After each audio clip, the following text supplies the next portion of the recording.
Chapter 1. The Dance of Velvet and Vows.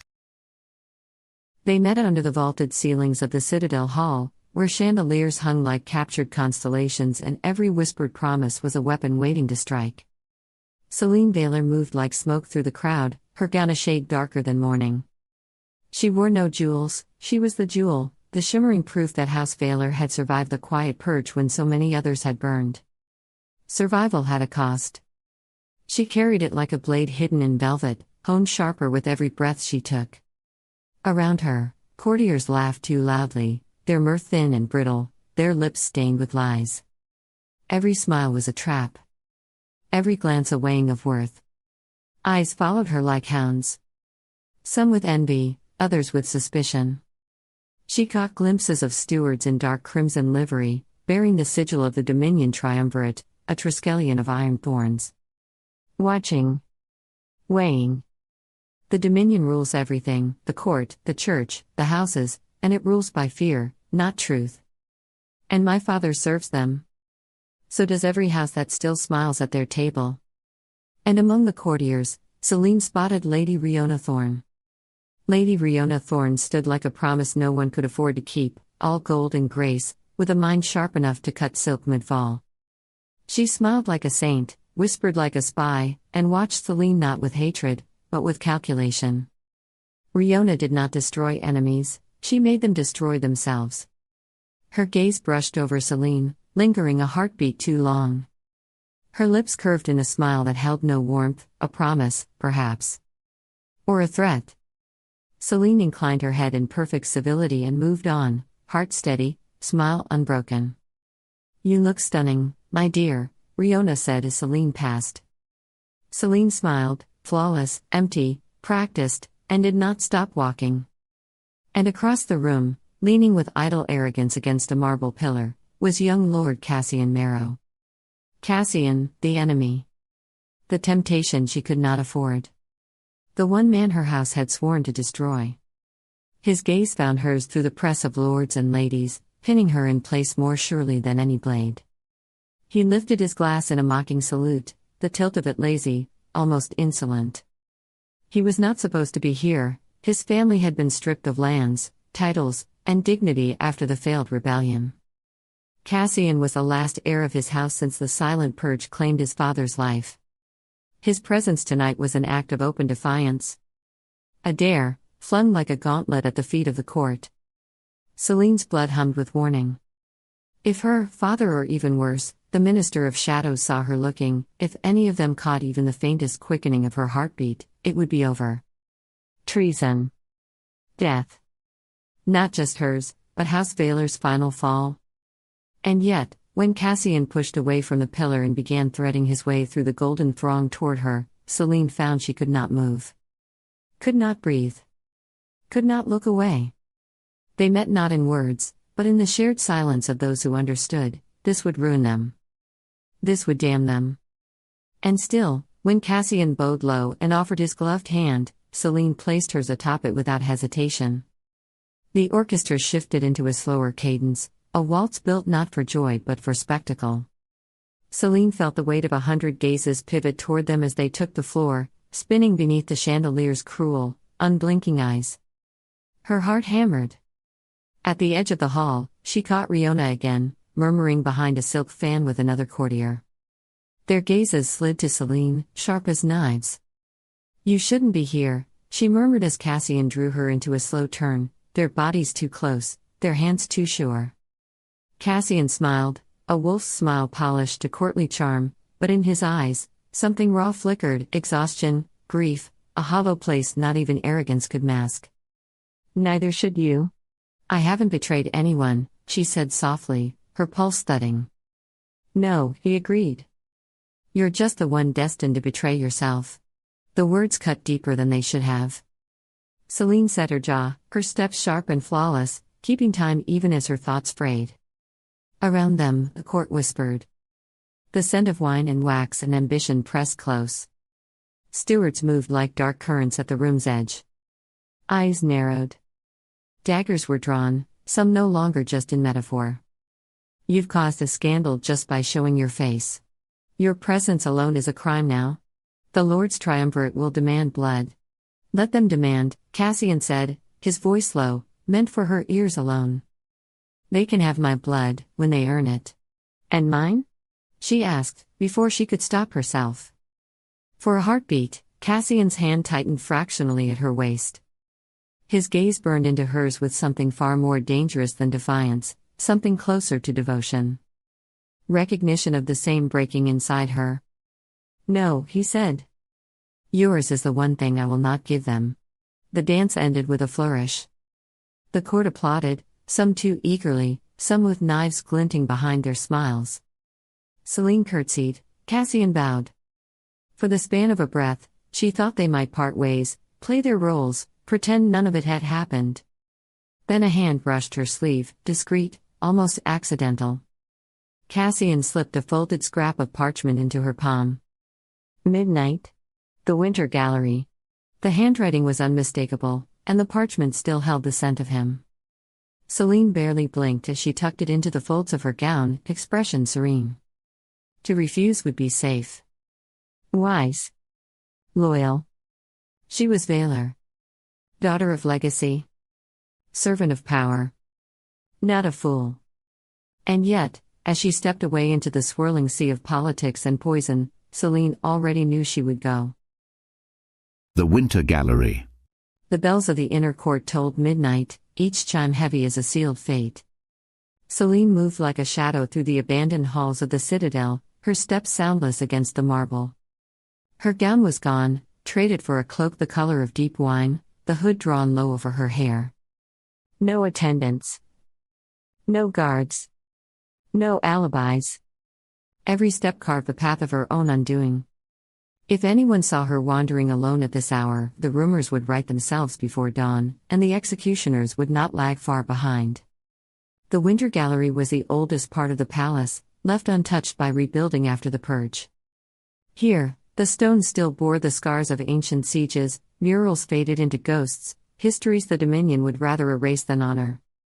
A cold draft gusted through the cracked mosaics, carrying the faint scent of ash. Selene paused before a faded fresco, a crowned figure standing defiant against a burning sky. Strange sigils wreathed the figure's brow, half erased, half forgotten. Old blood. Old vows. Something in her chest ached. Something ancestral and dangerous? The sound of armor rattling in the distance shook her loose from the moment. She pressed deeper into the shadows, heart hammering against her ribs. Tonight, I choose my ruin, she thought grimly. Not theirs. Not my father's. She stepped inside. Cassian was already waiting. He leaned against the far wall, half swallowed by the gloom. Only the silver embroidery at his collar caught the moonlight. He looked as he always had, reckless, self-assured, but Selene could see it now, the careful set of his shoulders, the tension radiating from him, like a man walking a blade's edge. You came, he said. You left me no choice, she answered, though both of them knew it was a lie. A flicker of a smile crossed his lips, quick, bitter. There's always a choice. Selene said nothing. In the Dominion's court, choices were illusions, prettied up in silk, sharpened into knives. She moved deeper into the gallery, into danger. Closer to him. You should have stayed gone, she said. The Dominion declared your house forfeit. Your lands. Your titles. Your name. You are nothing now.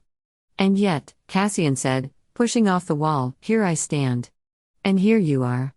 Their eyes locked, and Selene hated how easily the silence between them filled not with fear, but with understanding. You think this changes anything? She asked. I think it changes everything, he said. I think you and I are already lost, Selene. The only question left is how we fall. For a moment, the world outside the Winter Gallery ceased to exist. No Dominion. No houses. No loyalties but the ones they made themselves. Selene reached up and pulled down her hood. The moonlight painted her hair silver. Cassian drew in a sharp breath, almost imperceptible. You think you can survive this court without a house to shield you? She said, voice cutting. Without blood ties to barter, without a sigil to swear by? I don't need a house, Cassian said. He took a step closer, and Selene did not retreat. I need an ally. And you think I would ever ally with you? Cassian smiled, slow and dangerous. But beneath it, Selene caught it, the flash of uncertainty. Of need. A man gambling everything he had left. You already have, he said. Before Selene could answer, before she could summon the anger she should feel, Cassian reached out and brushed his fingers lightly against hers. The touch was nothing. And yet it shattered something inside her. Selene closed her eyes, just for a heartbeat, and let herself imagine it, a world without sigils or blood debts. A world where she could want what she wanted without drowning in guilt and ruin. She opened her eyes. Cassian was still there, waiting, not demanding, not forcing. Simply waiting for her to choose. This is madness, she thought. This is death. And then, this is freedom. I have secrets, Cassian said, voice low. Information your father would kill to possess. Information that could tear the Dominion apart. I have names, Selene. Dates. Letters signed in your father's own hand. Proof of the quiet purge, of nobles, soldiers, even children, erased without trial and buried without record. The Dominion feeds on silence, but I've stolen its voice. He leaned closer, eyes flickering with a dangerous fire. Your house wasn't spared. Some of those names. They wore your colors before they vanished. Selene's heart kicked painfully against her ribs. Meet with me, Cassian said. No one has to know. Help me, Selene. Help yourself. It was suicide. It was treason. It was the first breath of a future she dared not dream. Her hand trembled, just once. When? She whispered. Cassian smiled, a real smile this time, unguarded, broken, radiant. I'll find you, he said. And before the weight of what she had agreed to could crush her, he was gone, swallowed by the shadows. Selene remained standing in the ruins of a forgotten gallery, the threads of her future slipping from her fingers like a tapestry come undone. There is always a choice, she thought. And tonight, I have chosen mine. The Dance of Blade and Oath. Obsidian Hold, the seat of House Veylor, juts from the cliffside like a blade in the dark, severe, angular, and cold as judgment. Its halls, carved from black stone veined with fire gold, seem built not to shelter but to command obedience. Selene lunged across the polished marble, her practiced sword flashing. Sweat slicked her back beneath the high-collared tunic, each step measured, each strike deliberate. Across from her, Master Corlin moved like a wraith in gray, his blade tapping aside her attack with effortless disdain. Again, Corlin barked. And this time, less hesitation. Selene ground her teeth and struck anew, the sharp crack of steel echoing between the high walls. Her muscles burned, each breath felt like swallowing fire. Above them, carved balconies loomed, and she knew unseen courtiers watched, weighing her worth as surely as any duel. Corlin parried easily, pressing her back. A Veylor blade defends legacy, girl. Not foolish passions. Cassian's mocking bow at the ball flashed behind her eyes. Her grip wavered. Her strike faltered. Corlin caught her off balance, knocking her weapon wide. Sweat stung Selene's eyes. Her lungs ached for air. He stepped close, his voice dropping to a cold whisper. If you let your heart guide your hand, the court will bleed you dry before the first blow lands. Selene wrenched free, cheeks burning with more than exertion. You are the future of House Veylor, Corlin said. You are the blade in velvet. Not some trembling girl led by sentiment. Emotion is a weakness we can't afford, not here. Not now. He circled her again, forcing her to move, to guard, to sweat and strain until every blow came from instinct, not feeling. A blade with a heart, he sneered, is a blade that rusts. Selene drove forward, teeth bared, forcing him back for the first time. Corlin's grin was razor thin. Then it softened, just barely. Good, he said. Now show them what Veylor steel remembers. The hollow spire, once the seat of House Merrow, rises like a broken crown over drowned ruins, elegant in decay, its spires cracked but unbowed. When the quiet purge erased his bloodline, Cassian cast off his name. Merrow became his mask in the ashes, a name chosen, not inherited. Half a city away, in the blackened skeleton of a once grand estate, Cassian Merrow drove his sword hard against his sparring partners, the force of it jarring up through his bones. Steel shrieked in protest as Old Master Darren twisted, catching the blow and throwing it wide with effortless precision. Dust and broken mortar crumbled beneath their boots. "You're thinking again," Darren snapped. His voice was dry gravel. His white hair hung loose over his brow, and his tunic was scorched and threadbare, as if it too had survived the purge. Cassian didn't answer. He paced in a slow circle, boots grinding over shattered flagstone. The winter chill had numbed his fingers, but the burn in his shoulders and thighs was sharp and real. Each breath misted, shallow and fast. "Hard not to think," he muttered finally, "when half the city wants you dead." Darren tilted his head. "And the other half?" Cassian hesitated. A flicker of memory, Selene's hand in his, the weight of the court stairs, the silent promise in her eyes, stabbed through him. "Gone," he said. "Dead already. They just don't know it." Darren grunted. "Now you're learning." He lunged forward without warning. Cassian barely got his blade up in time to block. The clash rang through the courtyard like a bell tolling for ghosts. They fought in tight, brutal exchanges, blades flashing beneath the open sky. The ruins of Merrow Hall loomed around them, shattered arches, blackened windows, ivy curling through broken stone like veins through old bone. Once it had been proud. Now it was ash and memory. "Your house is gone," Darren barked between strikes. "Your father's bones were taken with the trash. Your name, nothing but a whisper in rooms you'll never enter again." Cassian's guard broke. Darren knocked his sword aside, stepped in, and struck him hard across the jaw with the hilt. Cassian staggered, breath ragged, mouth filling with the taste of iron. "And you," Darren said, closing in, "still think fury is enough to keep you standing. I don't want their titles." Cassian spat blood, lifted his blade again. "Then what do you want?" He feinted left, twisted his hips, and slashed right, forcing Darren back a pace, then two. He pressed forward, eyes blazing. Darren struck 3 times, each blow a blur. "Dead, dead, and dead. Gods, concentrate. I want them to choke," Cassian hissed. "On every lie they fed us. On the purge. On the silence. On the names they erased. I want the dominion to burn." For a breath, Darren didn't move. Then he smiled, barely a ghost of one. "Good." He raised his sword. But anger without control is just noise. Cassian rushed in, too fast, too wild. His swings were powerful but undisciplined, driven by frustration instead of form. Darren blocked one, ducked the next, then swept his leg under Cassian's.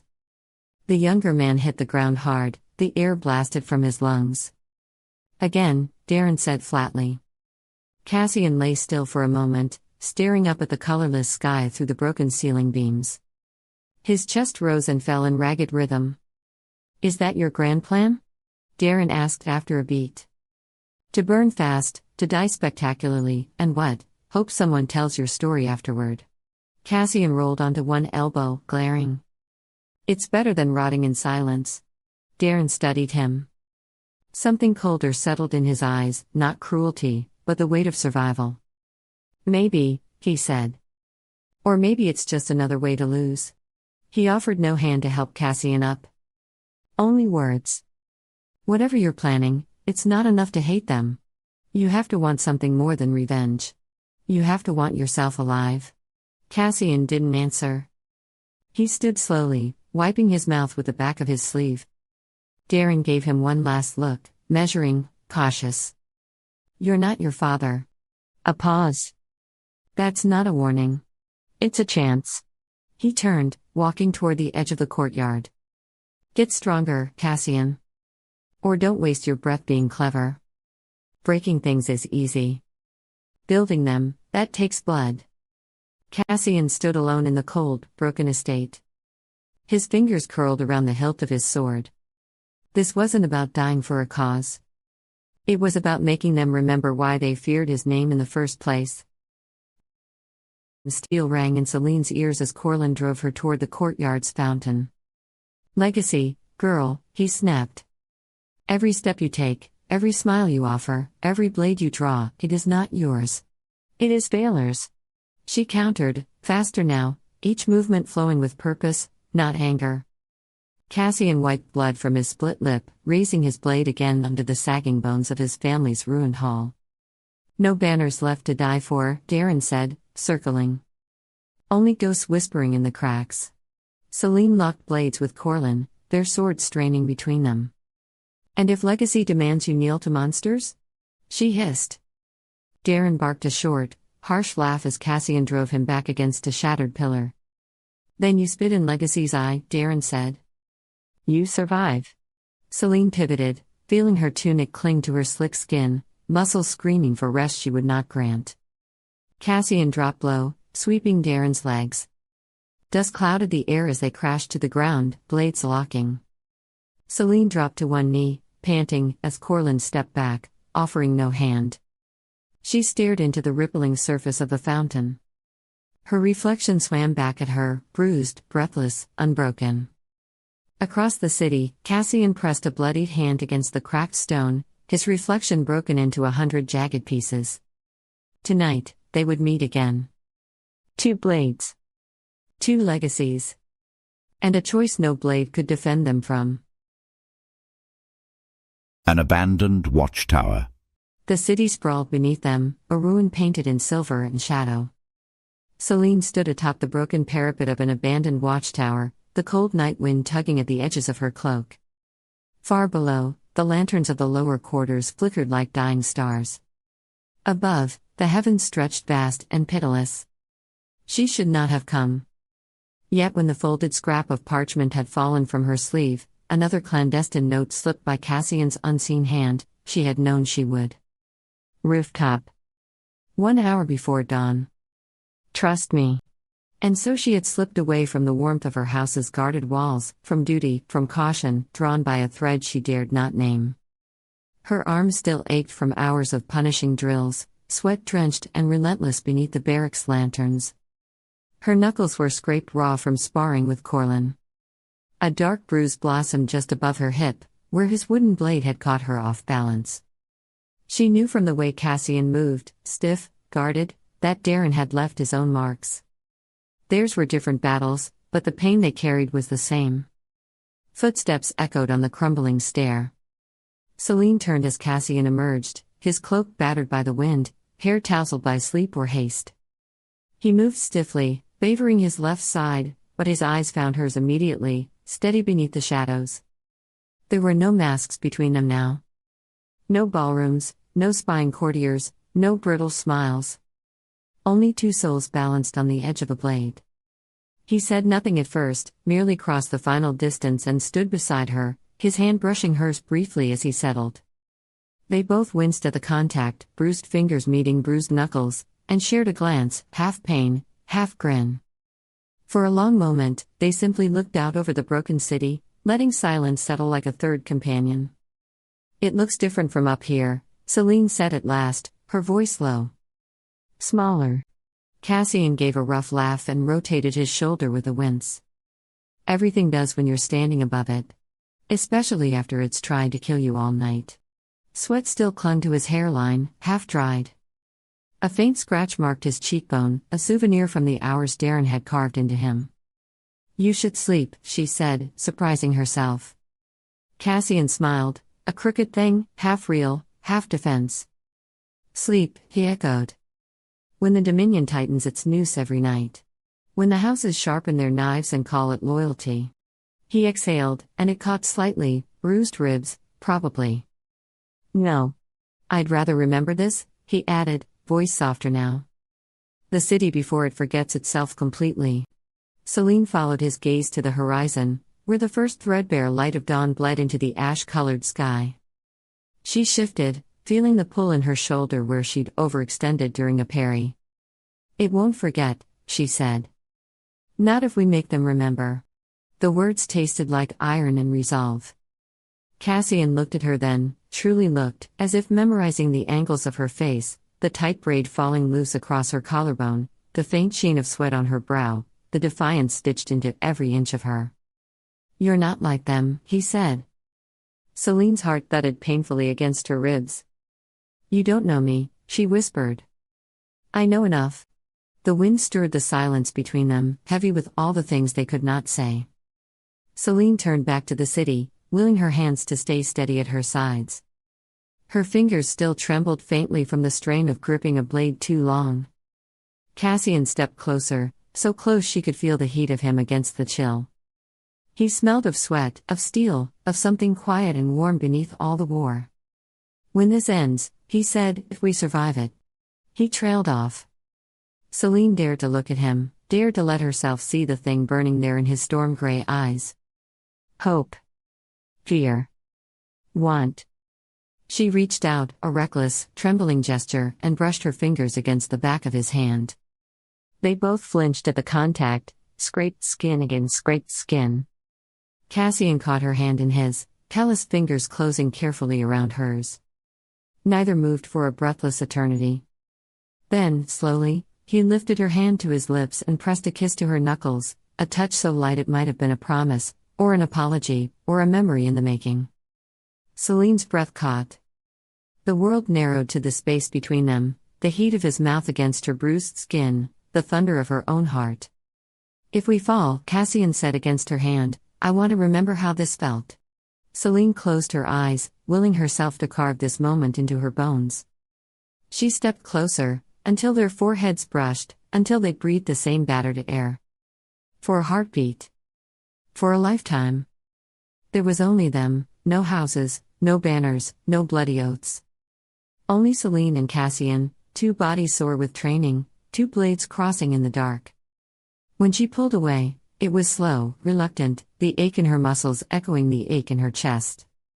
"We can't afford this," she said, voice breaking. Cassian's smile was a ghost. "No. But that doesn't mean we don't deserve it." Selene swallowed the tightness rising in her throat.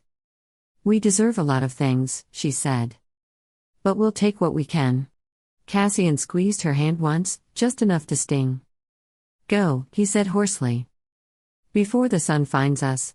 Selene turned away, forcing her feet to move, forcing herself to leave behind the fragile, dangerous thing they had kindled atop the tower.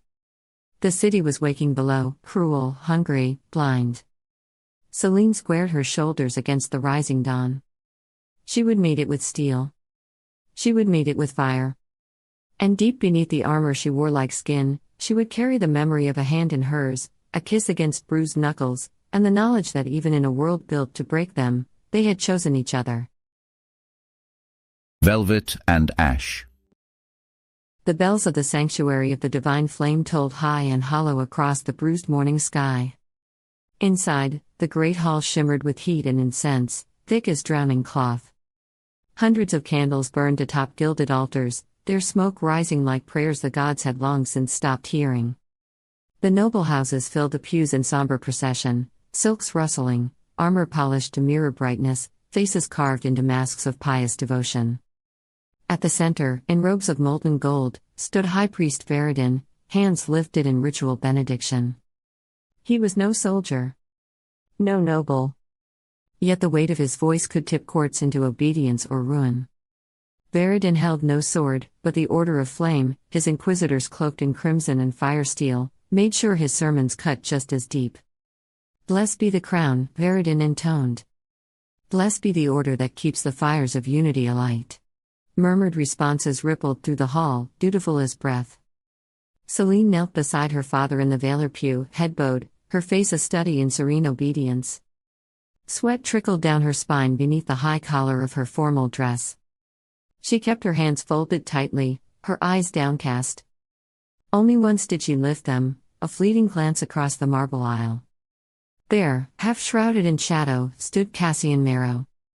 Once, his house had commanded provinces and tribute. Now he stood among lesser cousins and faded banners, his presence a quiet defiance. Their eyes met, just for a breath. He looked away first. Selene bent her head lower, her pulse a frantic drumbeat under her skin. High Priest Veridin stepped onto the central dais, flanked by Dominion banners. His sermon echoed through the vaulted chamber, warm and venomous. "We are one body," he proclaimed. "One blood. One flame." In the pews, House Karin, sworn lapdogs of the triumvirate, sat resplendent in blood-red velvet. Lord Karin inclined his head with exquisite false humility. Lord Veylor returned the gesture with a measured nod, the barest courtesy required. Near the front, Lady Avern of House Malin, whose fortune rose and fell with every dominion whim, smiled thinly, her jeweled fingers twitching like a spider sensing prey. The air beneath the stained glass dome was thick with 1,000 silent calculations. Marriage offers masked as blessings. Threats wrapped in pleasantries. Deals whispered into embroidered sleeves. The city burned beyond these walls, but here, in the sanctuary, the game endured. The noble youth from House Terran stepped forward, cloak trailing behind him like spilled ink. He dropped to one knee before the altar, head bowed low, hands clasped in trembling devotion. The gesture was flawless, precisely measured, reverent without being theatrical. Every house in the hall knew what was at stake. Terran's fading fortunes hung on this boy's ability to perform loyalty with conviction.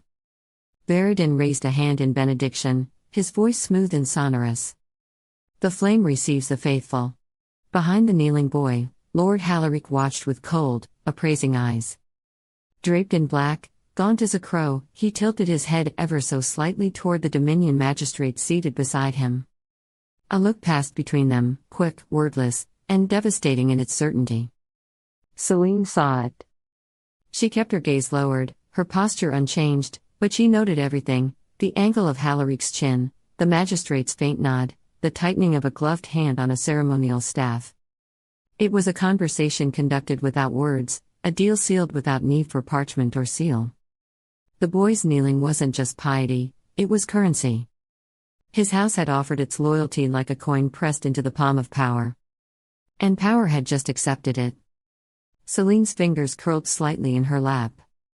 She felt the heat of the candles, the weight of incense pressing against her lungs, and the unbearable stillness of her father's presence beside her. But her thoughts were already moving, quiet, sharp, calculating. Every glance in this hall could shift alliances, bury rivals, or resurrect the forgotten. And here she was, dressed in silk and obedience, watching it unfold like a second skin being shed.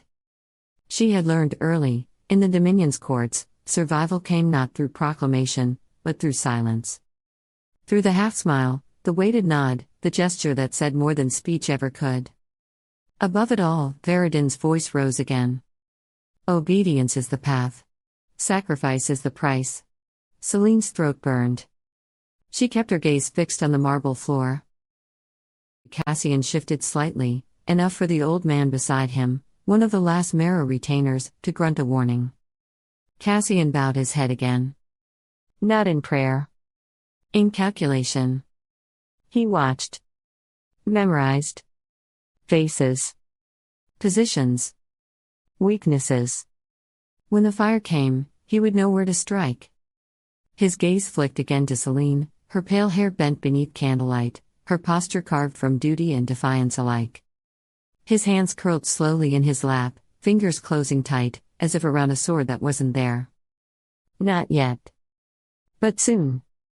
On the dais, Veridin lifted the crown of ash, a relic blackened by forgotten wars, worn only during rites of obedience.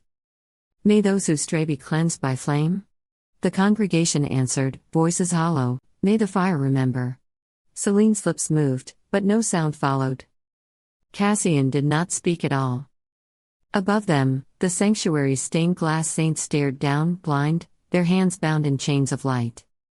And beneath that frozen gaze, the great families of the Dominion smiled their false smiles, played their ancient games, and watered the seeds of their own destruction with every breath. The fire was coming. And no blessing would save them. Chapter 2. Whispers in the Vale. The bells tolled the morning hour, cold and merciless. Selene moved through the marble corridors of the citadel with a steady gait and a frozen smile, but inside, every step felt like a blade pressed to her throat. The court buzzed like a hive on the verge of swarming. Whispers followed her, not loud enough to accuse, not daring enough to confront. But there were looks. And looks could kill as surely as daggers. Cassian's return had shattered something fragile beneath the court's glittering surface. The Lord's Triumvirate had convened in secret hours after the ball, and already edicts were being drafted.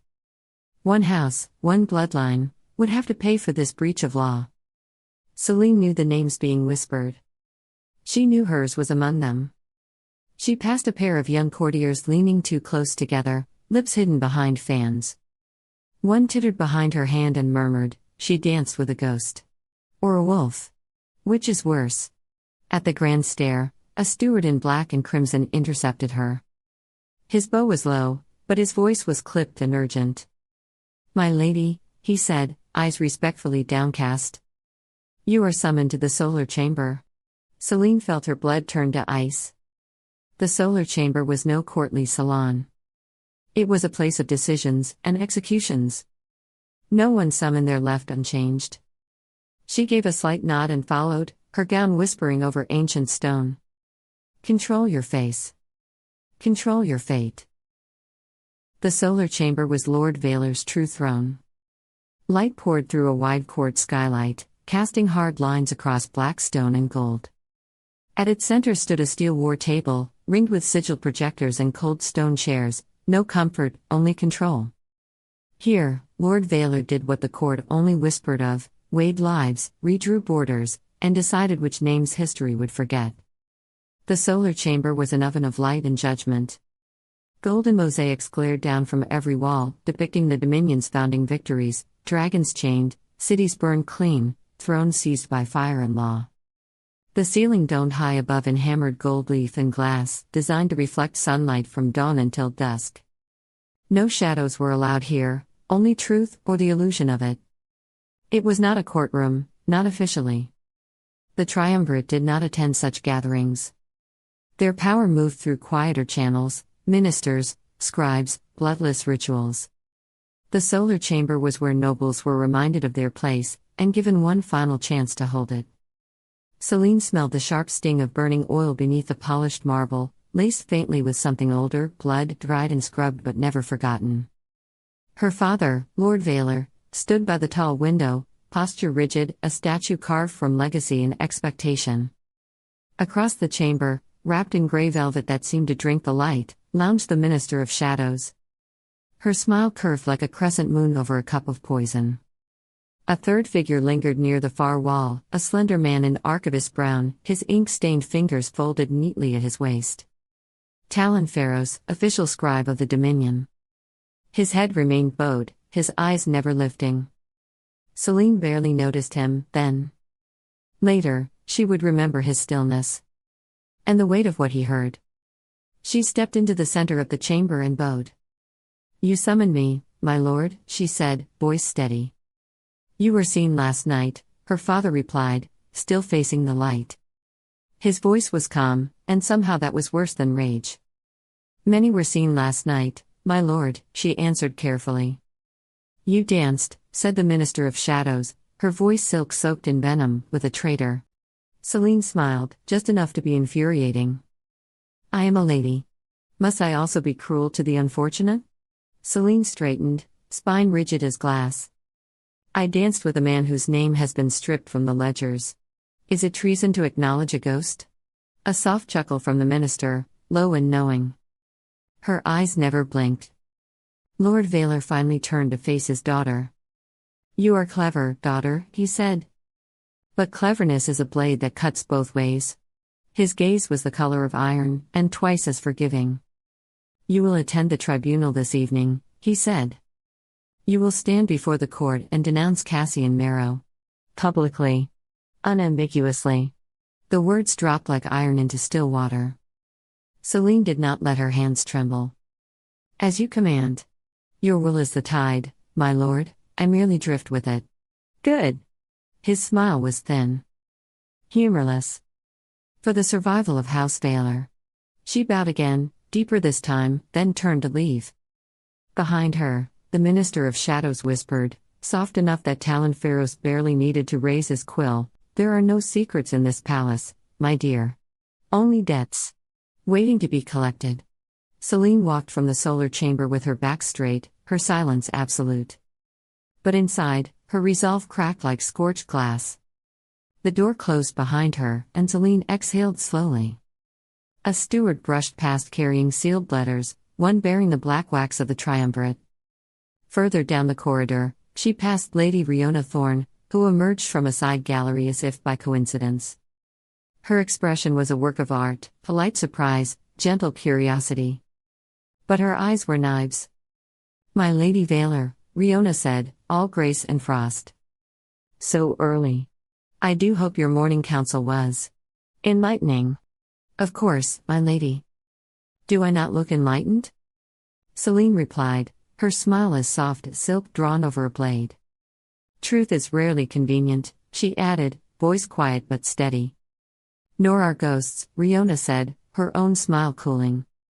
"And yet they always find ways to linger." Their eyes held for a moment longer than court politeness allowed. Selene moved on without answering. She could feel Riona's gaze like the press of a dagger between her shoulder blades.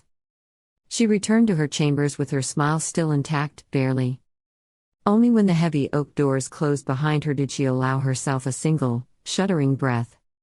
She tore the pins from her hair and let the cascade fall free. Her fingers trembled. A tribunal. A denunciation. A line she could not uncross. On her writing desk, a package waited. An innocuous leather-bound book, treatises on court etiquette, the sort clerks sent endlessly to remind young nobles of their place. She had not requested it. She opened the cover. Something slipped free. A note, written in Cassian's hand: "The Dominion's chains are gilded, not broken. Meet me. Midnight. Western Spire Archives. You are not alone." Her pulse pounded in her ears. Selene folded the note into her sleeve. Every rational thought screamed at her to burn it. To forget. To live. But rationality had died the moment she placed her hand in his at the ball. The Spire Archives. Selene moved like a ghost through the lower corridors of the citadel, cloaked in velvet so dark it drank the light. She wore no perfume. No rings. Not even a pin to mark her house. She was no one tonight, only a shadow among stone. She passed no guards. No servants. But she knew better than to believe herself unseen. In the Dominion, walls had eyes. Paintings whispered. Secrets were currency, and someone was always selling. The Spire Archives loomed above her, long abandoned since the last insurrection. The uppermost level had been sealed for decades, too damaged, too symbolic, too full of ghosts. A reminder. A warning. Not a sanctuary. The door stood ajar, creaking softly in the wind. Too easy, some part of her thought. Too still. She slipped inside. The silence was thick. Moonlight cut through broken windows, painting cracked stone in pale streaks. Moss crept across old banners. A fresco above the hearth showed a crowned figure bound in fire, half flaked away, but not yet erased. Beneath it, barely legible, "Let none outlive the oath." Selene shivered. Cassian stood at the center of the chamber, framed by ruined tapestries and ash. His coat was dusted with powder, his collar torn at one edge. But he stood straight, silver blonde hair tousled by wind, eyes burning in the dark. "You came," he said. "As you knew I would," she answered. He didn't smile. "I wasn't sure." She stepped closer. "They want me to denounce you tonight. At the tribunal." "I know," he said quietly. "It was Riona who brought the petition forward. She's circling you." Selene's pulse stuttered. "Of course she is." Cassian unbuckled a scroll case from his belt and held it out. "This is why I came back." She took it. The leather was cracked, ancient, the seal broken long ago. Inside were folded documents, thick parchment, red-threaded, marked with the faded sigils of old houses, some of them purged. Some she thought extinct. She unfolded one and read aloud: "Disbursement approved for strategic termination, House Varen, House Lyrian, House..." She stopped.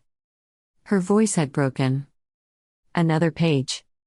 A handwritten order, marked with a seal of flame. A false flag riot, staged for effect, its brutal suppression already scripted. Blood by design. This is real, she whispered. They manufactured the rebellion. Justified the purge. Seized power. Rewrote history. Cassian didn't speak at first. He looked at her, steady as stone, the fire in him banked but burning. Not everyone looks away. Not forever. I don't need a crowd. I need a crack. One voice loud enough to echo. He stepped closer. Let the court call me mad. Let them laugh. But someone out there needs to know they weren't alone. And once it starts, he let the sentence hang. Selene turned another sheet. A blood-red handprint sealed the last page. One line scrawled beneath, let their names be broken, but their blood be watched. Selene frowned. Watched? Cassian hesitated. There's a theory. That not all purged bloodlines were meant to be eliminated. Some were. Folded into others. Hidden. Monitored. For signs of what? Legacy. Power. Magic. Her heart thudded. Before she could speak again, something shifted, not heard, but felt. A draft. A change in pressure. The stillness of the room stopped being silence and became waiting. Selene turned. A soft click echoed behind her. From the shadows, the assassins emerged like smoke. 4. No, 5. Silent, hooded, faceless. No house colors.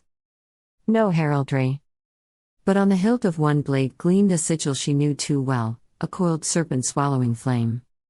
Her breath caught. The warden's mark. Dominion authority in its purest form, the kind that never left witnesses. Ambush, she hissed. Cassian had already drawn his blade. They moved together. No elegance. No ceremony. Only blood. The first assassin lunged for Cassian, twin daggers, fast and low. Cassian blocked one, parried the second, and drove his elbow into the attacker's throat. The man stumbled, just for a breath, before Cassian's sword slid beneath his ribs and up through his heart. Selene spun as another came for her. Her dagger dropped into her hand. Steel met steel. She ducked the arc of a blade, slammed her knee into the assassin's gut, and drove her knife into his throat. Blood sprayed across her sleeve. A third came from the side, too fast to see, almost too fast to block. She turned just in time, catching the strike, reversing her grip. Pain flared across her ribs. She gritted her teeth, twisted, and drove her blade deep. The man dropped. The fourth loomed, massive, armored, wielding a blackened sword etched in embered script. Sigilled. Ancient. Forbidden.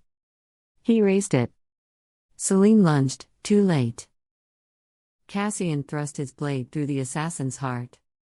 Stone cracked. The sigilled blade spun across the floor, screeching to a stop beneath the fresco. Selene dove. The moment her fingers closed around the hilt, her skin screamed. Heat. Magic. Pain. The weapon rejected her. She didn't let go. A hiss behind her. The last assassin, tall, gaunt, veiled, moved like smoke, twin blades flickering. Her movements were too fast, too smooth. Beautiful and deadly. Selene surged forward. Steel clashed. Sparks flew. She blocked high, ducked low, swept the woman's leg. The assassin pivoted mid-fall, slashed up, and Selene met the strike with her burning blade. Flame licked the edge of the sigil steel. Selene reversed her grip and drove the weapon home. The assassin jerked. Stilled. Fell. Silence followed, heavy and absolute. Smoke curled from the hearth. The banners hung in tatters. 5 bodies lay across the archive floor. Cassian leaned against the wall, one shoulder torn open, blood seeping down his side. His sword dangled in his grip.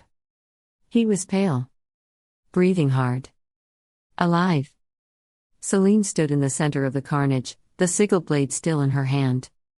Her palm was blistered, skin blackened where it touched the hilt. The pain grounded her. kept her from shaking. She looked at Cassian. He raised his head, eyes blazing through exhaustion. "You see?" he said hoarsely. "There are no safe sides anymore." Selene wiped the blade on a tattered Dominion banner. The cloth crumbled beneath the blood. "No," she said softly. "Only choices." Their eyes met. In his, she saw not a noble, not a rebel, just a man who had already chosen ruin, and was waiting for her to do the same. Selene stepped forward. She kissed him. It wasn't soft. It wasn't sweet. It was war. Their mouths met in fury, in defiance. A vow without words. A pact sealed in blood. When they broke apart, Cassian leaned his forehead against hers, breath trembling. "This will ruin us," he said. "I know," Selene whispered. And she kissed him again. The tribunal. The Hall of Edicts had no windows. It did not need them. Light poured from fireglass sconces along the curved stone walls, their glow cold and unforgiving. Marble columns flanked the raised dais, where 3 thrones of obsidian and gold loomed beneath the seal of the Dominion, a flame wreathed in thorns. The Lords Triumvirate did not speak as Selene entered. They did not need to. The silence of the room did all the speaking for them. Nobles lined the benches in solemn array, their faces schooled into expressions of dutiful neutrality. Too still. Too perfect. Riona Thorne sat near the front, veiled in silver, her gloved fingers curled loosely around a lacquered fan. She did not smile. She did not blink. Selene's boots echoed as she stepped into the center of the chamber. She bowed. In accordance with Dominion law, intoned the herald beside the dais, Lady Selene Veylor of House Veylor shall speak on the matter of sedition. Her statement will be recorded and witnessed. No rebuttal shall follow. A beat passed. Then Selene lifted her head. Every eye turned to her. She wore a gown of winter white silk, bare of jewels, her house sigil embroidered faintly at the cuffs. Her hands were steady. Her face unreadable. But her heart thundered like war drums. They are watching your eyes, not your words. Control your breath. Control your fate. She looked directly at the central figure on the dais, robed in molten gold, face obscured beneath the ceremonial hood of the flame. A High Inquisitor, or perhaps even Veridin himself. She could not be sure. "I come before this tribunal," she began, her voice clear, "to affirm my loyalty to the crown, to the flame, and to the sacred laws of our dominion." Silence. No nods. No smiles. Only the scratch of the scribe's quill. Selene drew breath. Held it. Let it burn.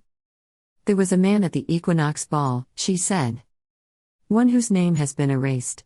Whose house was broken. A traitor." Her throat closed for half a heartbeat. She forced herself to continue. "I saw him." The murmurs began. Selene did not flinch. "I danced with him," she said. "I knew who he was." Another breath. "I denounce him." The words did not echo. They landed like dust on stone. "I denounce Cassian Merrow," she said again, louder this time. His presence was a violation of Dominion law.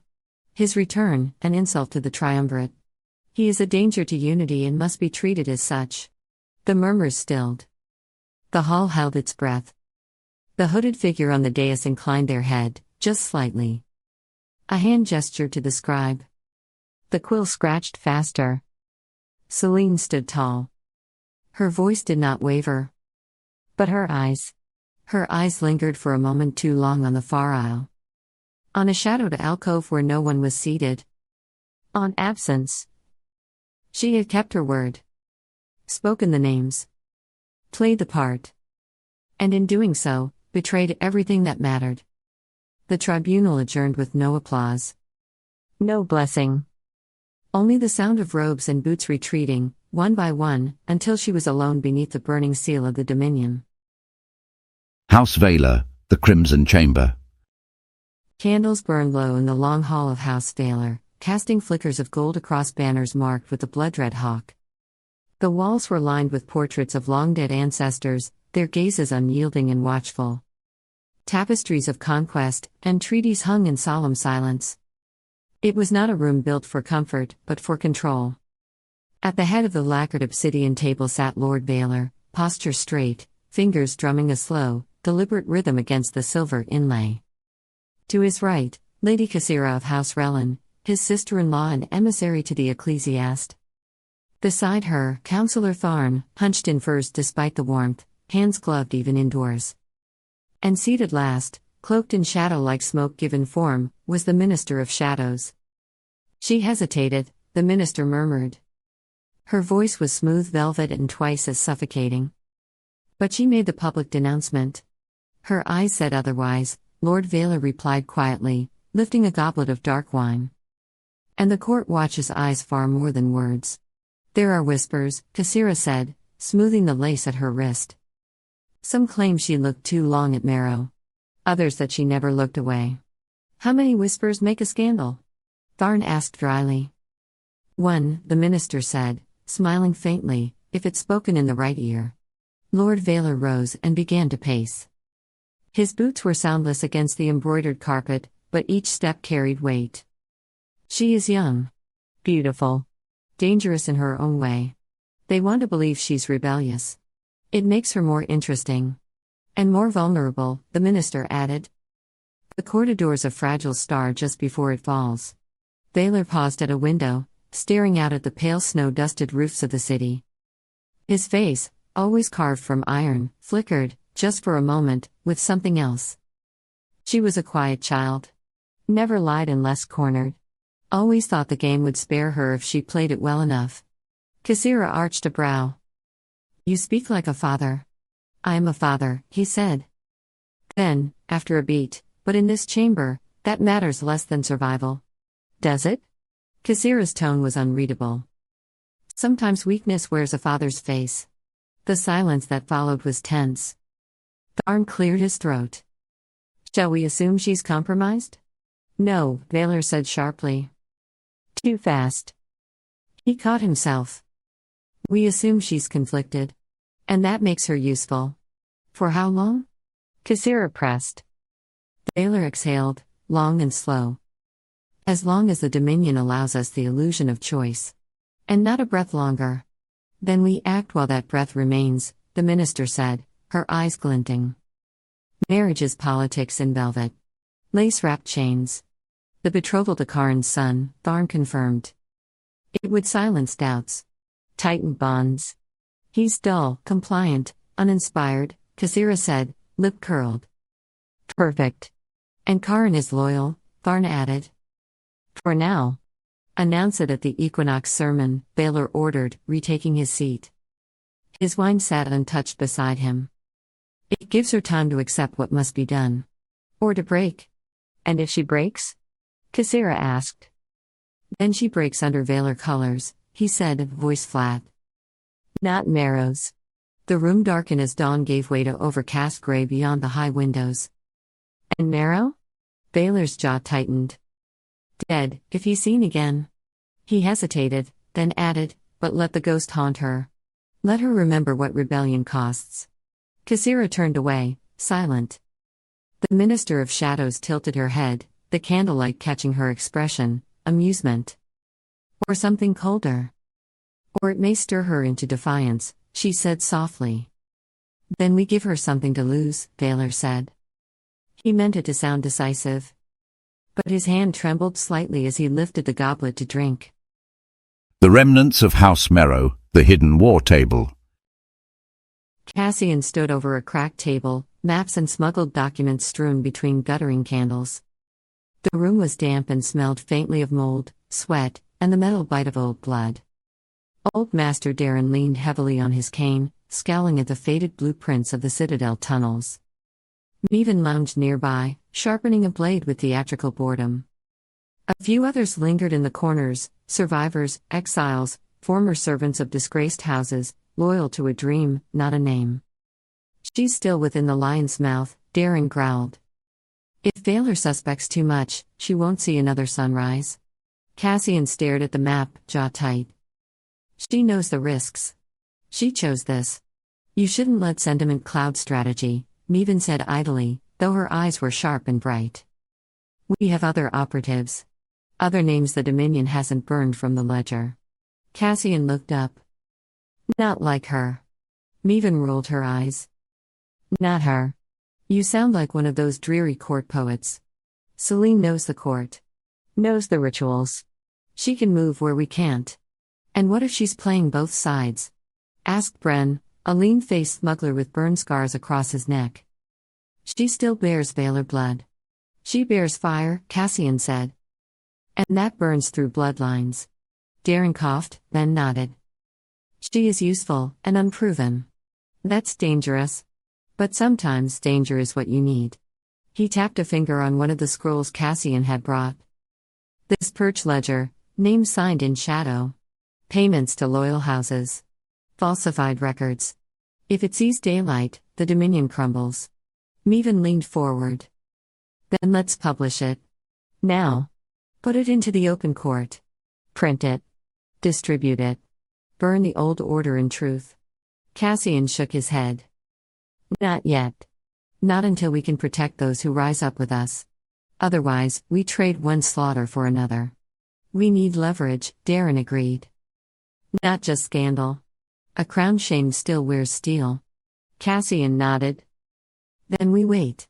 Watch. Move quiet. And when we strike, it won't be scandal. It'll be fire. Meven sheathed her blade. So we sit in the dark while they throw feasts above. Typical Merrow patience. Cassian smirked. You'll thank it when you're still breathing. Lord Veylor stared into the depths of his untouched wine. The light caught the rim, red as blood, still as silence. Prepare the betrothal, he said.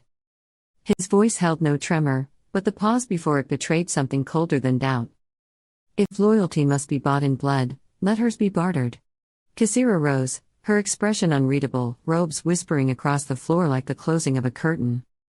She will kneel or break, she said. Either way, House Veylor stands. Veylor did not answer. His gaze lingered on the tall stained glass window beyond the chamber, where the firelight from a brazier painted Selene's ancestral hawk in molten gold. But it was the shadow behind it that held his eyes. In the catacombs beneath the city, Cassian pressed one hand to the cold stone wall, the other wrapped tightly around the hilt at his belt. The damp air stung his lungs.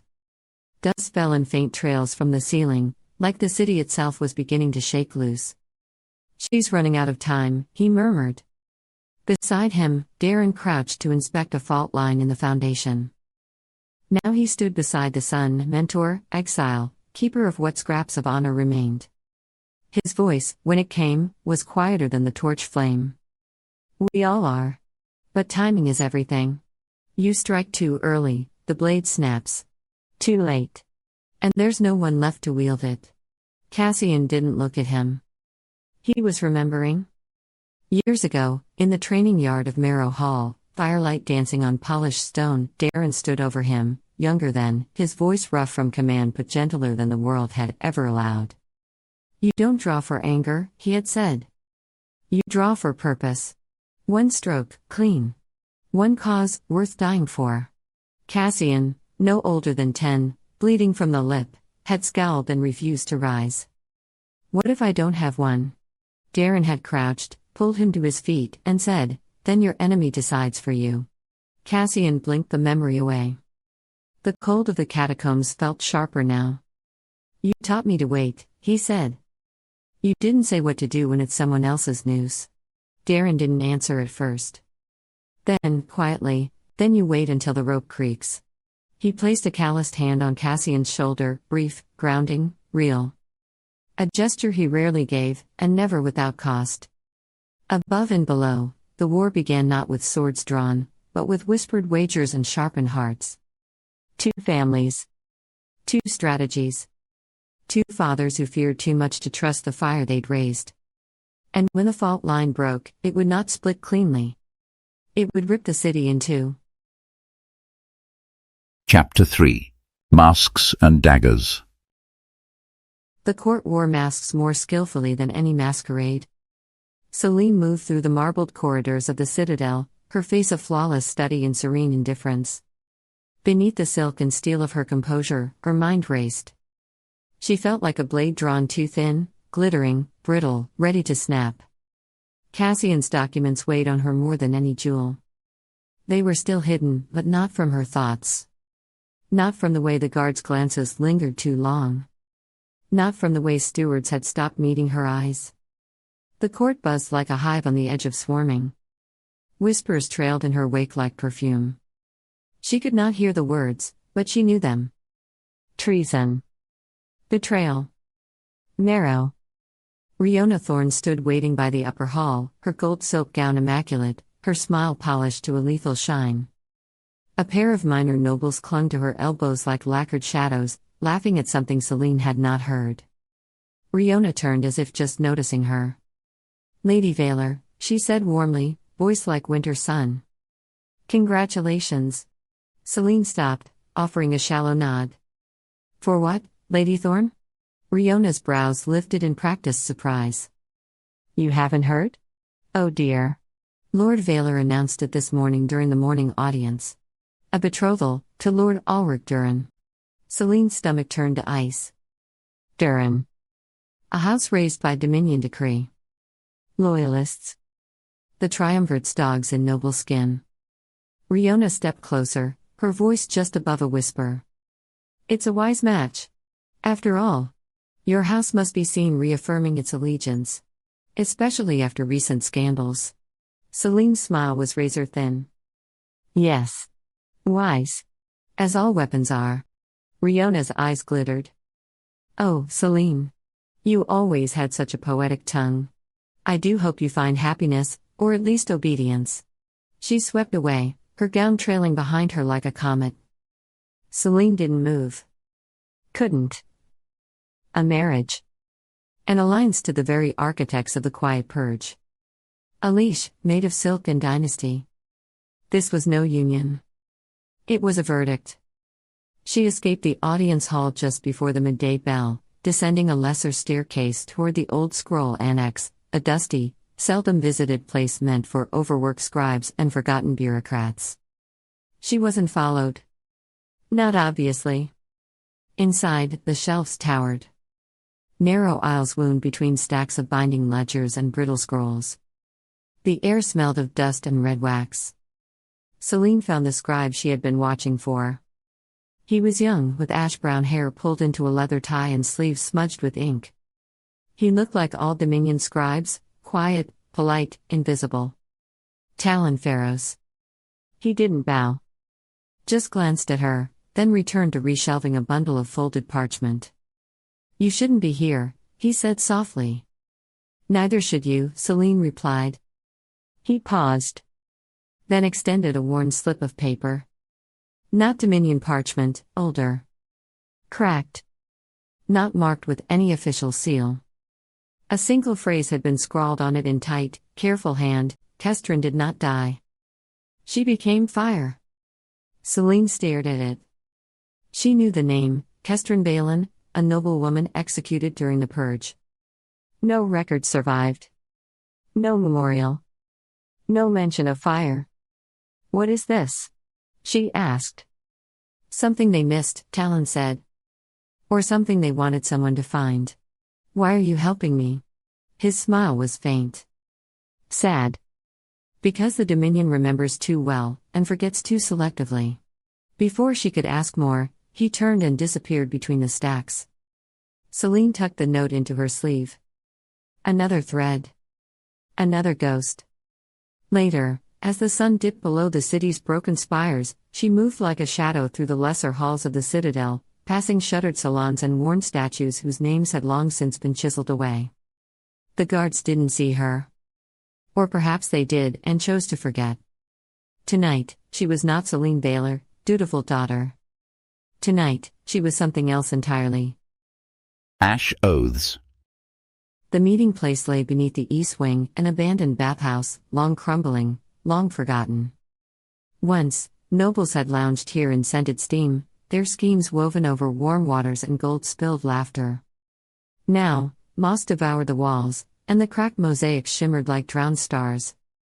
The ceiling had collapsed in places, letting moonlight spill down like judgment. It glinted off the standing water pooled in the basin below, turning the ruin silver and still. The air smelled of damp stone and old secrets. Selene descended into the darkness without hesitation.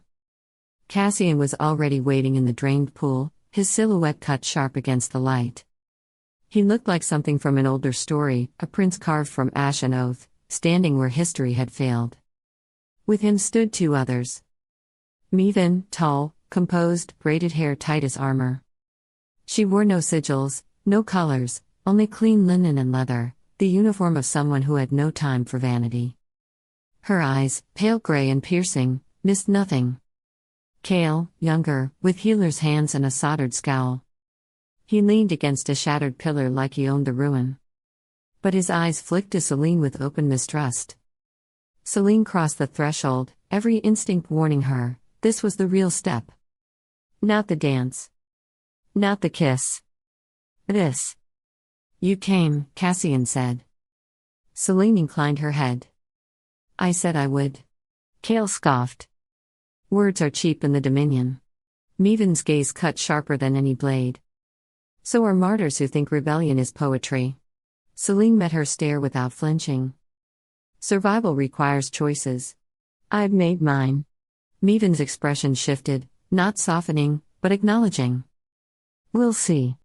Cassian knelt by the broken fountain, unwrapping a leather case worn at the edges.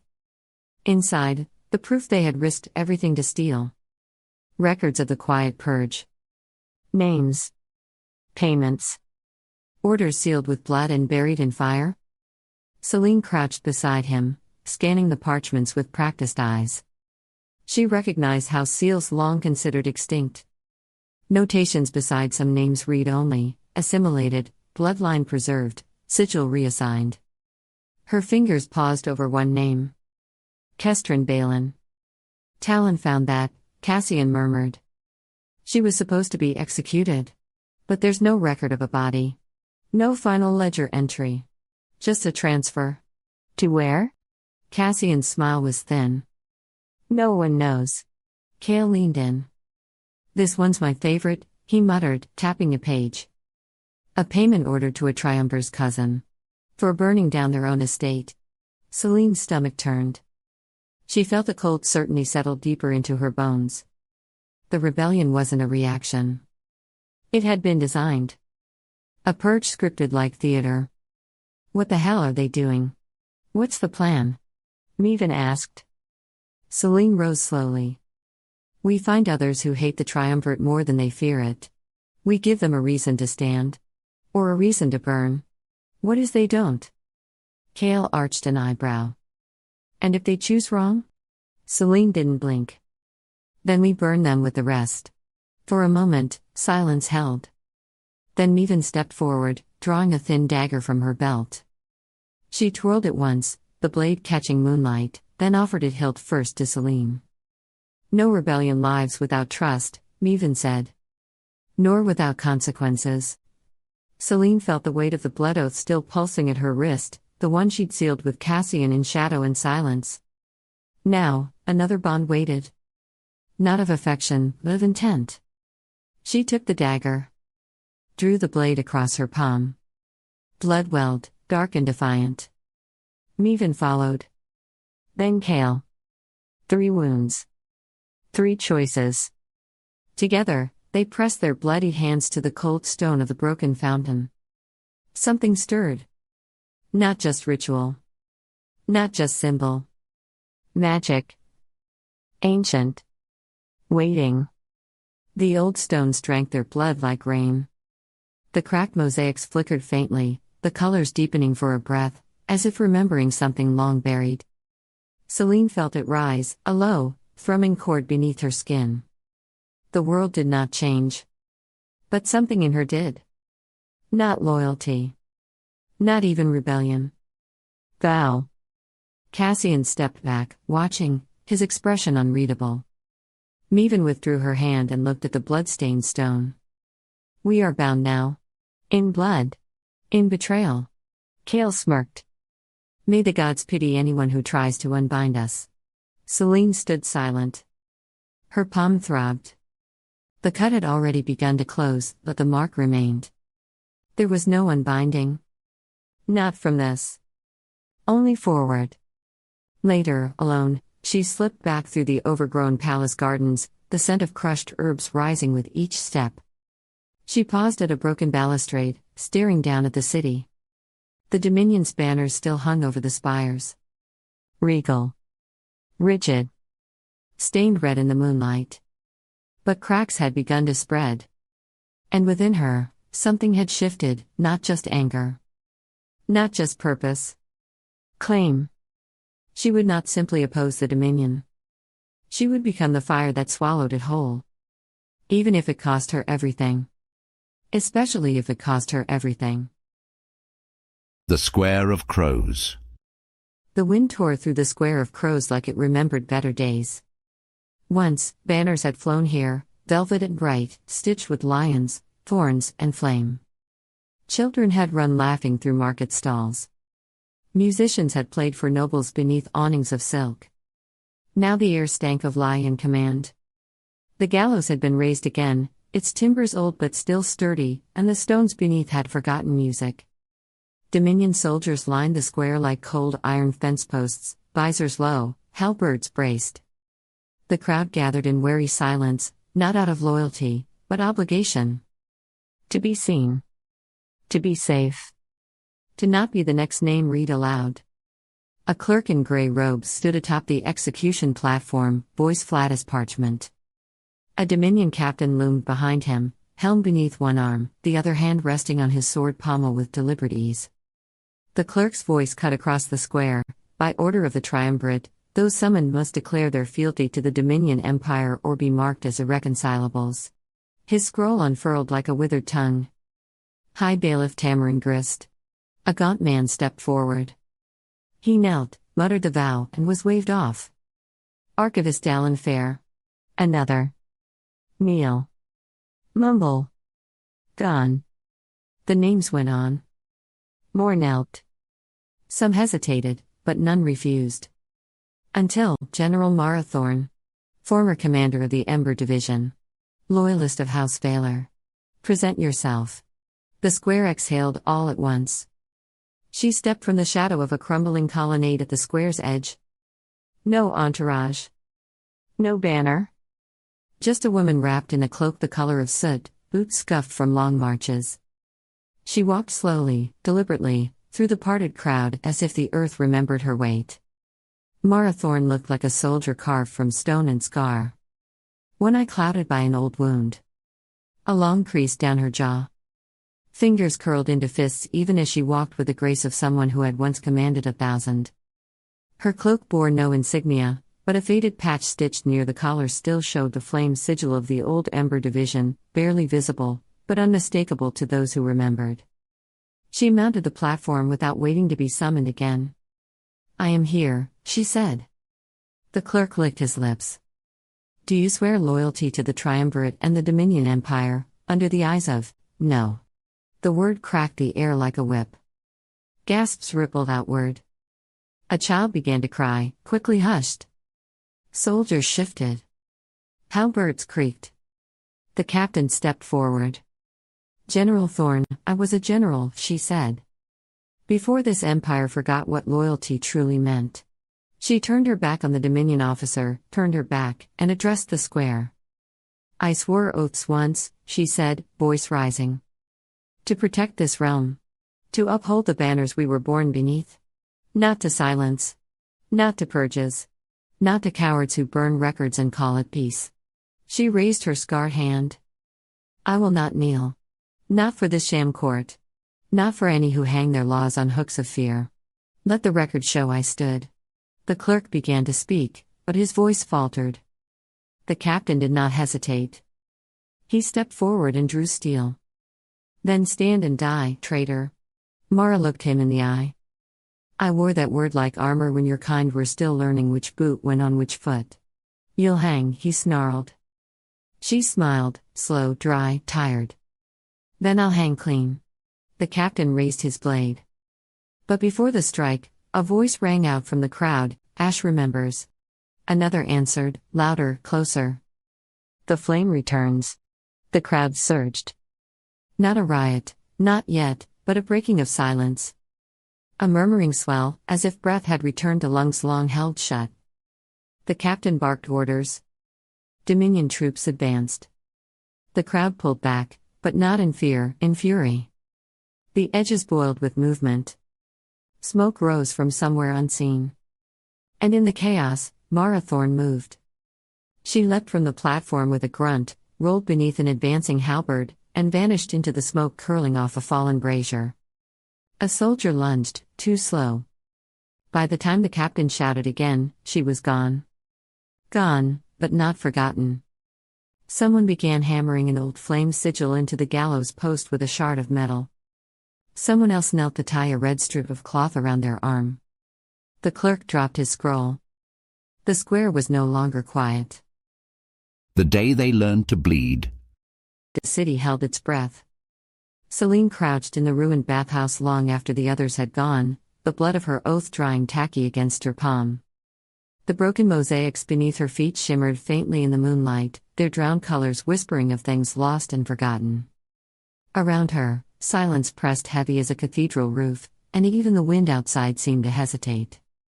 Far across the sleeping city, in the crumbling bones of what once was House Merrow, Cassian sat alone before a guttering hearth. His blade lay bare across his knees, its edge catching the fitful firelight. Smoke curled from the blackened stone, ghosting around him like forgotten voices. Both alone. Both remembering.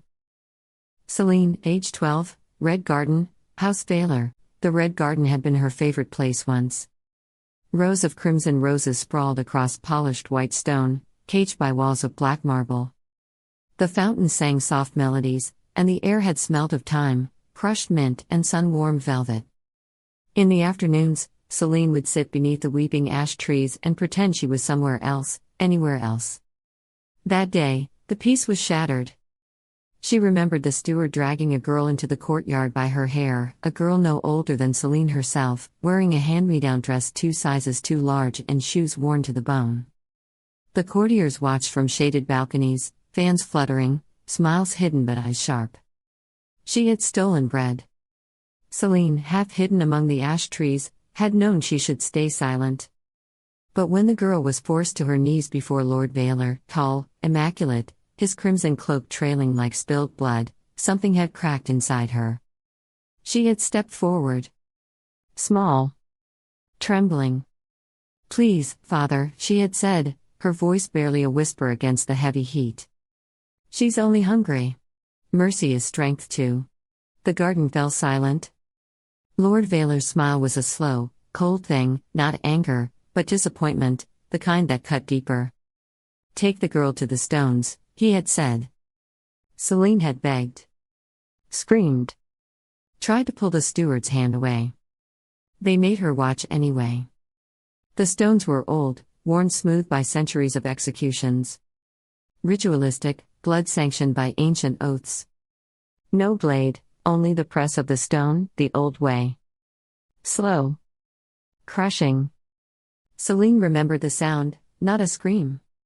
Screams faded.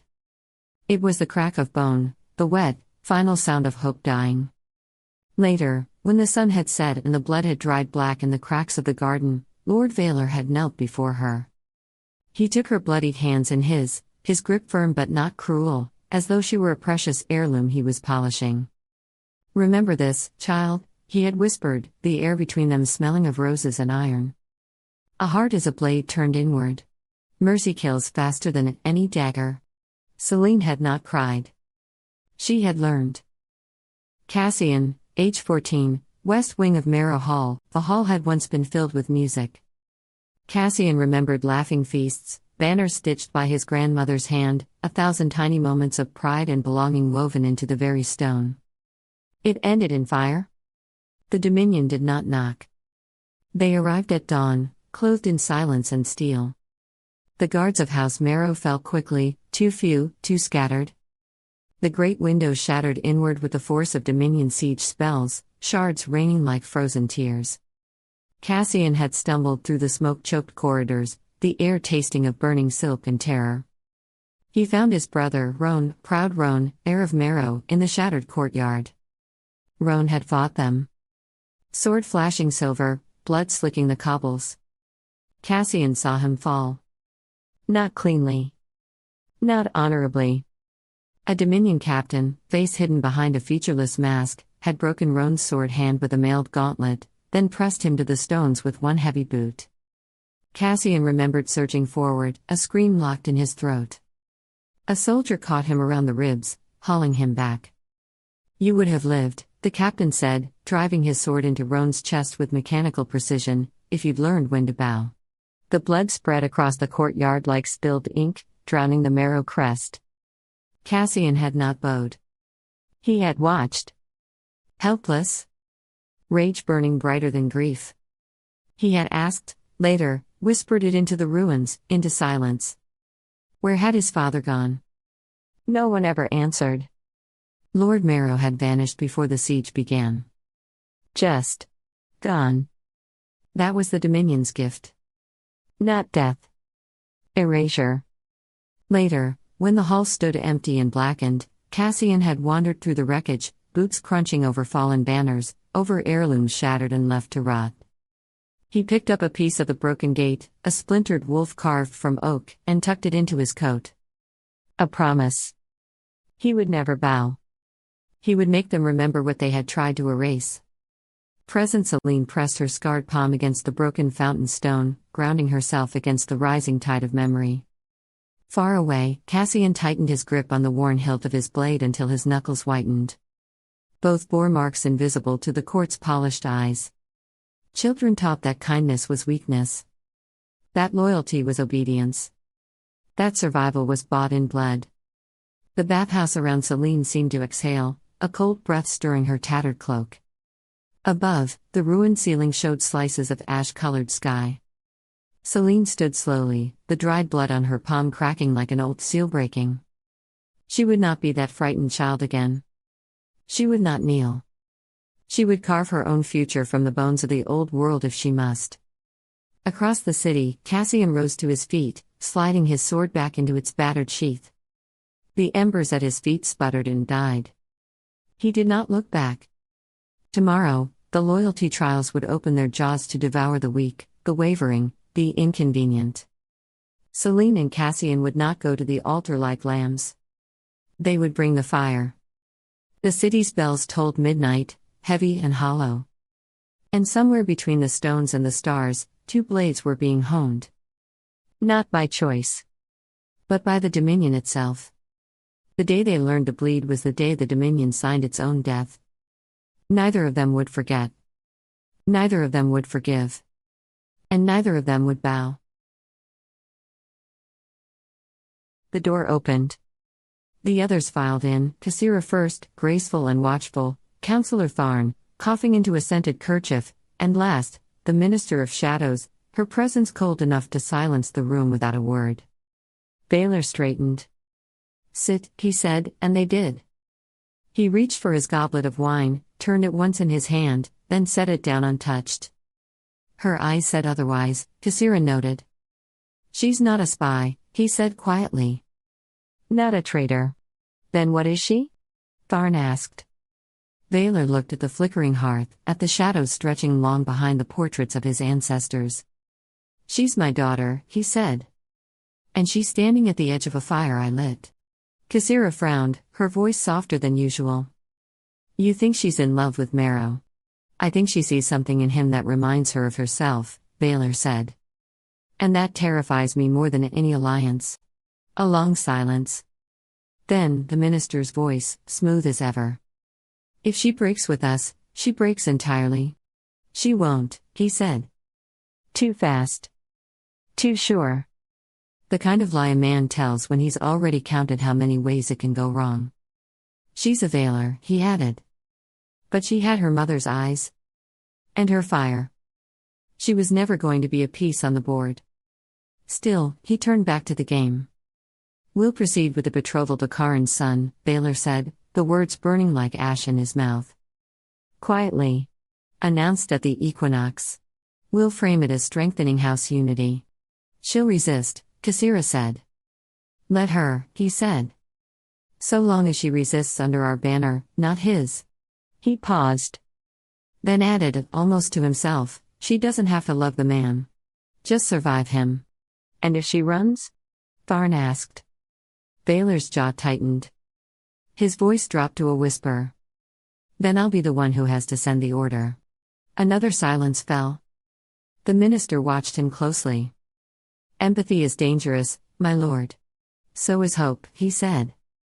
But I have to believe she's still with us. That there's still time. And if you're wrong? Cassira asked gently. Then may the gods damn me before the Dominion gets the chance.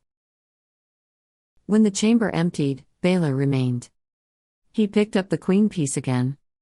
Turned it in his fingers. The paint had long since worn away. But it had once been the color of her eyes.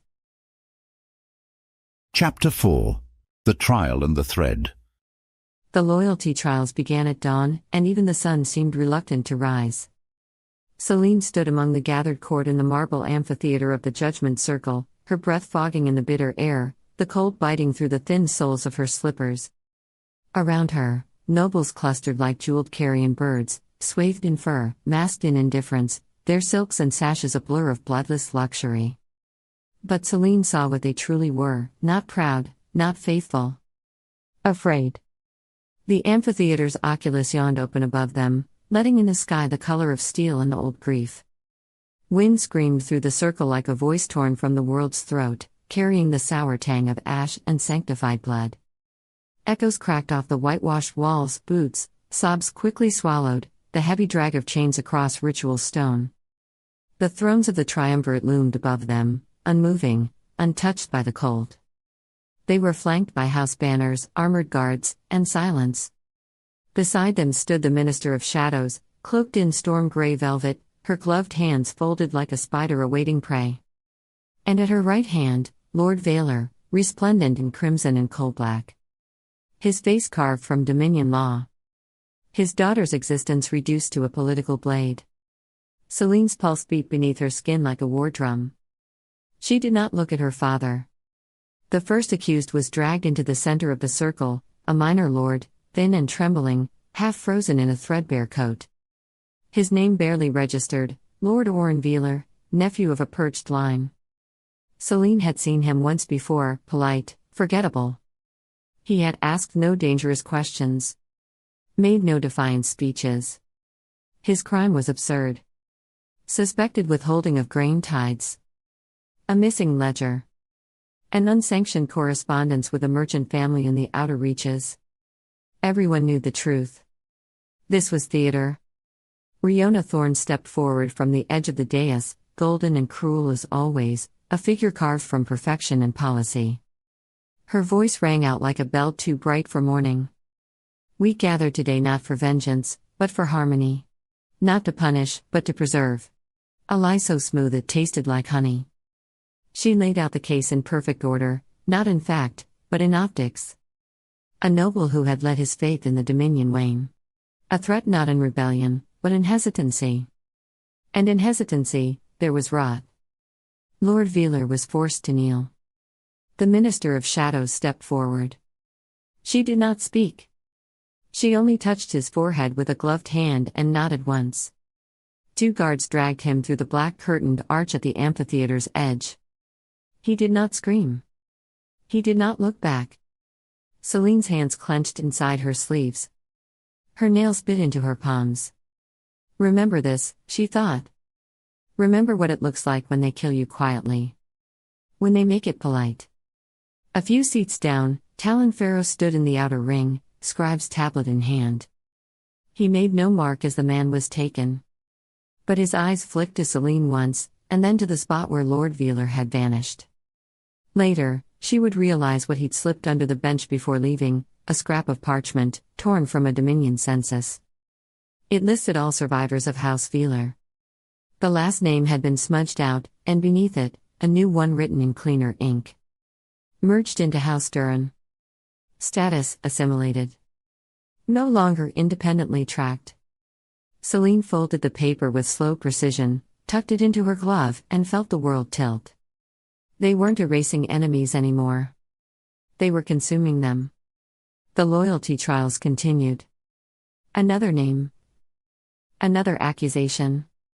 Another disappearance. Selene did not flinch. Did not blink. She was a statue of silk and silence. But inside, something had cracked. Not fear.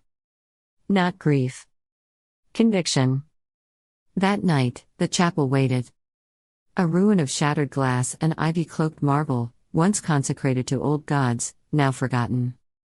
The wind moaned through its broken ribs, and moonlight painted the stone like frost. Cassian, pacing like a caged flame. Meven, sharpening a blade with the care of a surgeon. Kale, half in shadow, too still. Selene stepped through the broken archway and said only, "We strike tomorrow."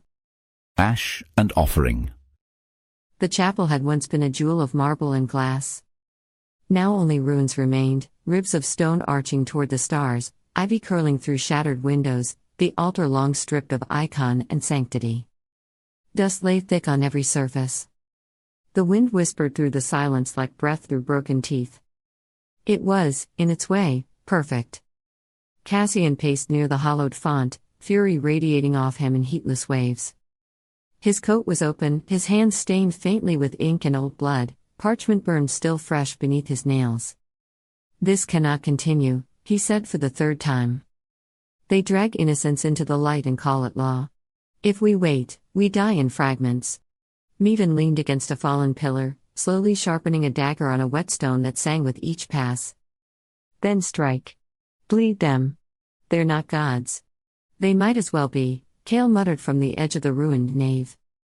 He had his back to the wall, his arms crossed. His voice was thin. "Frayed." Selene watched them all. Watched him. She saw the twitch in Kale's jaw. The way he didn't meet her eyes.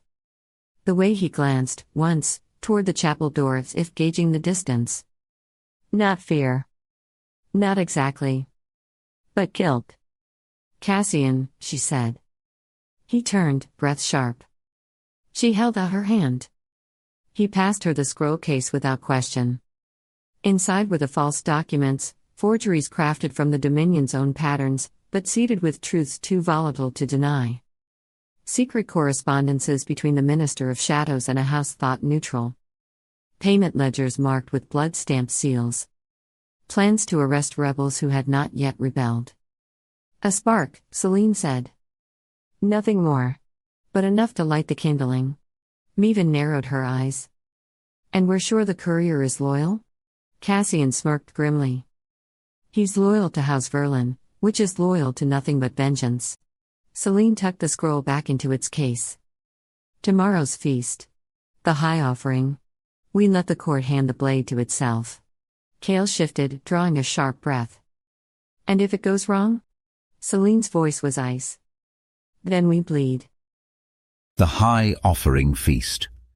The feast bloomed like rot beneath the chandeliers. Long tables stretched beneath banners of crimson and pearl. Nobles dined on spiced fowl and jeweled fruit. Musicians played frantic waltzes, too cheerful, too desperate. The candles burned too hot.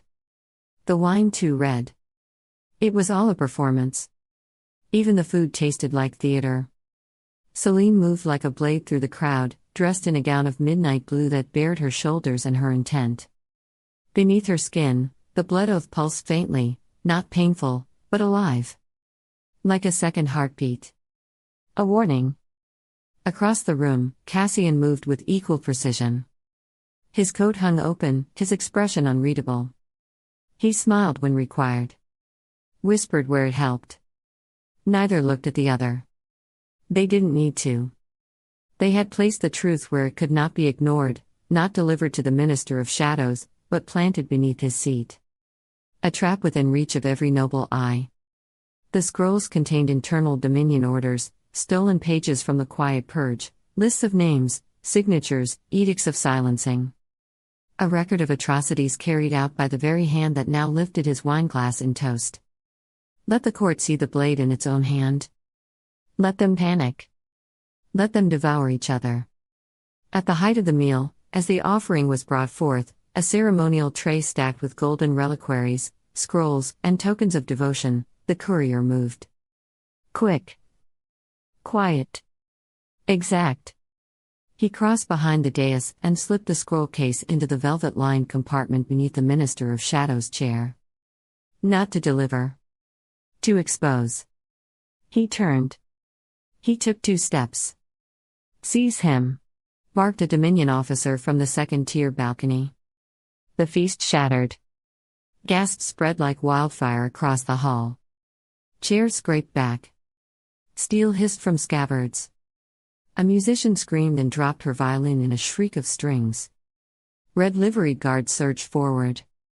One grabbed the courier by the collar and drove him to the floor. Another tore open the scroll case and unrolled the first sheet. He scanned it. Stopped.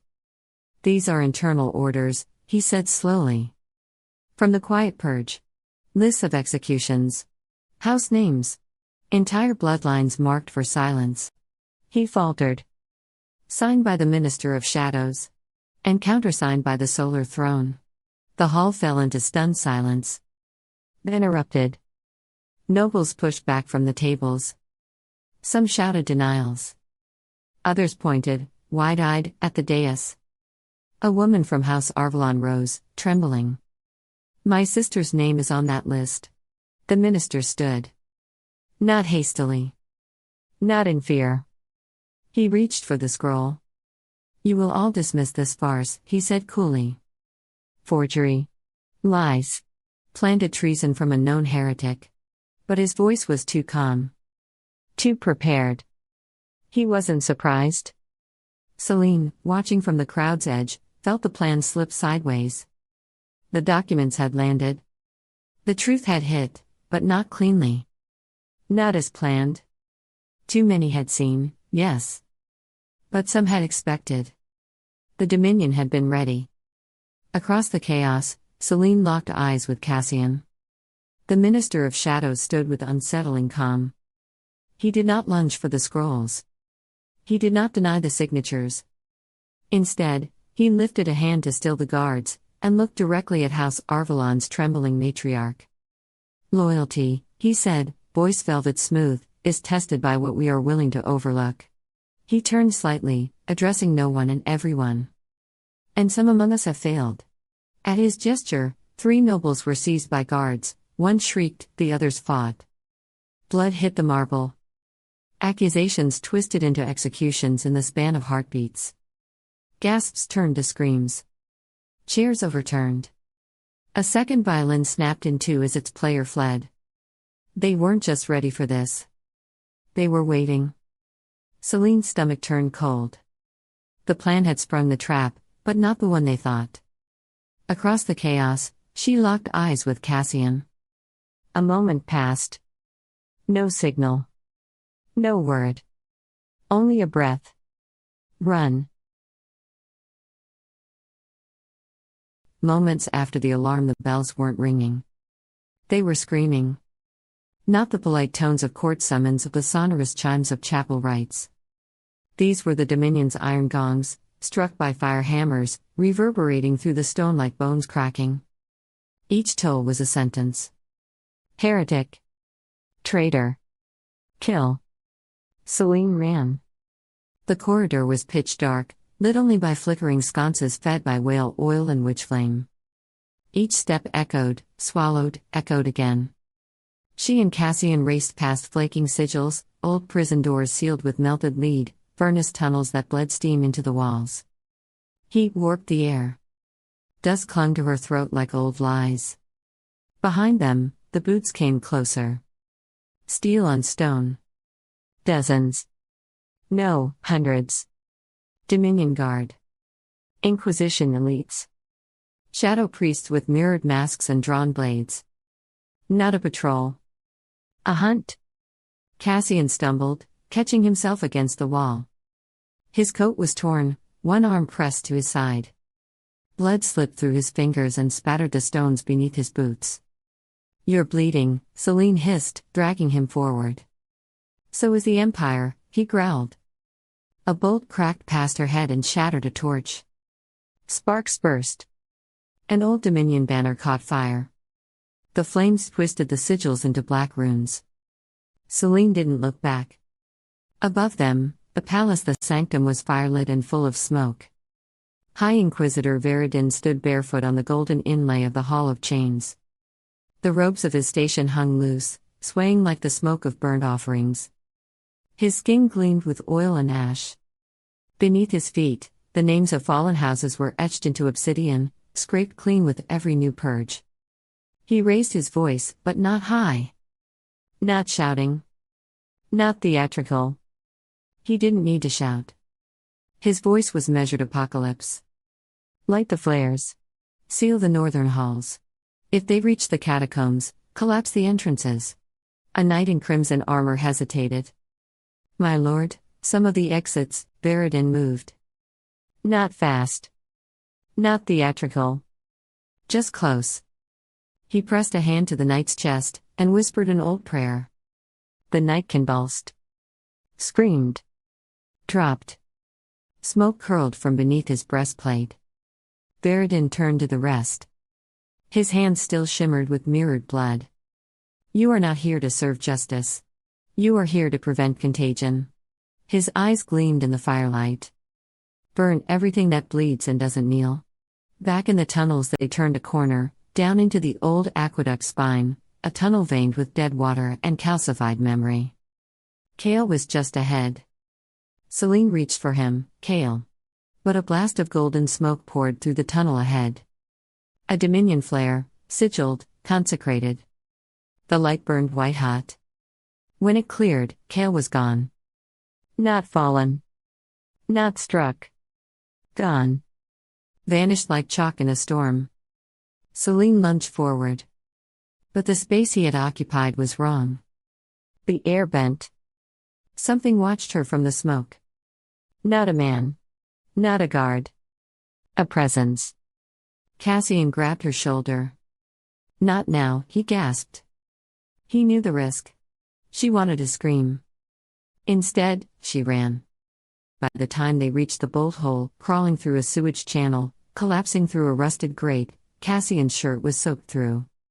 His lips were pale. His hand trembled when he touched the wall. Selene dropped beside him. Tore fabric from her undersleeve. Wrapped his arm. Pulled it tight. Hold pressure, she whispered. No, he said. You hold purpose. I'll hold the rest. Her throat burned. The blood oath inside her pulsed like a second heart. She stood. Above them, horns wailed, the horn of Veridin's personal command, deep as a dragon's breath. It meant executions had already begun. It meant the court was being cleansed. The Empire had always preferred fire to trial. The noble courtiers had gathered in the silver courtyard, under the guise of a feast day blessing. The fire pit in the center had not been lit in centuries. Tonight, it roared. 2 prisoners knelt before it, servants from a minor house, accused of helping traitors flee. Whether they had or hadn't didn't matter. Veridin paced behind them in his golden robe, chanting from an ash leaf scroll inked in his own blood. He didn't lift the blade. He didn't have to. The flames obeyed him. They rose, twisted, screamed. The prisoners turned to cinder. In silence. As the court watched. No one left. No one objected. Back below, Selene stood, watching Cassian's breath steady. She touched her burned palm to the wall. The oath pulsed, answering. Not just between them now, it stretched. Beneath the city. Beneath the silence. To others. To more. The fire remembered. She looked at Cassian. He blinked slowly, fighting pain, but still standing. Still hers. We don't run again, she said. They'll hunt us to the edges. Let them. Her smile was not soft. We choose the battlefield now. She stepped back into the tunnel. And when we do? Cassian met her gaze. No mercy? No mercy, she said. Only the blade. Chapter 5. Ash Vault, Ember Hall. The Ember Hall did not echo. It absorbed. Its walls were made of black stone veined with crimson glass, shaped in a silent forge below the solar throne centuries ago. No chairs. No windows. No banners. The only light came from a sun-shaped grate in the ceiling that allowed a single shaft of filtered firelight to fall on the center of the room. It was not a place for comfort. It was a place for judgment. The three entered without ceremony. First came High Inquisitor Veridin, robed in flame-threaded crimson, eyes bright with fury held in check. His boots struck the stone like hammers. The fires of faith walked with him. Then Warden Thaler, clad in the bone-iron half-armor of the Shield Corps, cloak folded over one arm. His face bore no expression, his silence heavier than any threat. Last, the Minister of Shadows. Hood drawn. Gloved hands folded. Her footsteps did not sound at all. They stood in the triangle of power. None at the center. None seated. "This cannot stand," Veridin said without preamble. The offering was desecrated. The court whispers in corners.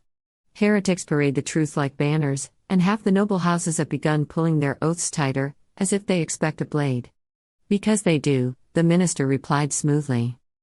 "Fear is working. Let it." Veridin turned on her.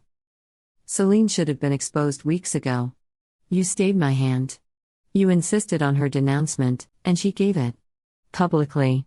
With her mouth, perhaps. But her eyes were useful," the minister cut in. "Better to let the court doubt her loyalties than see them confirmed outright." Warden Thaler said nothing. His eyes moved between them, pale and unmoved. "The leak came from within," Veridin said. "That courier, he was known to House Merrow. We found glyph traces in the scroll case binding. High work. Old. Which means she had help." The minister didn't blink. "She always did. The boy. The exile. Cassian." Veridin scoffed. "A failed noble playing rebel in the gutters. His hands are bloody, but his followers bleed quicker. And yet," said the minister, "they keep coming. Then we end it. With steel. With fire. You tried fire before. Not mine." Thaler stepped forward. Not loud. Not sudden. But it drew both their attentions. "The girl is not broken," he said simply. "No," said the minister. "She is bent. Inward. Torn between loyalty and love." "Then let us tear her the rest of the way," Veridin said. Thaler looked to the center of the chamber, to the shaft of light. "Bend something too far, it breaks." Silence followed. Then the minister turned, drawing a slip of parchment from her sleeve. "Then we try control before destruction. Lord Veylor has agreed. We proceed with the betrothal to Karin's son." Veridin snorted. "You would bind her to a boy barely grown? Symbolism is stronger than swords, Inquisitor. If she marries, she is marked. Bound. Her rebellion becomes a domestic matter. And if she runs? Then she declares herself. And you may have your fire." They paused, watching each other across the dark. Veridin spoke again, quieter now. "If she becomes a symbol, it will not be ours." The minister folded the parchment again. "That is what the wedding is for. To redefine the story. She will resist. Let her. Under our terms." Thaler turned to leave. As he reached the edge of the circle, he looked back once. A blade that resists the forge still cuts. But not always what you intend. The hall absorbed his words. The shadows reclaimed him. The others remained in place, unmoved. The light from the grate shifted. No one stepped into it. Through the glass, a father. The corridors of the East Wing were hushed. Servants had long since withdrawn. The feast was over. The whispering had moved to darker places. Selene moved like smoke, her footsteps silent on the red marble floor. The blood oath still ached faintly beneath her ribs, a dull pulse that felt like guilt or prophecy. She should have gone directly to the gardens. But something pulled her. She turned the last corner and stopped. The door to the Crimson Chamber stood ajar. Inside, lit by the dying hearth, her father sat alone. Not at the head of the table. not flanked by counselors or shrouded in his usual veil of command. He was seated off-center, back-bowed, a small glass chess piece turning slowly in his hand. She recognized it immediately. The Queen. Her piece. From the carved set they used to play in the West Solar. The one he let her win with once, just once, when she was 7. He was whispering to it. She couldn't hear the words. Didn't dare step closer. His face, half lit by firelight, was different than she remembered. Tired. Older. Not cruel. Just quietly unraveling. She should have walked away. She should have hardened. But for a breath, just a breath, Selene remembered him as he used to be. The father who had held her steady the first time she climbed a horse. Who had taught her how to speak without blinking. Who had looked at her not as a weapon, not as a risk, but as something he believed in. He still held the Queen. Still turned it. Over and over. Like a man turning over a wound. She stepped back, silent as snowfall, and vanished down the hall. She didn't cry. But the weight in her chest had shifted. He was still a piece of the machine. But maybe, just maybe, he'd left her a crack to escape through. Or burn. Chapter 6.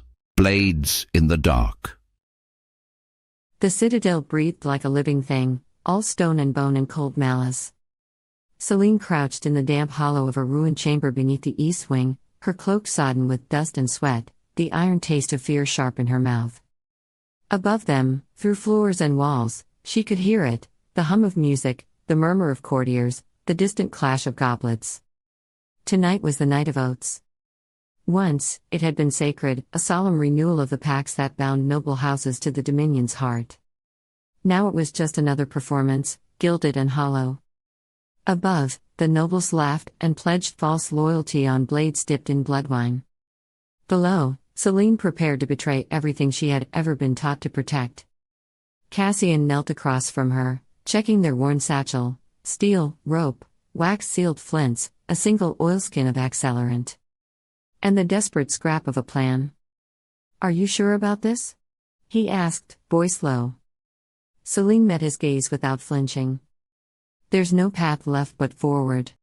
He studied her for a breath longer. Then nodded, trusting her even now. Especially now.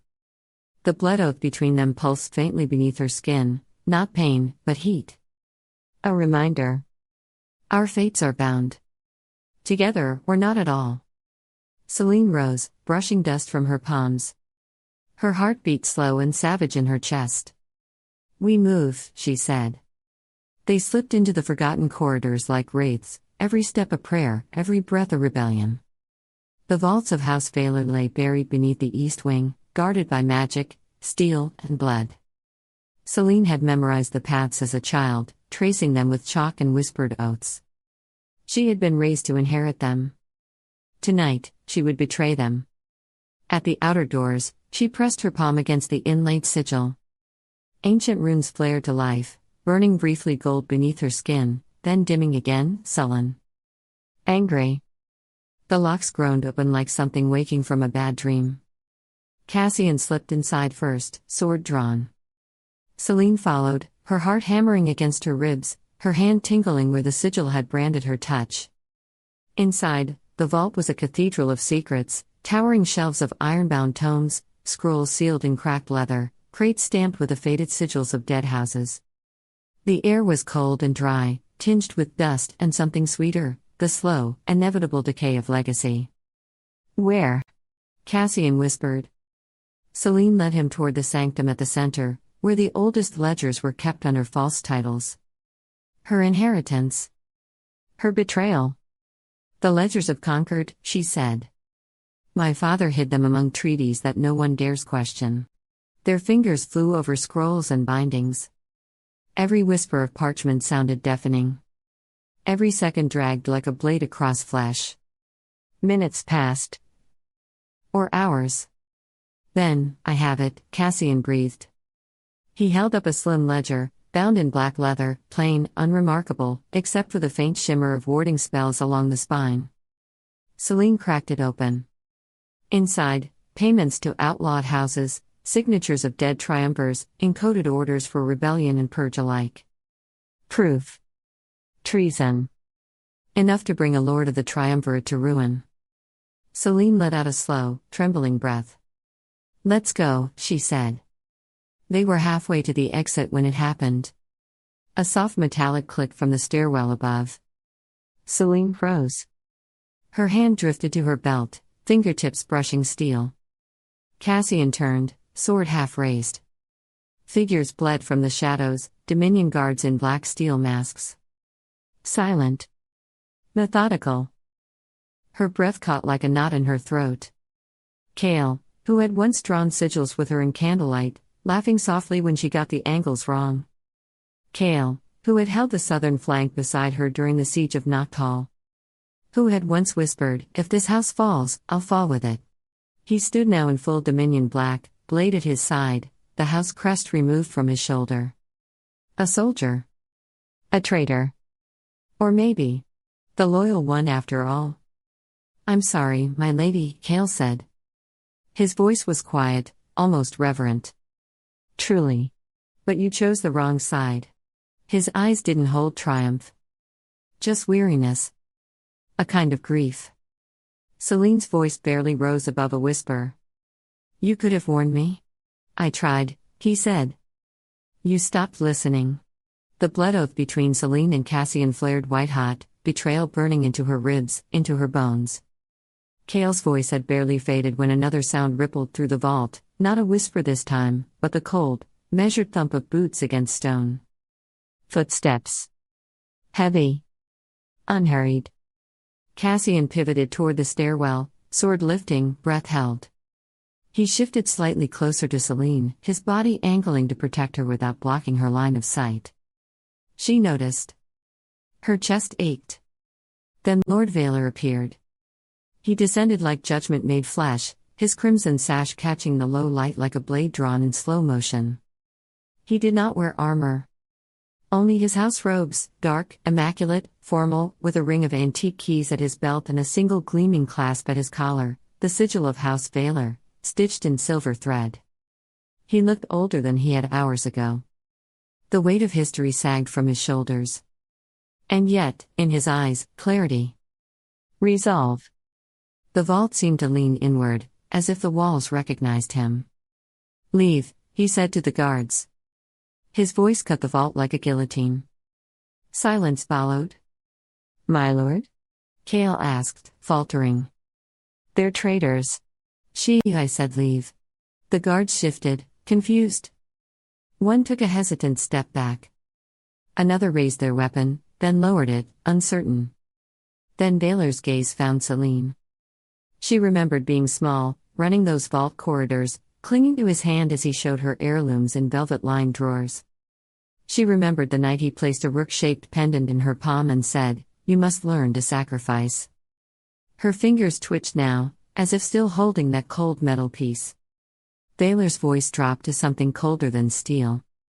"You were meant to protect this house. You were meant to earn my loyalty," Selene snapped. Something cracked in his expression, the faintest fracture in a marble mask. Then he nodded once. "Final. So be it." He turned to Kale. "Kill them both." Kale surged forward, drawing steel, too fast, too close. Selene barely got her blade up in time, parrying with a ringing clash that sent sparks dancing across the floor.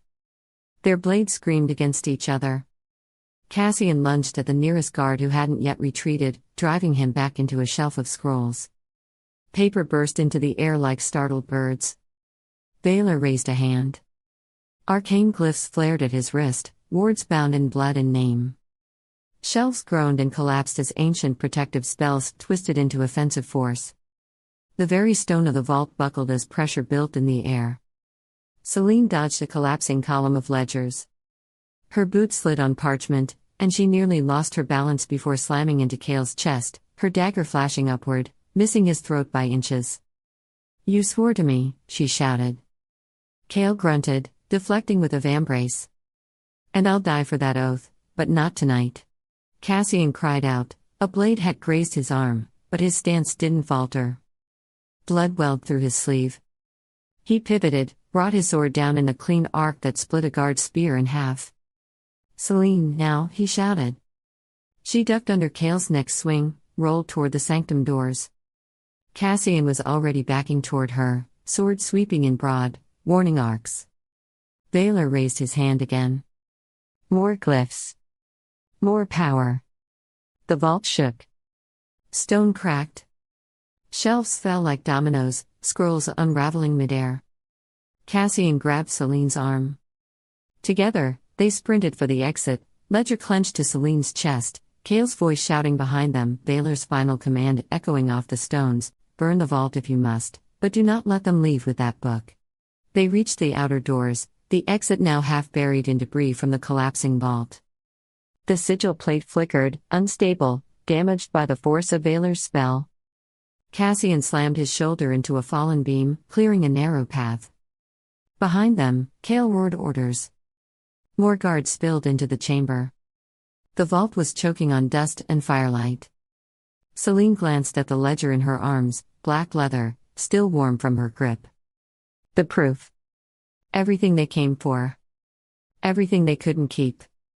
"Cassian," she said, breathless. "I need fire." "What? Now?" He blinked, saw the look in her eyes, and didn't argue. He pulled a sparkstone from his belt and struck it against the edge of his blade.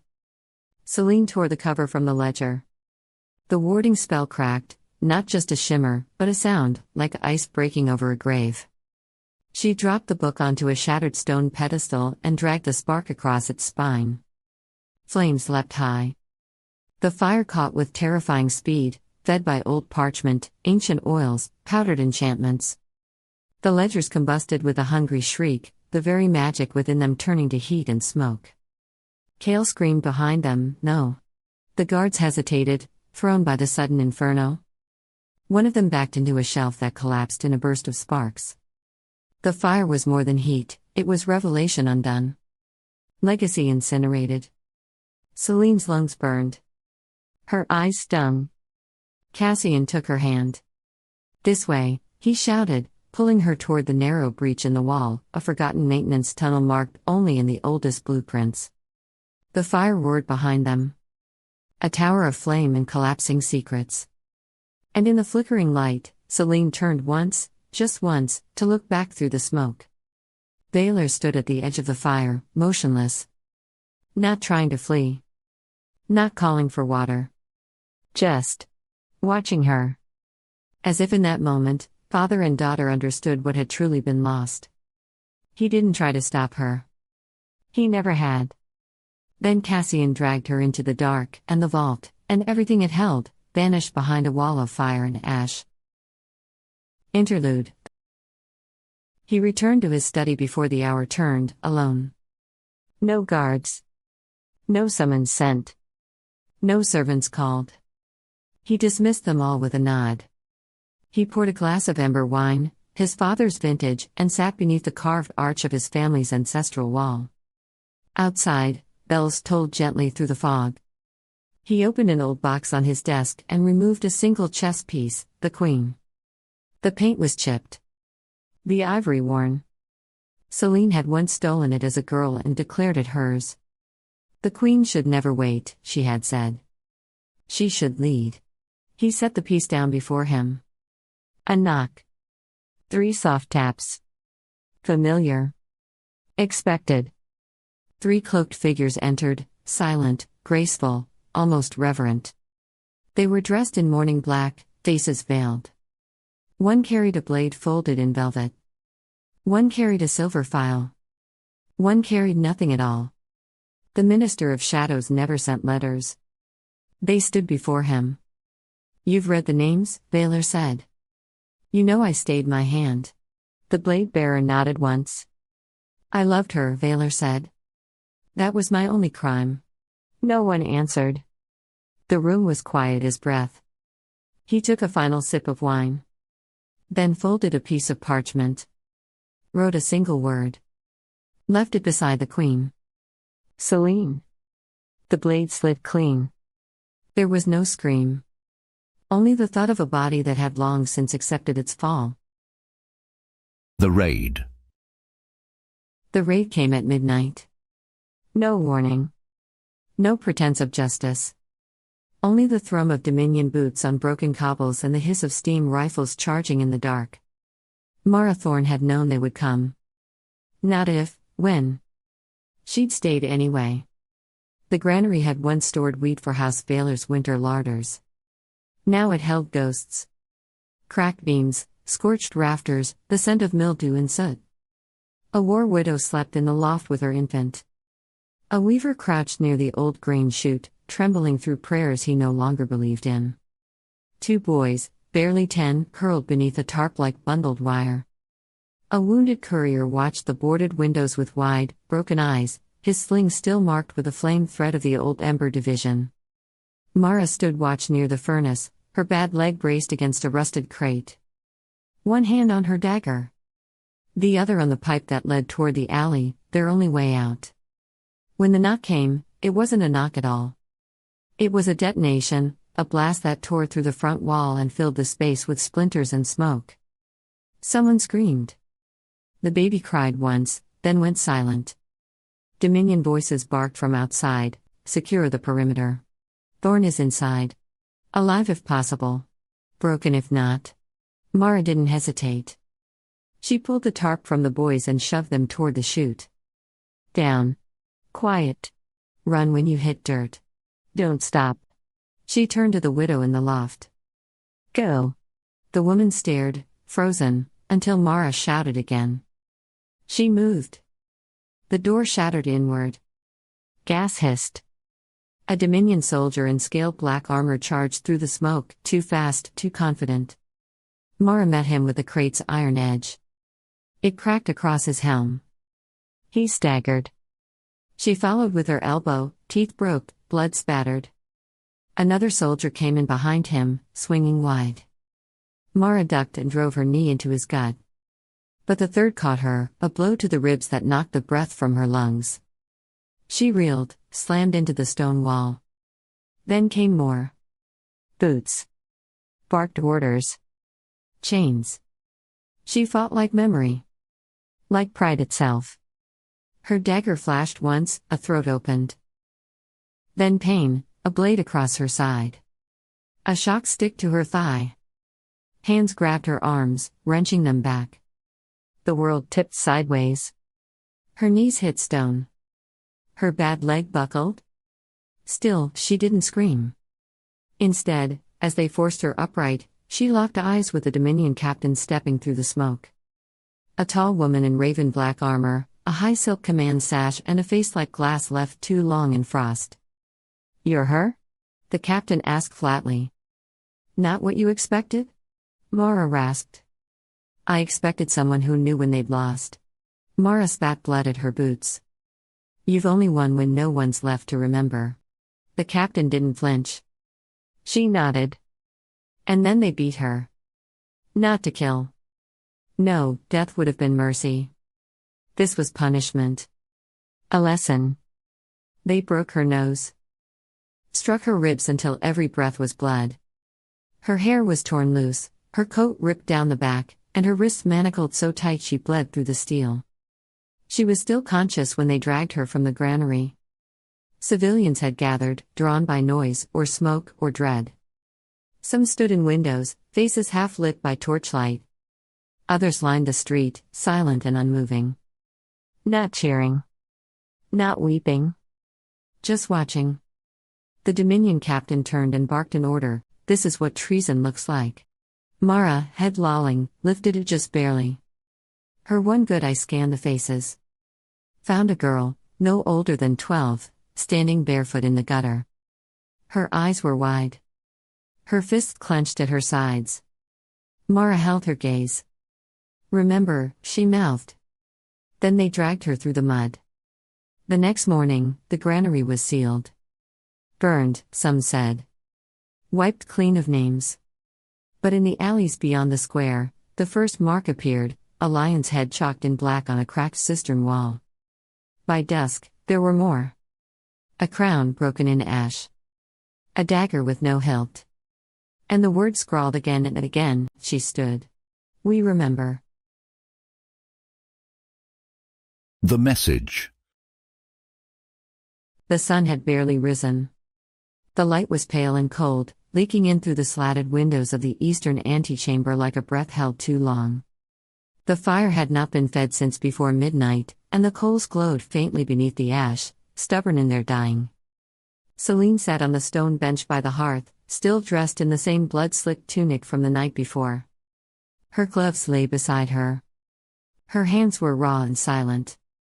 She had not spoken since the last command was given. A soft knock.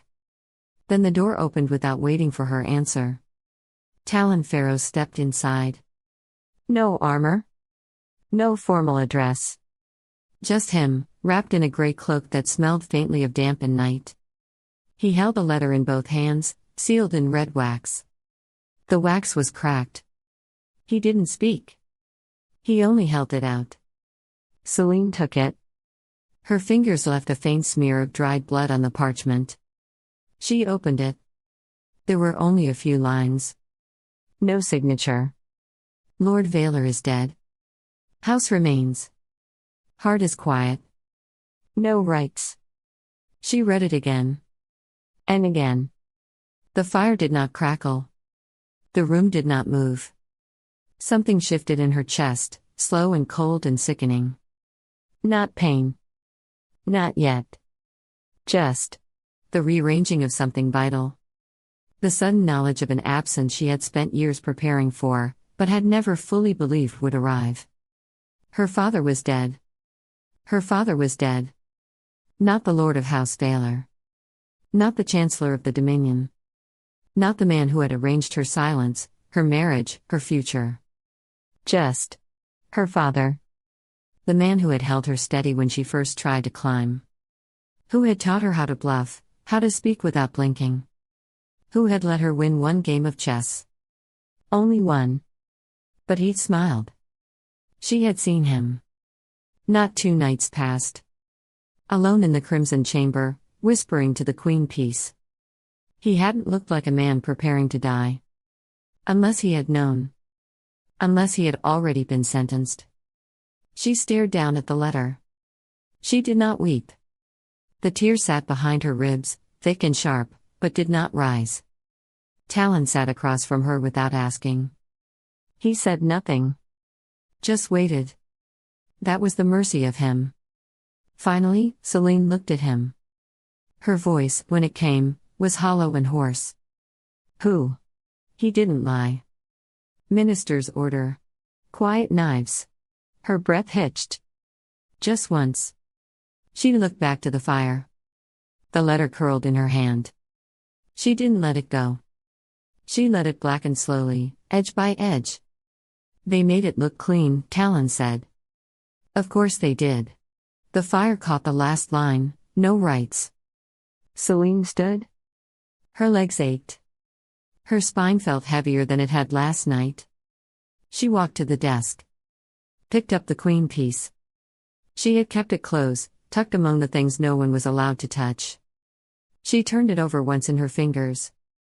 Then twice. Then again. He hesitated, she said. That's why they killed him. Talon didn't disagree. Selene looked toward the window. The sun was rising. Cold and pale. No warmth.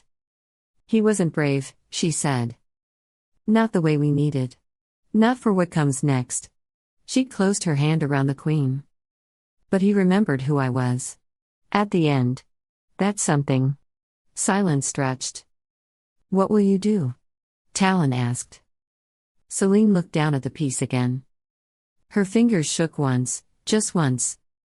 Then steadied. What I was born for. She turned back to the fire. Tossed the last blackened curl of parchment into the flames. The Queen she kept. The silence she carried with her out the door. Chapter 7. The Fall from Grace. Selene staggered against the catacomb wall, her vision swimming. Every muscle screamed. The copper tang of blood coated her tongue.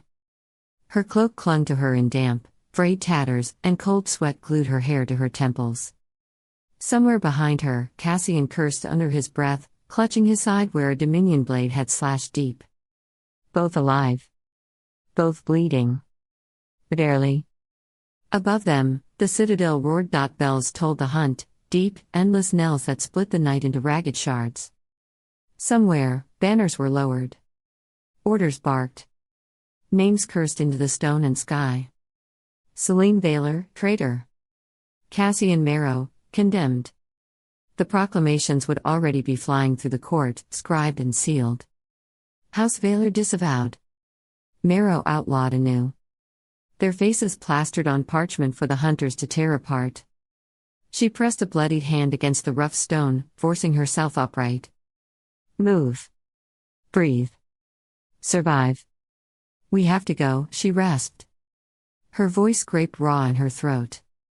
They'll drive the hounds into the lower tunnels by dawn. Cassian leaned heavily against the opposite wall.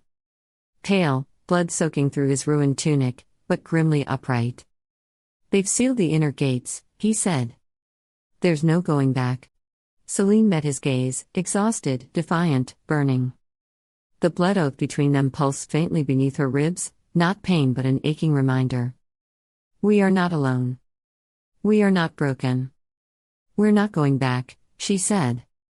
They moved through the blackened veins of the Undercity, a labyrinth where Dominion light never reached. Selene led, half by memory, half by instinct. She counted steps by heartbeats. She listened to the walls, feeling where the stone shifted, where old air breathed. Above, the citadel shone like a poisoned star. Below, the dead whispered.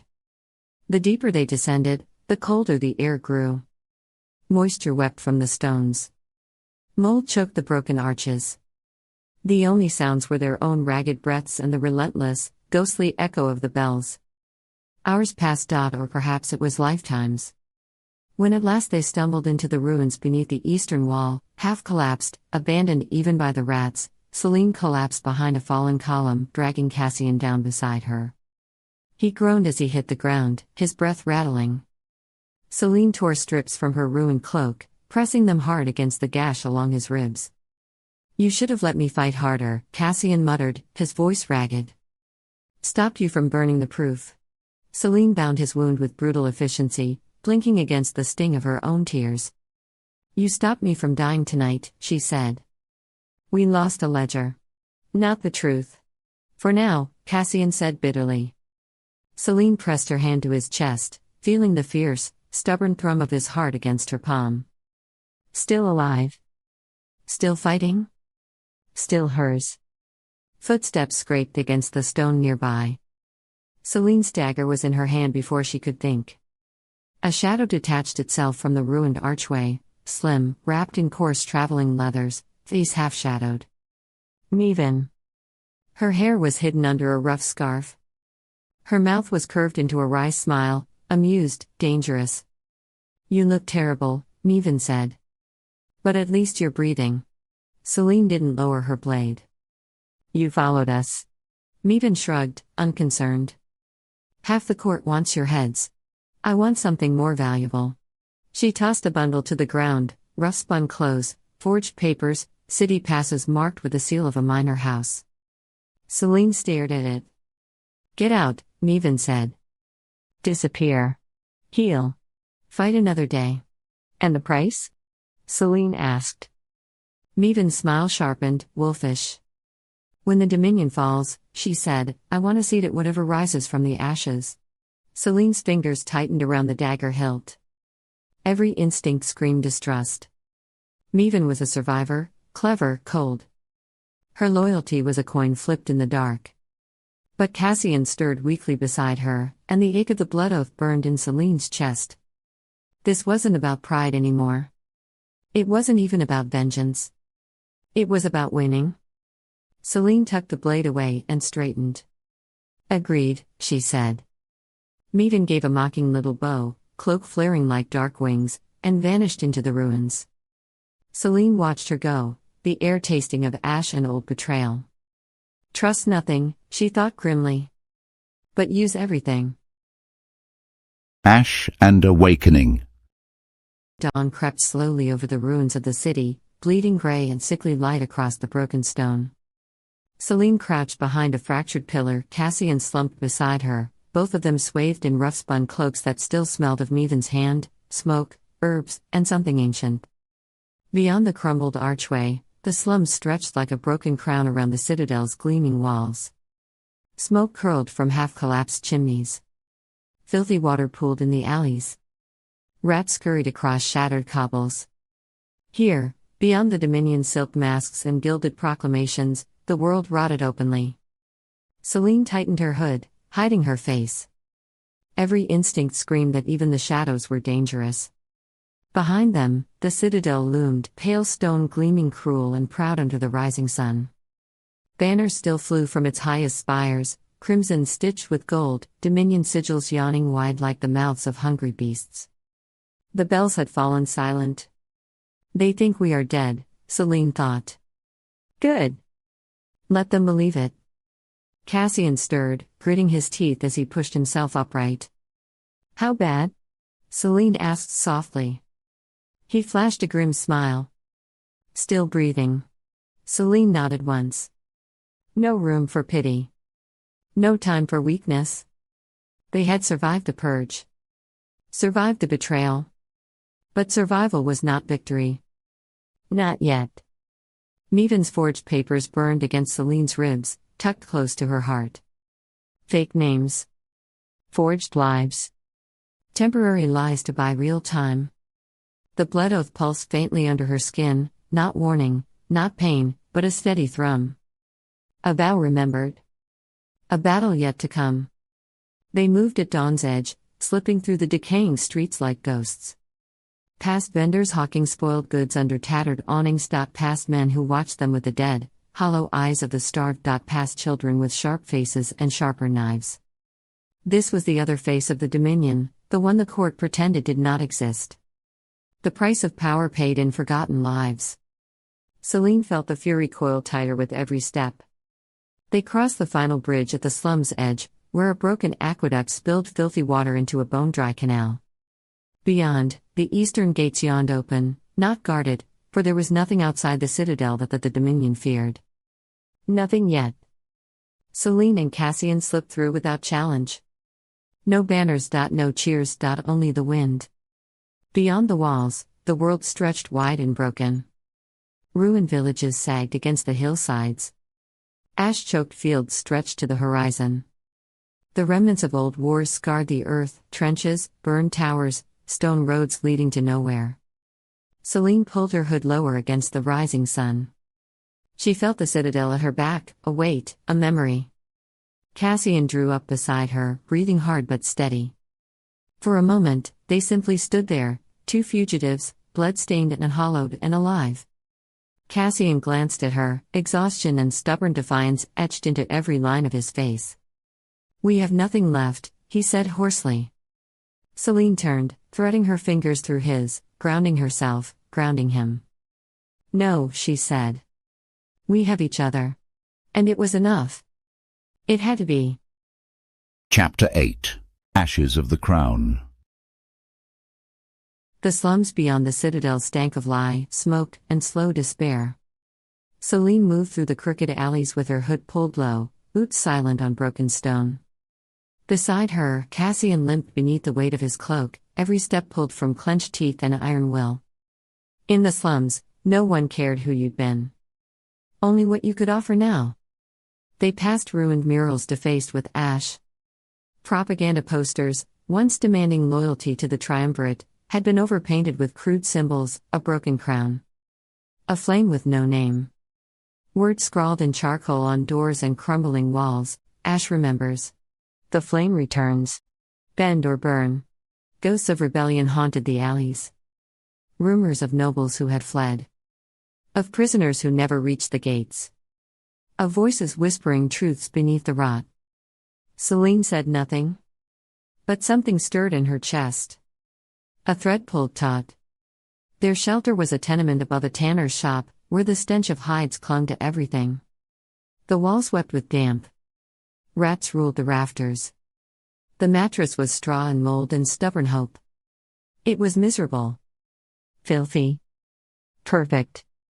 Cassian collapsed onto the bedding with a hiss that barely escaped his lips.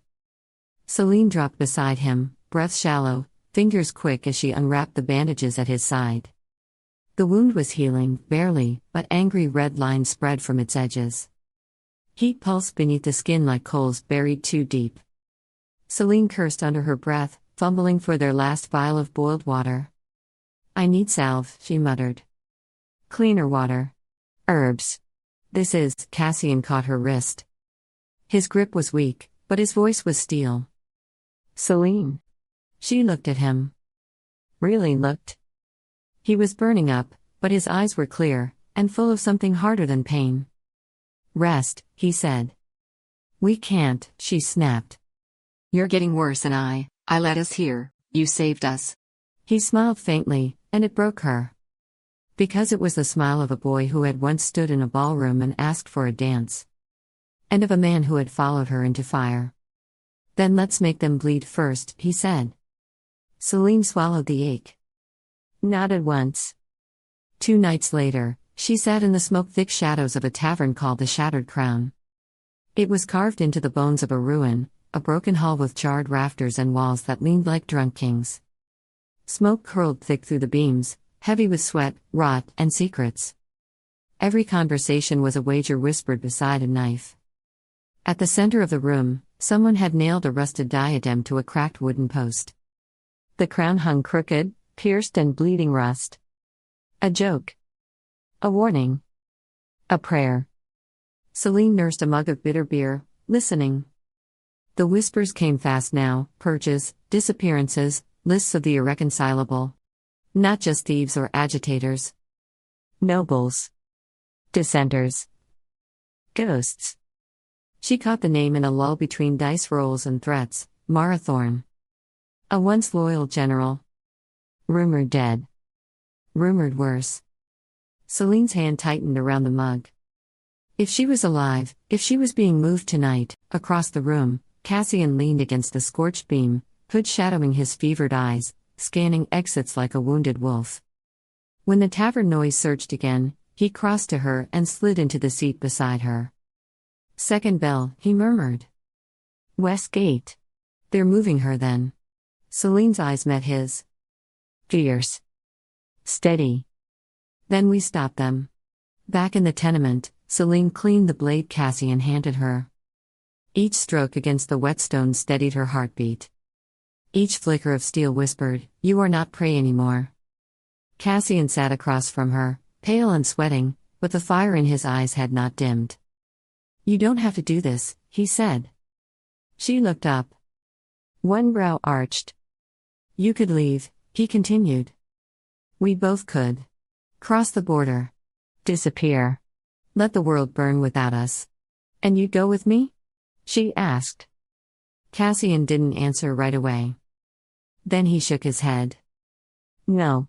Selene set the dagger down gently. Crossed to him in silence.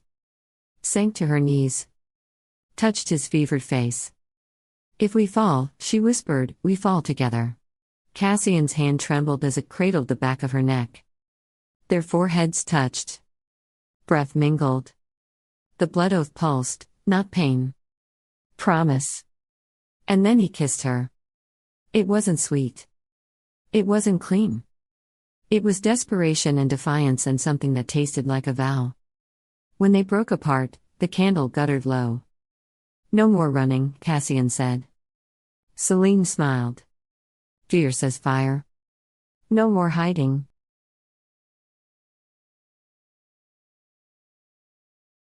The ambush came beneath the ruined archway called the Dagger's Teeth, jagged stones reaching like shattered fingers toward the storm-lit sky.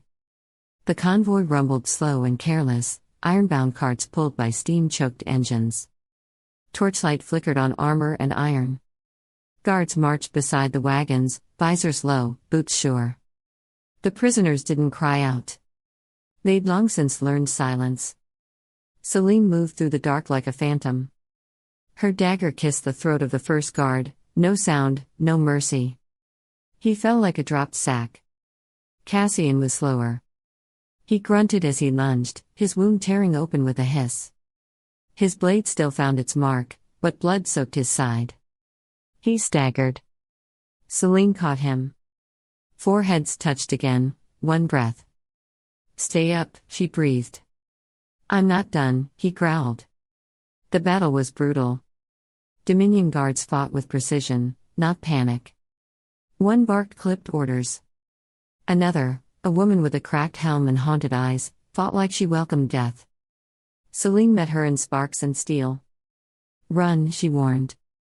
The woman spat blood. "You first." One feint. One slip. And the woman fell. Smoke thickened. Blood slicked the stones. One cage cracked open. Then another. And another. Limbs. Voices. Life.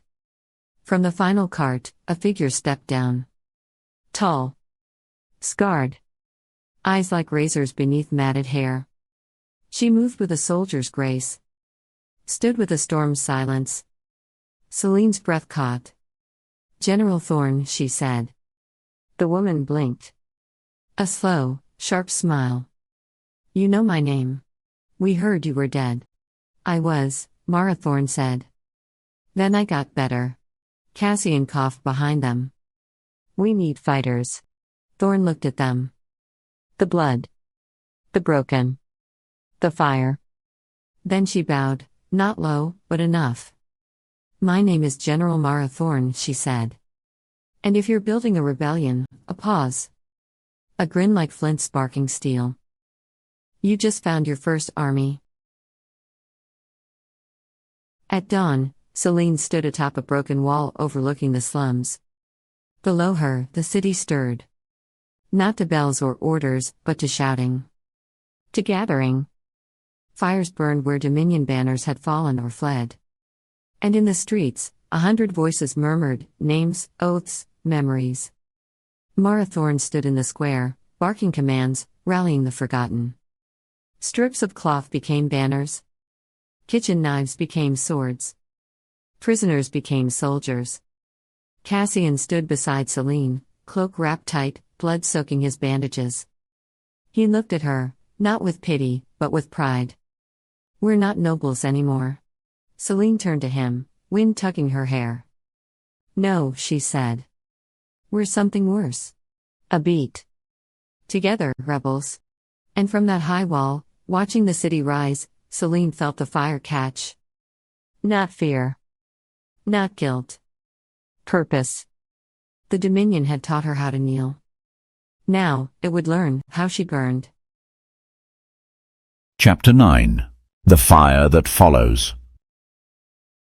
The ruins crackled with low fires and murmured voices, a fragile heartbeat beneath the shattered sky. Selene stood with Cassian and General Mara Veylor around a broken stone table in what had once been the archives of House Reiner. Now it was soot, broken stone, and wind.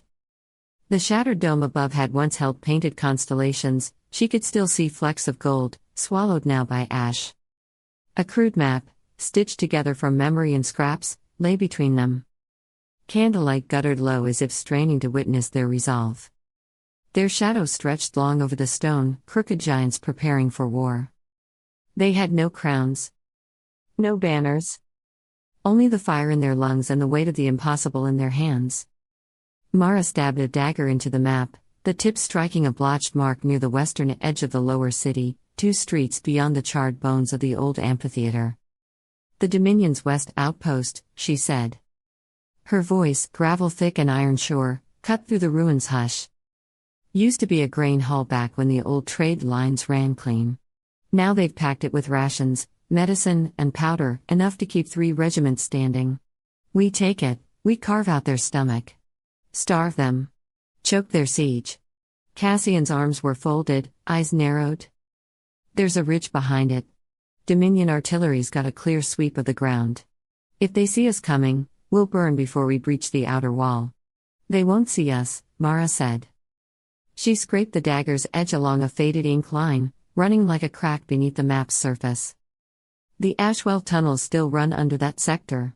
My scouts, Lise and Boren, made it through yesterday. Collapsed in places, but passable.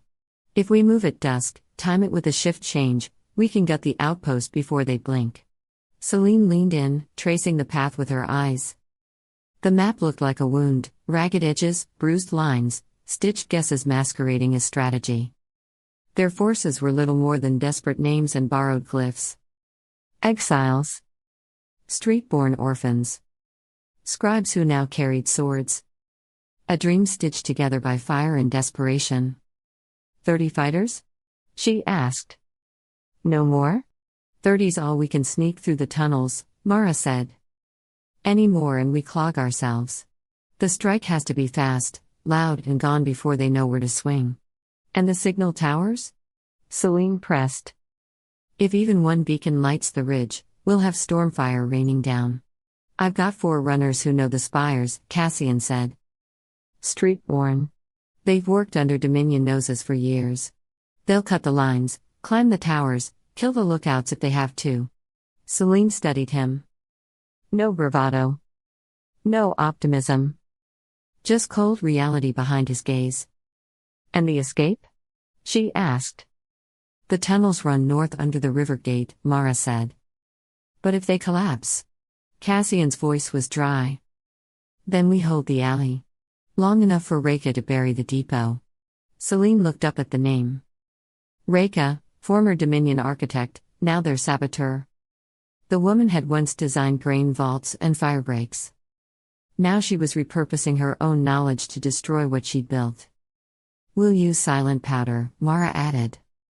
No smoke. No warning. Selene's gaze drifted again to the mark on the map. West Outpost.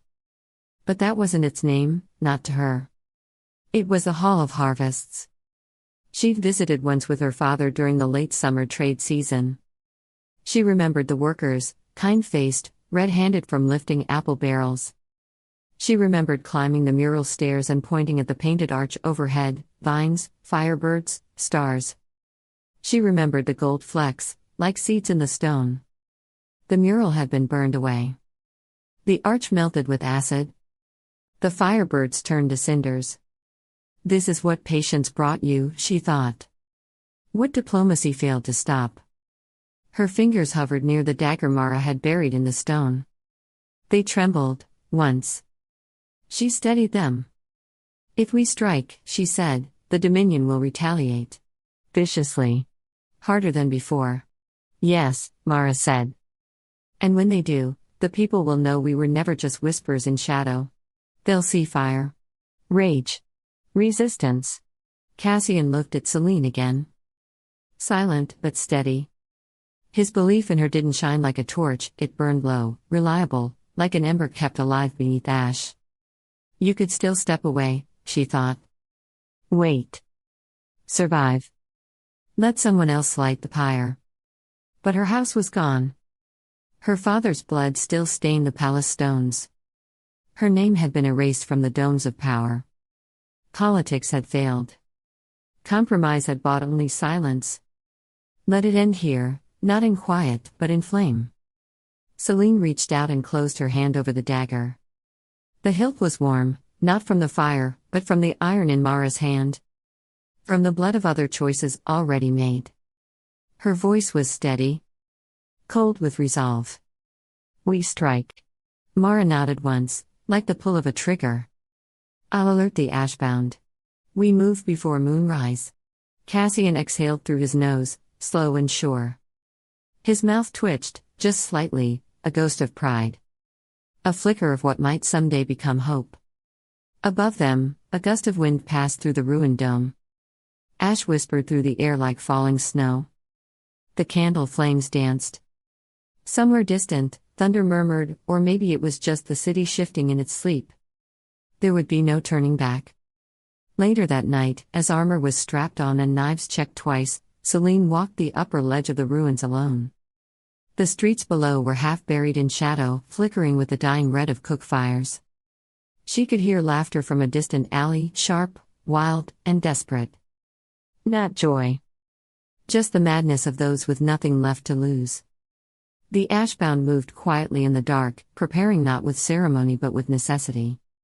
Black cloth around arms. Half-muffled boots. Hands scrawled with sigils of old houses, old gods. Below her, Reka crouched over a satchel of powder, explaining charge placement to a boy no older than 15. He listened with the stillness of the condemned. Selene looked up.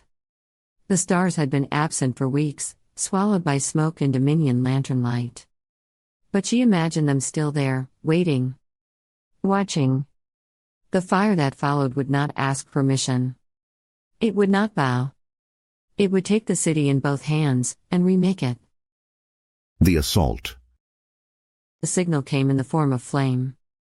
At the far western wall, Mara's scouts lit barrels of pitch in the alleyways, setting fire to a block of abandoned grain carts.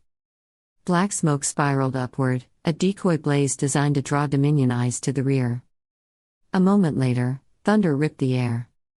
Cassian's saboteurs had buried charges beneath the old catacombs, and when they detonated, the entire eastern wall of the outpost buckled inward with a deafening roar.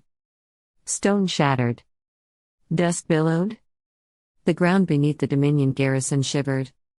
Selene didn't wait for orders. Didn't wait for the fear. She was already running. For the fallen, she cried, voice rising above the chaos like a blade unsheathed. The rebels surged forward. Arrows sang from the ramparts. Some lit with flame, others whispering with enchantment. The first wave fell hard, bodies thudding against cracked cobble and broken crates. One man, Kellen, took an arrow to the throat mid-cry and dropped without a sound. Selene ducked beneath the lip of a collapsed archway. The sting of ash clung to her throat, and the heat from the fires behind her painted the morning sky blood orange. Then she moved, fast. She burst from cover, blade raised high, driving her sword into the belly of a red-cloaked Dominion soldier before he could lift his shield. She yanked it free with a wet rip, pivoted, and slashed down a second who rushed in blindly. Steel screamed against steel. To her left, Cassian charged, hammer in one hand, short sword in the other. He moved like a siege engine, crushing everything in his path. A Dominion pike shattered on his shoulder plate. He responded by driving the spike of his hammer into the man's eye socket, wrenching it free with a spray of gore. Onward! Cassian roared. Rebels poured through the breach behind them. Half-trained, underarmed, some barefoot, but burning with fury. Selene led them toward the inner gates. 2 Dominion officers stepped into her path, heavy armor, trained stance, twin swords gleaming. The first struck fast, she parried low, twisted, slid under his guard, and plunged her dagger beneath his breastplate. He gasped once. The second caught her across the ribs with a glancing blow. She stumbled, rolled, came up bloodied but unbroken, and slashed his hamstring before cutting his throat from behind. Blood sprayed. Smoke choked the air. The rebels rallied, cries echoing from ruin to ruin. Then Mara's second wave slammed into the flank, a wedge formation of fighters in scavenged armor, roaring battle hymns as they crashed through the outer yard. The Dominion staggered. For a heartbeat, they reeled. And then the magic came. From the high balcony of the central tower, a Dominion mage captain in silver-etched robes raised his arms. Sigils spun into the air like burning stars. Heat shimmered. The very air seemed to bend. Cassian shouted, "Mages! Tower!"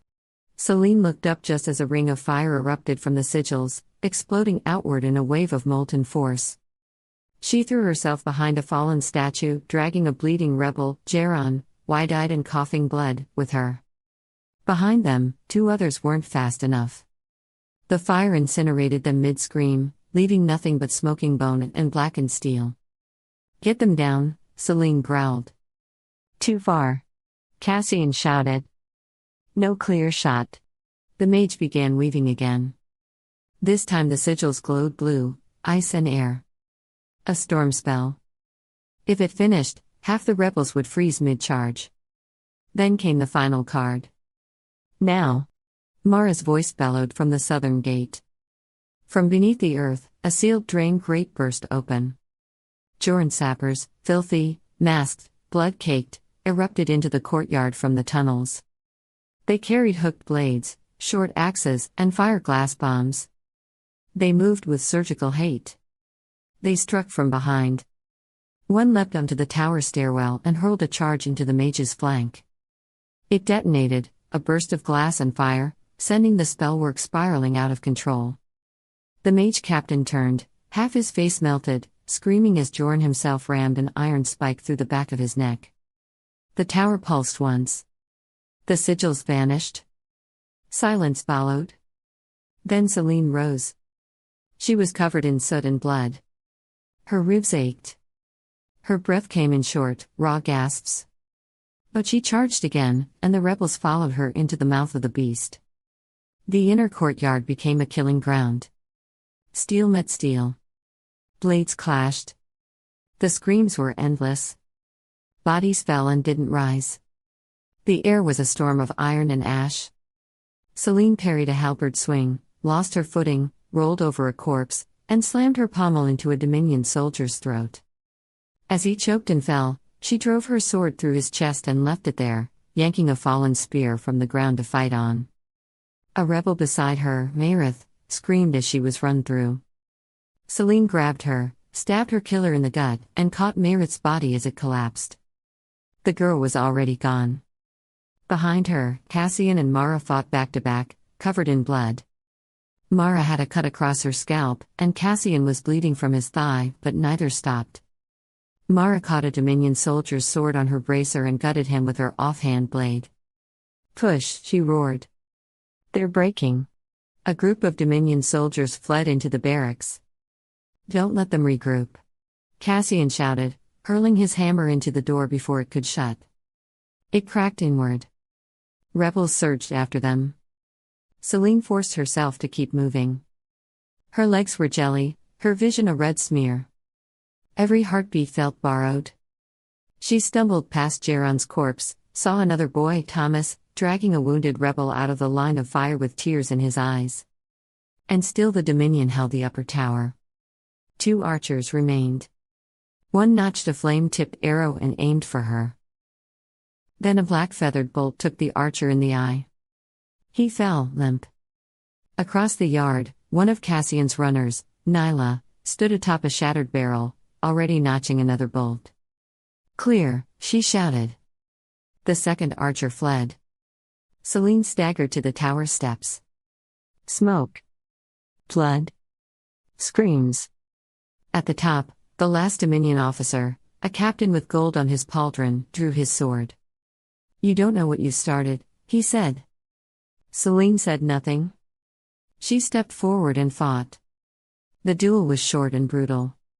He was trained, fast, precise, but she was fire and fury, and pain made flesh. She caught his blade, locked it, twisted it out of his hand, and drove her spear through his gut. He fell without a sound.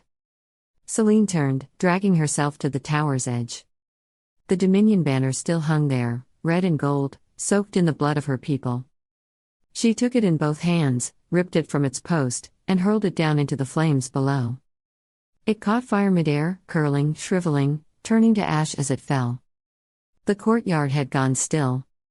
Mara limped toward her, Cassian beside her, his hammer dragging on the ground. "We held," Mara said. Her voice was thick, low. "We took it." Selene looked at them. Then out over the wall, where the lower city watched with wide eyes. The smoke would be seen for miles. The Dominion would know. They would come. But for this moment, this one breath of stillness, the outpost was theirs. She didn't smile. Only whispered, "Light the pyres." The aftermath. The west outpost lay in rebel hands. The fire still smoldered in the shattered barracks.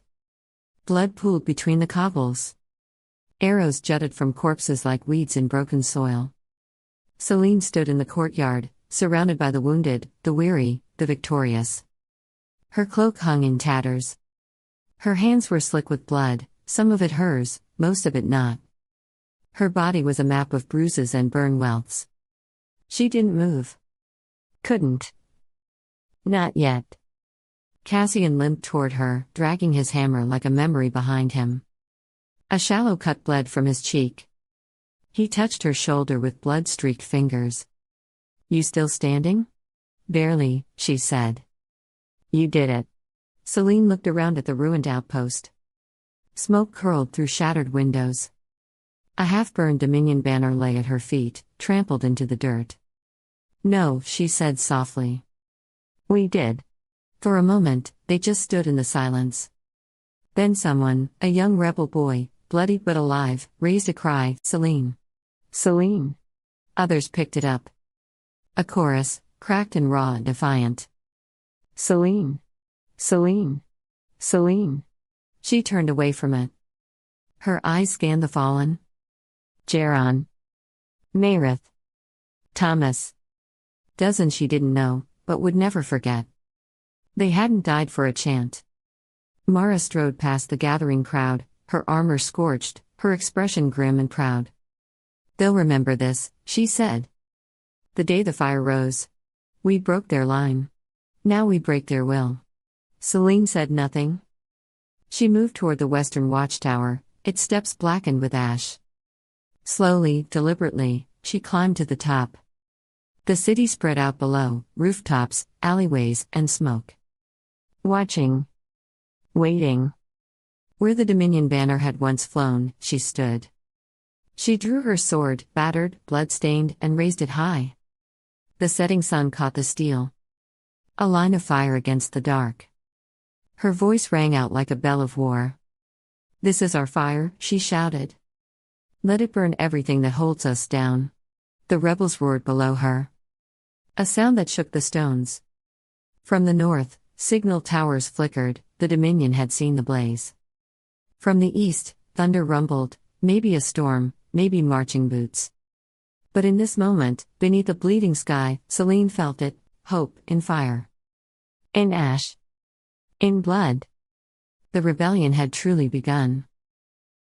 The smoke that lingers.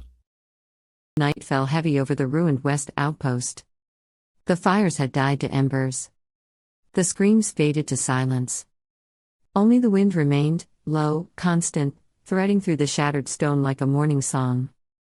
Selene sat on the cold steps of the outer wall, her hands still stained with blood. The stars above seemed impossibly distant. Too clean. Too far. She had not removed her armor. Couldn't. It felt like the only thing still holding her together. Cassian lowered himself beside her with a soft grunt, his movements stiff with bruises and exhaustion. He offered a flask of water. She took it silently, drinking in slow, measured sips. "You're bleeding," he said, reaching gently for the cut at her brow. Selene flinched. "Not from pain, from kindness." "It's nothing." "It's something," he replied, dabbing at it with a scrap of cloth. They sat in silence for a long while. Around them, the rebels moved like ghosts through the wreckage, tending fires, comforting the wounded, carrying the dead. General Mara's second-in-command, Joran, had taken command of the recovery. He moved with quiet purpose, giving orders in low tones. No one raised their voice. Even victory felt like a funeral. "They're looking to you," Cassian said softly. Selene stared at the broken gate. The charred remnants of the Dominion's banner. "I'm just trying to keep us from collapsing." "You're doing more than that. You gave them something to believe in." She closed her eyes. Later, Selene wandered through the makeshift infirmary, a hollowed-out grain hall lit by lanterns and prayer candles. The wounded lay on straw mats, wrapped in bandages, some still murmuring fevered dreams.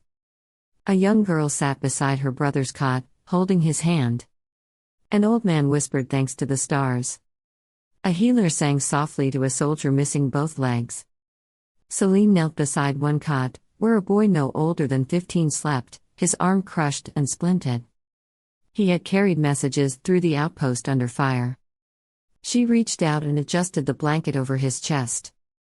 A whispered voice spoke behind her. "They would follow you into the fire." Meaden stood in the doorway, shadowed by the flicker of candlelight. Her blade was still at her hip, but for once her tone held no sharpness.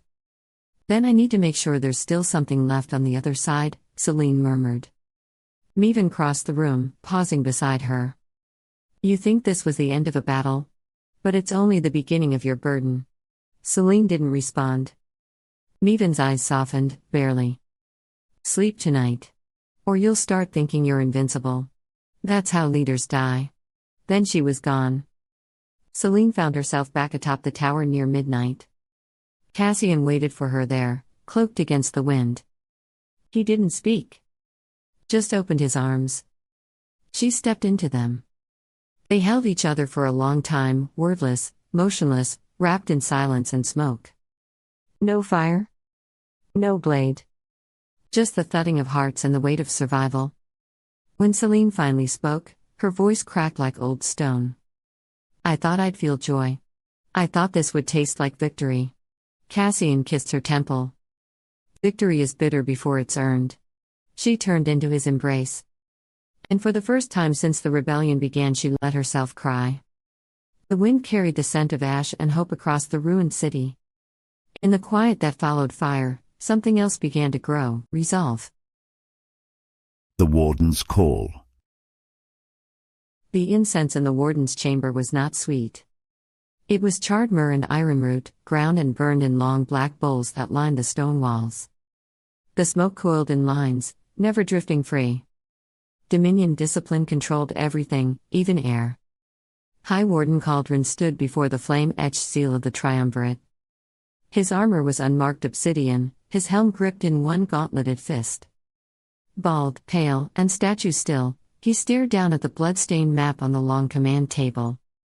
They've struck the outpost, said the officer kneeling at his feet. The Westgate district has collapsed into full defection. Militants. Civilians. Temple breakers. Cauldron did not move. The flame of the incense caught the sharp angles of his cheekbones. Cauldron turned his head slowly. His voice was flat. Belief is not truth. Truth does not waver. Find her. Yes, Warden. Another officer stepped forward. This one bore a scar across his face, earned during the purge of Hollow Spire, and worn with pride. Shall we call for reinforcements from the Citadel? Cauldron's fingers twitched once. No. He finally lifted his eyes to the ranks of armored soldiers gathered in the chapel beyond the chamber's open doors. 200, at least. All arrayed in black and red, helms polished, faces unreadable. We do not ask for help, he said. We cleanse. That is our charge. He stepped away from the table. Bring them in. 2 guards opened the chapel's inner gate. From a side corridor, 12 men and women were dragged forward, bound at the wrists, ragged, hollow-eyed. Some had bruises. One limped. All bore the same brand scorched into their skin, a broken flame. Cauldron faced the gathered troops, his voice rising like steel hammered on steel. These are the soft hearts that fed the rot. The ones who whispered her name. Who passed bread to rebels. Who let children speak of lions. He gestured. The prisoners were shoved to their knees. Mercy was tried. Mercy failed. Mercy breeds corruption. He drew a short-bladed officer's sword, not the heavy glaive he wore in battle, but something personal. Ritualistic. He knelt beside the first prisoner, an older woman, silent but weeping. Without ceremony, he pressed the blade to her chest and drove it in. She slumped without sound. The second tried to speak. He didn't let him. The third screamed. He didn't flinch. By the time the last body hit the chapel floor, the blood had pooled at his feet, steaming in the cold. Cauldron rose. This city is ash and guilt. It forgets the order that binds it. But we do not forget. He looked to the front row, to his captains, to the silent, breathing weapons that served beneath him. We are not soldiers. We are judgment. We are clarity made flesh. He turned to the black banners that lined the walls, the sigil of the warden's glaive, a sword piercing a kneeling figure. The rebels think fire makes them pure. But fire without discipline is chaos. It is weakness. He pointed toward the west. There is a girl who calls herself Flame. She thinks rebellion will crown her. That fear will falter. He took his helm and locked it into place, a smooth hiss of steel. Show her what fear really looks like. The soldiers slammed gauntlets to breastplates in perfect rhythm. Once. Twice. Show them the weight of order. The gate to the courtyard opened. Outside, war wagons rumbled and hissed. Dominion banners flared in the wind. Horns began to blow, not like rebel calls, but like warnings before a storm. Cauldron mounted the stairs beside the outer wall and looked across the ruined skyline of the lower districts. Smoke curled into the dawn. Somewhere, faintly, he could hear singing. Ragged. Rebellious. He said nothing. Just raised one hand. And pointed toward the smoke. The response. Morning arrived with no sunlight. Only the sky, heavy with smoke and ash, greeted the battered remnants of the rebellion. In the west outpost's remains, the taste of soot clung to every breath. But no one rested. Selene stood in the shattered command hall with Cassian, Merrow, and Joran. A map of the city lay spread before them, smudged with ash, blood, and sweat. Joran tapped the northern quadrant. Scouts say Dominion warbands are regrouping here. 5 caravans arrived under cover of darkness. Supplies. Troops. They'll strike soon, Merrow said, pacing like a caged blade. Not to reclaim the outpost, to make an example of it. Burn it to the ground and salt the rubble. Cassian ran a hand through his hair. And with it, every civilian who's come here seeking protection. Selene nodded slowly. They want fear to do what their swords couldn't. She turned to Joran. Double the watch. I want a fallback tunnel through the well vaults cleared by dusk. Joran saluted and moved. Merrow arched an eyebrow. Clever. But defensive. You're not planning to hold this place forever. No, Selene said. But we make them bleed for it. Enough to delay their next step. Enough for the people watching to decide who they believe in. Later, Selene met with a group of runners returning from the far districts. Their news was grim. She read the proclamations in silence, then handed them back. Let them say what they want, she murmured. The fire's already out of their hands. Cassian stepped forward, eyes narrowed. But their retaliation will be ruthless. Selene looked to the distant skyline, to the towers of the citadel still untouched, still watching. Then so must we be.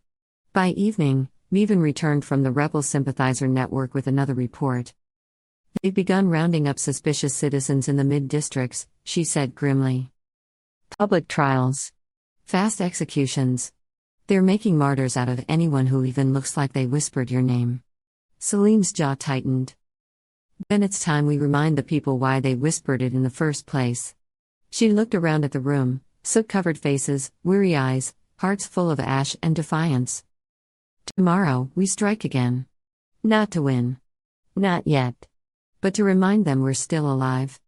She paused, then added, and that we are not afraid.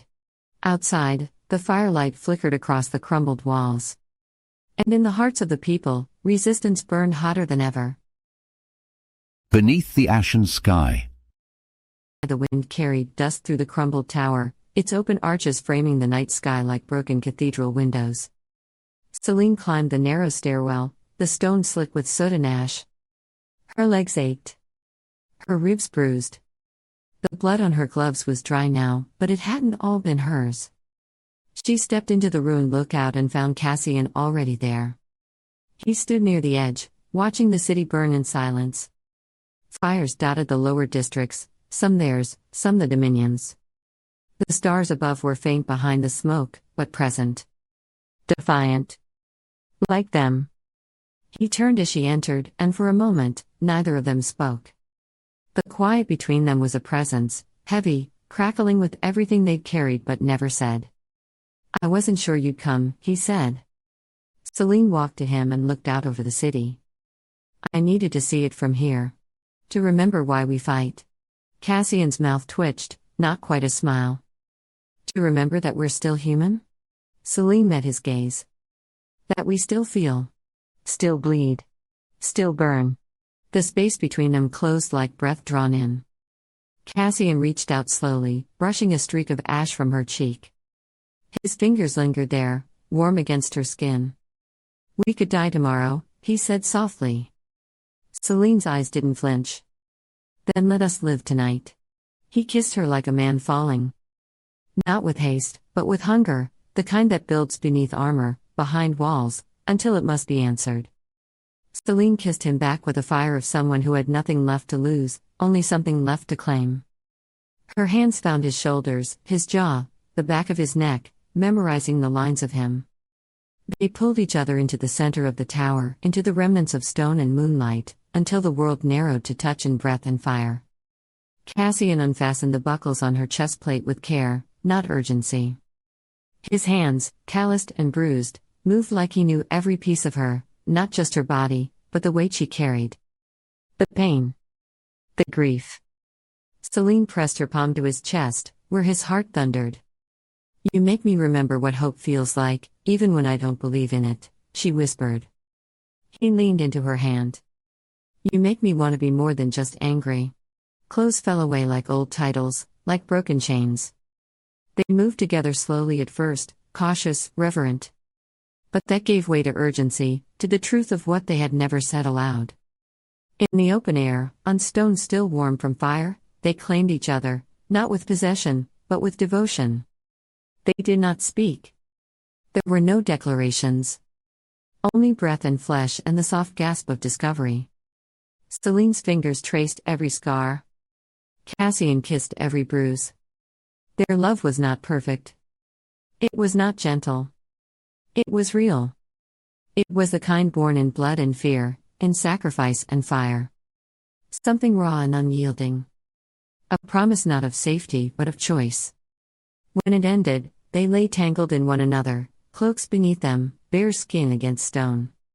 The wind swept through the tower's broken windows, but it could not steal the heat they had built. Cassian stroked her hair, his voice low. "I don't know what comes next."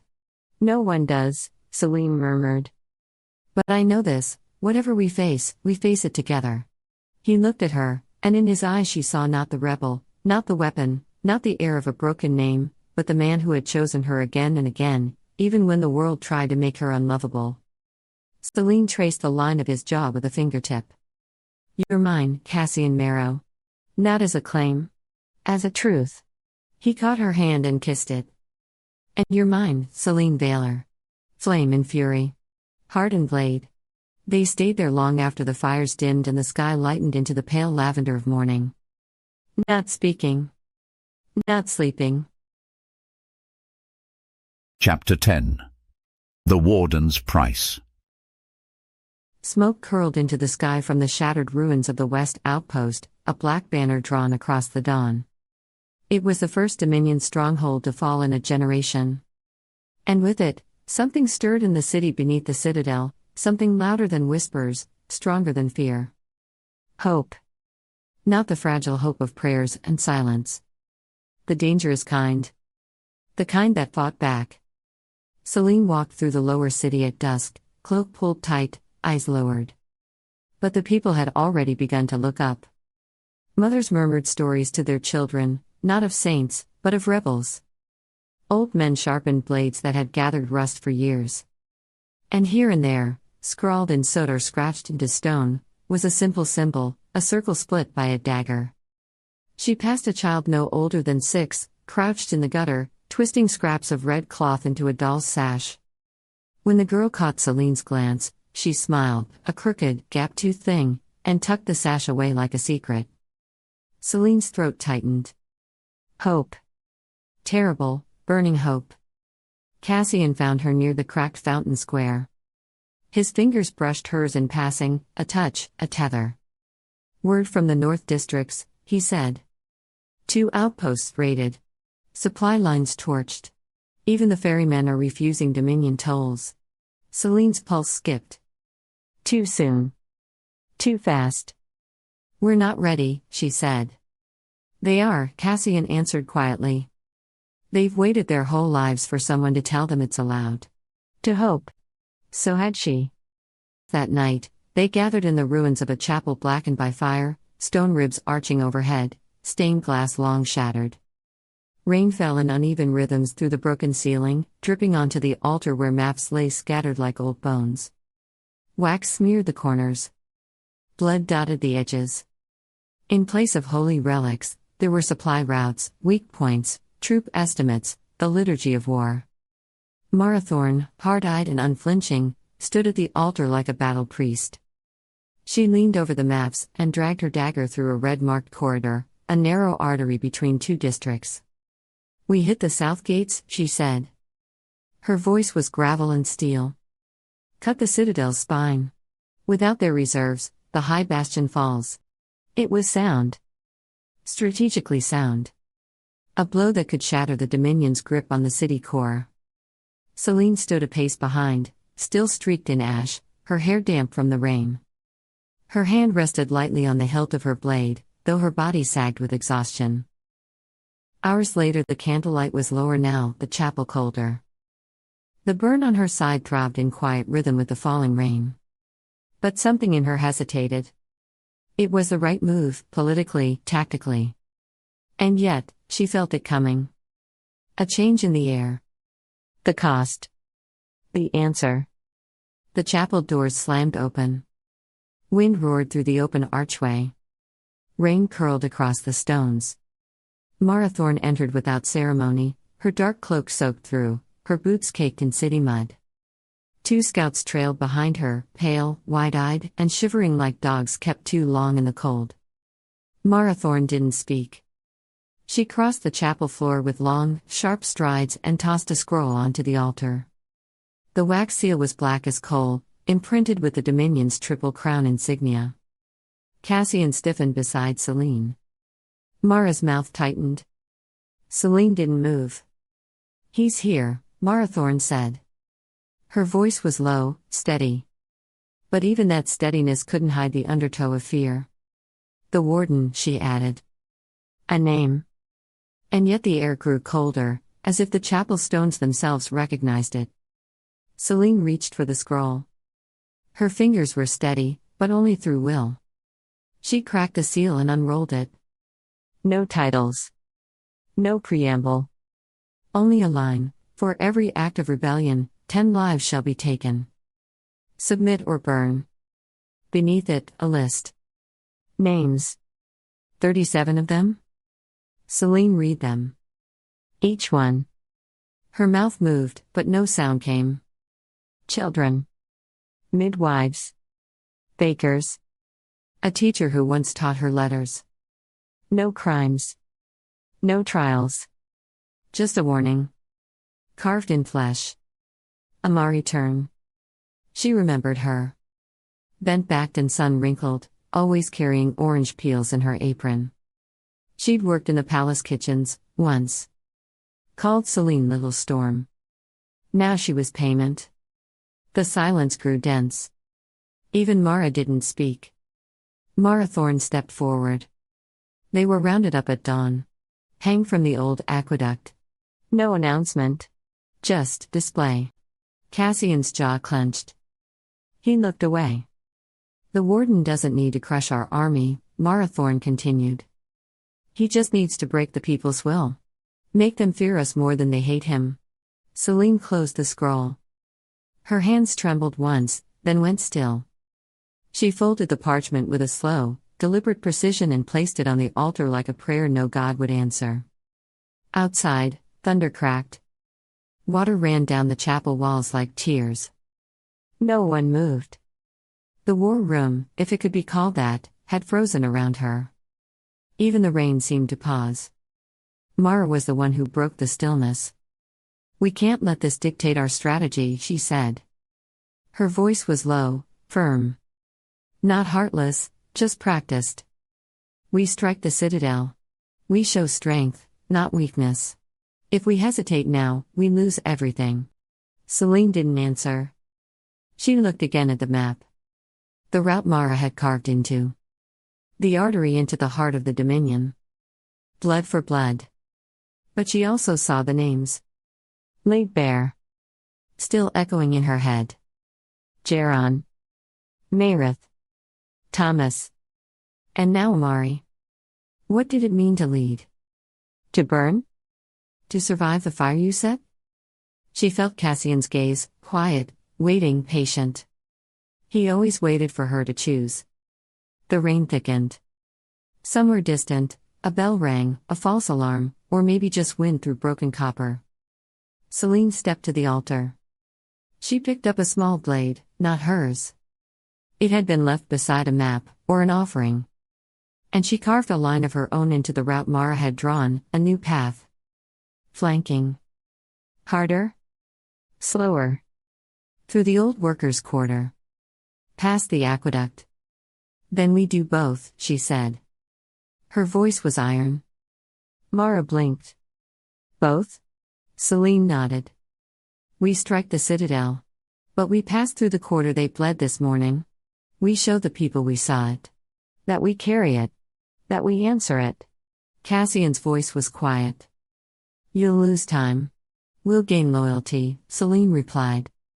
And I won't ask the people to burn for us while we walk above their ashes. She turned from the altar. This rebellion isn't just fire. It's memory. She looked at Mara Thorne. Send runners to the quarter.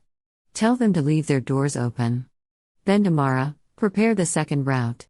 Mara hesitated, just for a moment. Then she nodded. As you command. Selene stepped out into the rain. It washed the blood from her hands. But not her mind. Above her, lightning split the sky. The warden had written his warning in flesh. Selene would write her answer in fire, and names no empire could erase. Selene stood at the edge of the crowd. The city did not cry out. It watched. Watched 10 lives turn cold in the wind. Watched the black-helmed guards walk away without looking back. Watched the Dominion write its threat not in ink, but in breath and bone. Selene's fists clenched until blood welled in her palms. These are the lives spent for your flame, a voice in her head whispered. But she did not look away. If she looked away now, it would mean she could be broken. She would not give the warden that. Mara found her afterward in the ruined alley behind the chapel. You can't stop now, she said roughly. You can't show weakness. Selene didn't answer. Mara stepped closer. The people are watching you, Selene. If you hesitate, what about the next 10? Selene snapped. Her voice was raw. And the 10 after that? They die free, Mara said. Not as slaves. Selene turned away before her hands betrayed her. Cassian found her later, standing in the rain. You can't carry this alone, he said gently. I have to. They're not dying because of you. They're dying because of the Dominion. Because of him. Selene didn't answer. She pressed her forehead against the cold stone. Eyes shut. Breathing shallow. I don't want to become like them, she whispered. You won't, he said. Because you still care. He touched her face, just for a moment. No kiss. No vow. Just contact, steady, quiet, real. The blood oath between them pulsed faintly, like the memory of a heartbeat. Selene leaned into the warmth. And then she straightened. Eyes hard. Spine steel. The next night, word came, another execution. 20 hostages this time. Children among them. Selene gathered the rebels in the broken square. The fires guttered low, casting more shadow than light. Faces turned toward her, bruised, hollow-eyed, but here. She looked at them, smugglers. Farmers. Scorned nobles. Survivors. Not warriors yet. But choosing to be. She stepped forward. No raised dais. No banner behind her. Only truth. I will not surrender, Selene said. Her voice rang clear. I will not bow to fear. I will not let them teach us to break each other to survive. She drew her dagger, the one that had cut her blood oath, that had lit the fire in the outpost. The flame caught the blade's edge. We fight, she said. We strike first. We save them. A murmur ran through the crowd, low, rising, resolute. Cassian stepped beside her, blade already drawn. Mara followed, arms crossed, a soldier's pride in her gaze. Mara Thorne gave a low laugh from the shadows. And one by one, others stepped forward, each lighting a torch from the first. The warden had brought war. Selene would bring fire. Chapter 12. The Man Who Watches. The warden did not flinch as the rain soaked through his gloves. He stood atop the high parapet of Spire Bastion, the Dominion's southern watchtower, and gazed out over the dark fields and burned edges of the city. Below, the bodies still hung from the aqueduct. Ropes swayed. Necks snapped forward in unnatural angles. A child's boot had fallen into a drainage ditch, where it bobbed quietly in the runoff. The warden watched. He did not blink. Behind him, aides shuffled papers and leather gloves, careful not to speak unless spoken to. The air inside the war room was warm, dry, perfumed with civility. Here, on the edge, where blood met stone, the cold reigned. He preferred it. The scent of wet ash. The sound of distant thunder. The way fear took root in silence. His name had arrived in Ashline not by trumpet or proclamation, but by whispers. And that was the way he wanted it. Fear does not require permission. Only repetition. A quiet cough behind him. He turned. A scribe, trembling, held out a parchment sealed with red wax. "The list," the boy said. The warden took it without a word. He read each name. Not aloud. Never aloud. Words had power. Spoken carelessly, they became too familiar. Too human. He folded the list and handed it back. "Send a copy to the regional tribunal. They'll need records. Even for the dead." "Yes, sir." The scribe turned to leave. "And strike through Mari turn," the warden added. The boy paused. "Sir?" She was known to the girl, he said simply. "Let them feel that. Let her wonder if it was personal." The boy nodded and disappeared into the dry warmth of the spire. The warden turned again to the window. Through the curtain of rain, he could see the faint glow of rebel-held fires along the western edge. The outpost was gone. 37 soldiers. Dozens of civilians. And the west gate shattered. He had predicted as much. What mattered now was not the gate, but what the city remembered about how it was taken. Not the fire. But the cost. He descended the steps of the tower slowly, deliberately. His boots echoed in perfect rhythm. Past the armory. Past the prisoners. Past the quiet cells where those who once shouted now simply breathed. In the lowest vault, he entered his office. Not a room of luxury, a room of stillness. Stone walls. No windows. A single table. A small brazier. 4 chairs. 3 always empty. He removed his gloves and placed them neatly beside a bowl of black ink. He rolled up his sleeves. The ink was warm, scented faintly with copper and myrrh. One of the aides returned, carrying the wooden box. "Unsealed," the warden said. The aide obeyed. The lid opened with a hiss of iron clasps. Inside, scrolls. Dozens. Each tagged with a name and a sigil. Rebel sympathizers. Suspected dissidents. Silent witnesses. He selected 3. Tonight's messages. Not to the rebels, to the city. To the mothers who still closed their shutters. To the merchants who fed both sides. To the priests who preached neutrality. To the children who dreamed. He did not raise armies. He raised choices. Silence or ruin. Submission or spectacle. He dipped the brush and began to write. No threats. No demands. Only truths. The fire does not protect you. It only consumes. Remember the peace. Remember who kept it. The first scroll was finished. Then the second. They chant her name now. Soon they will cry it in mourning. And the third, addressed not to Selene, but to the House of Veylor, you open your doors to ghosts. What happens when they do not leave?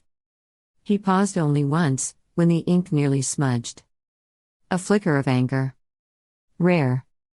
Not because of the rebels. Not even because of the outpost. But because of what he had read in the latest scout report. Selene hadn't turned back. She hadn't lashed out. She was rerouting. Taking the long way through the workers' quarter. Marching past the very bodies he'd hung as warning. She was answering him. Not in kind. but in presence. The warden's lips parted, not a smile, not quite. But something colder. Deeper. This is what makes her dangerous, he murmured. His second-in-command, a pale woman named Sareth, stepped into the doorway. She's pushing through the quarter now. The people are opening their homes. Giving her bread. Bandages. The warden nodded. Strike at the citadel? Within days. Losses? Acceptable, Sareth said. But the city's shifting. Not fast. Not loud. But turning. He stood. The next names, he said, must be closer. Closer? To her. He returned once more to the tower as night fell. The wind had risen. The banners of the Dominion whipped violently in the dark. He stood at the edge again, watching the distant glow. He imagined her there, bloodied, defiant, standing among the people he'd marked for fear. She will burn, he thought. But only when she believes it's her idea. He whispered the word into the wind, not a curse. Not a threat. A promise. Selene. And the storm answered. The candle burned low in the vaults. The warden leaned over a new list, ink not yet dry. The names had not yet been announced. He always waited, not for timing, but for precision. Fear required rhythm. Too fast, and it became noise.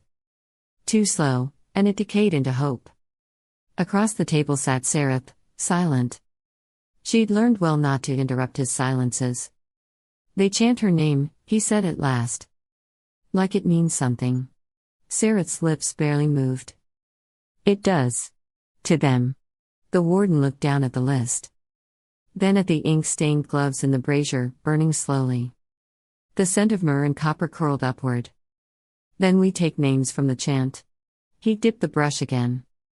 Not children this time. Not merchants. Symbols. A rebel torchbearer in the river wards. The smith who melted Dominion locks. The widow who stitched the first banner. He wrote not for revenge, but for memory. Let her watch their names vanish. Let her feel the cost of every cheer. Sareth shifted. If you go too far, he raised one gloved finger. They will hate me, yes. But that hate will divide them. Those who can bear the fire, and those who beg for peace. He sealed the scrolls in ashcloth. Then rose, towering in the vault's candlelight. This is not war, he said. This is equilibrium. Chapter 13. Blood in the Dust. 20 hostages knelt in 2 lines, heads bowed beneath crimson hoods, hands bound, back straight in terrified silence. And beside them, him. The warden. A mountain of dark steel and silence. He stood motionless, executioner's blade draped across his broad shoulders like a cloak, his helm black and featureless, no eyes, no mouth, only reflection. Selene couldn't look away. This wasn't a battle. This was a performance. A ritual. A declaration. Behind the platform, soldiers in Dominion black paced the perimeter, their armor etched with the crown sun insignia. Their boots struck the stone like hammers on a tomb. A single crow cawed overhead. No answer came. Even the sky was afraid. Cassian slipped beside her, silent as shadow. His breath warmed her ear. We're in position. Selene nodded once, not trusting her voice. She felt her pulse in her throat, her wrists, her ribs. Every part of her wanted to run, and every part of her refused. Marathorn arrived next. The general wore no armor, only a black band tied tight around her upper arm, the rebellion sign of the willing. Her sword gleamed at her side. We strike fast, Mara said, her voice grim and sure. 2 minutes from breach. Get the hostages, or don't come back. Selene looked past them at the rebels, ex-soldiers with hand-me-down blades. Cobbled together armor. Merchants with crossbows. A priest clutching a firebomb. Thieves and smiths. Dreamers. Not an army. A promise. This isn't just a rescue, she said softly. It's a reckoning. We show them that fear ends here. Cassian brushed her hand, a touch, a vow. You lead, he murmured. We follow. Selene reached beneath her cloak, drew her dagger. The same blade that had bled her oath. The same that had cut free the bound. The sun began to rise, pale and bloodless. She gave the signal. Chaos erupted. Mara's group surged into the square from the north, a ragged charge of fire and fury. The Dominion soldiers barely turned before blades met bone. Crossbows snapped. Smoke bombs burst in blooms of choking ash. The rebels roared. Selene's team flanked from the east, cutting through the old marble archway into the heart of the square. She ran like fire incarnate, no fear, only purpose. They reached the platform as the first executioner raised his blade. Selene's dagger sang. She lunged, drove the steel beneath his ribs, twisted. The man dropped soundlessly. Cassian leapt past her, cutting down another guard before his sword left the scabbard. Move! Selene shouted. Cut them loose. The hostages stirred, dazed, trembling. Selene slashed bonds. Dragged them to their feet. One child clung to her arm, eyes wide and wordless. She gritted her teeth and shoved him toward the sewers. Go! More rebels spilled onto the stage. Arrows hissed. Blades flashed. Mara's banner, the black sun, rose high above the clash. But so too did the enemy's numbers. The Dominion rallied. New ranks poured into the forum, fresh, organized, unafraid. They came in silence, their helmets polished, boots perfectly in step. The Warden's elite. Selene turned, just in time to see Mara drop her second opponent, blood spraying in a wide arc. But then, bolts flew. 3 found their mark. Mara staggered. No. Selene screamed, but the battle swallowed her voice. Their eyes met across the chaos. No words. Just that steady gaze, the same she'd worn in firelight, in war councils, in defiance. Go. Live. Win. Blood bloomed across her chest. Mara fell to her knees. And still she struck, dragging one more soldier down with her. Selene froze for half a second, until a blade hissed past her cheek, biting air. She turned, screamed orders. Cassian. Move. He was already dragging hostages toward the sewer grate, teeth gritted, blood slick on his tunic. 2 rebels followed with torches. Another fell behind them, coughing blood. Selene looked once more toward Mara's fallen body. Then she ran. They plunged into the sewers, wet stone, the stench of mildew and old ash. The sounds of pursuit faded behind them, swallowed by ancient tunnels. Selene stumbled into the dark, her body aching, her soul screaming. They had saved the hostages. They had lost Mara. And it hurt, more than she had expected. More than she could yet understand. They emerged in the Undercity just before dawn. Ragged. Bloodied. Alive. Selene collapsed against a wall of damp brick, the chill biting through her bones. Cassian sank beside her, streaked with soot, breathing hard. He cradled his side with one hand, the other still smeared with another man's blood. 17 made it, he said quietly. 3 didn't. Selene's heart twisted. She shut her eyes. Too many. Not enough. Around them, freed prisoners whispered names. Rebels wept. A woman prayed aloud to a god Selene had never known. The citadel's bells began to toll above, loud, low, furious. Not mourning. Vengeance. Cassian's hand found hers. She gripped it like lifeline. And then she stood. Her knees trembled. Her voice cracked. But still, she spoke. To those we lost, she whispered. To those we saved. To those still waiting. She raised her dagger once more, no longer a weapon but a symbol. Not for vengeance. Not for survival. A pause. Breathless. Broken. For the ones who still believe. And somewhere deep inside her, the blood oath stirred, not pain, not fire. The arrival. Ash still hung in the morning air, thin as breath, soft as regret. The fires had gone out, but the heat lingered. Charred stone, broken glass, scorched banners, they were the aftermath of survival, not victory. And in the square beneath the shattered dome, the rebellion waited in silence. Selene stood at the edge of the stone platform, arms crossed, cloak drawn tight against the wind. She watched her people, bruised, bone-tired, but alive. The flames that had consumed the Dominion's records still echoed in their eyes. Cassian joined her quietly. He didn't speak. He didn't need to. Behind them, a runner approached. From the northern quarter, the boy said, panting. He's alive. Kale. They pulled him from the vault. The warden took him. Cassian's expression didn't change, but his jaw set hard. Selene said nothing. He's joined them, the runner added. They're calling it redemption. A traitor's repentance. Cassian exhaled slowly. Then he'll be on the front lines. Would you kill him? Selene asked. He looked at her. Only if he makes me. The runner left. The silence returned. But it wasn't empty now. It was full of old memories, frayed loyalties, and something colder, consequence. Footsteps echoed across the square. Two figures emerged from the eastern alleyways.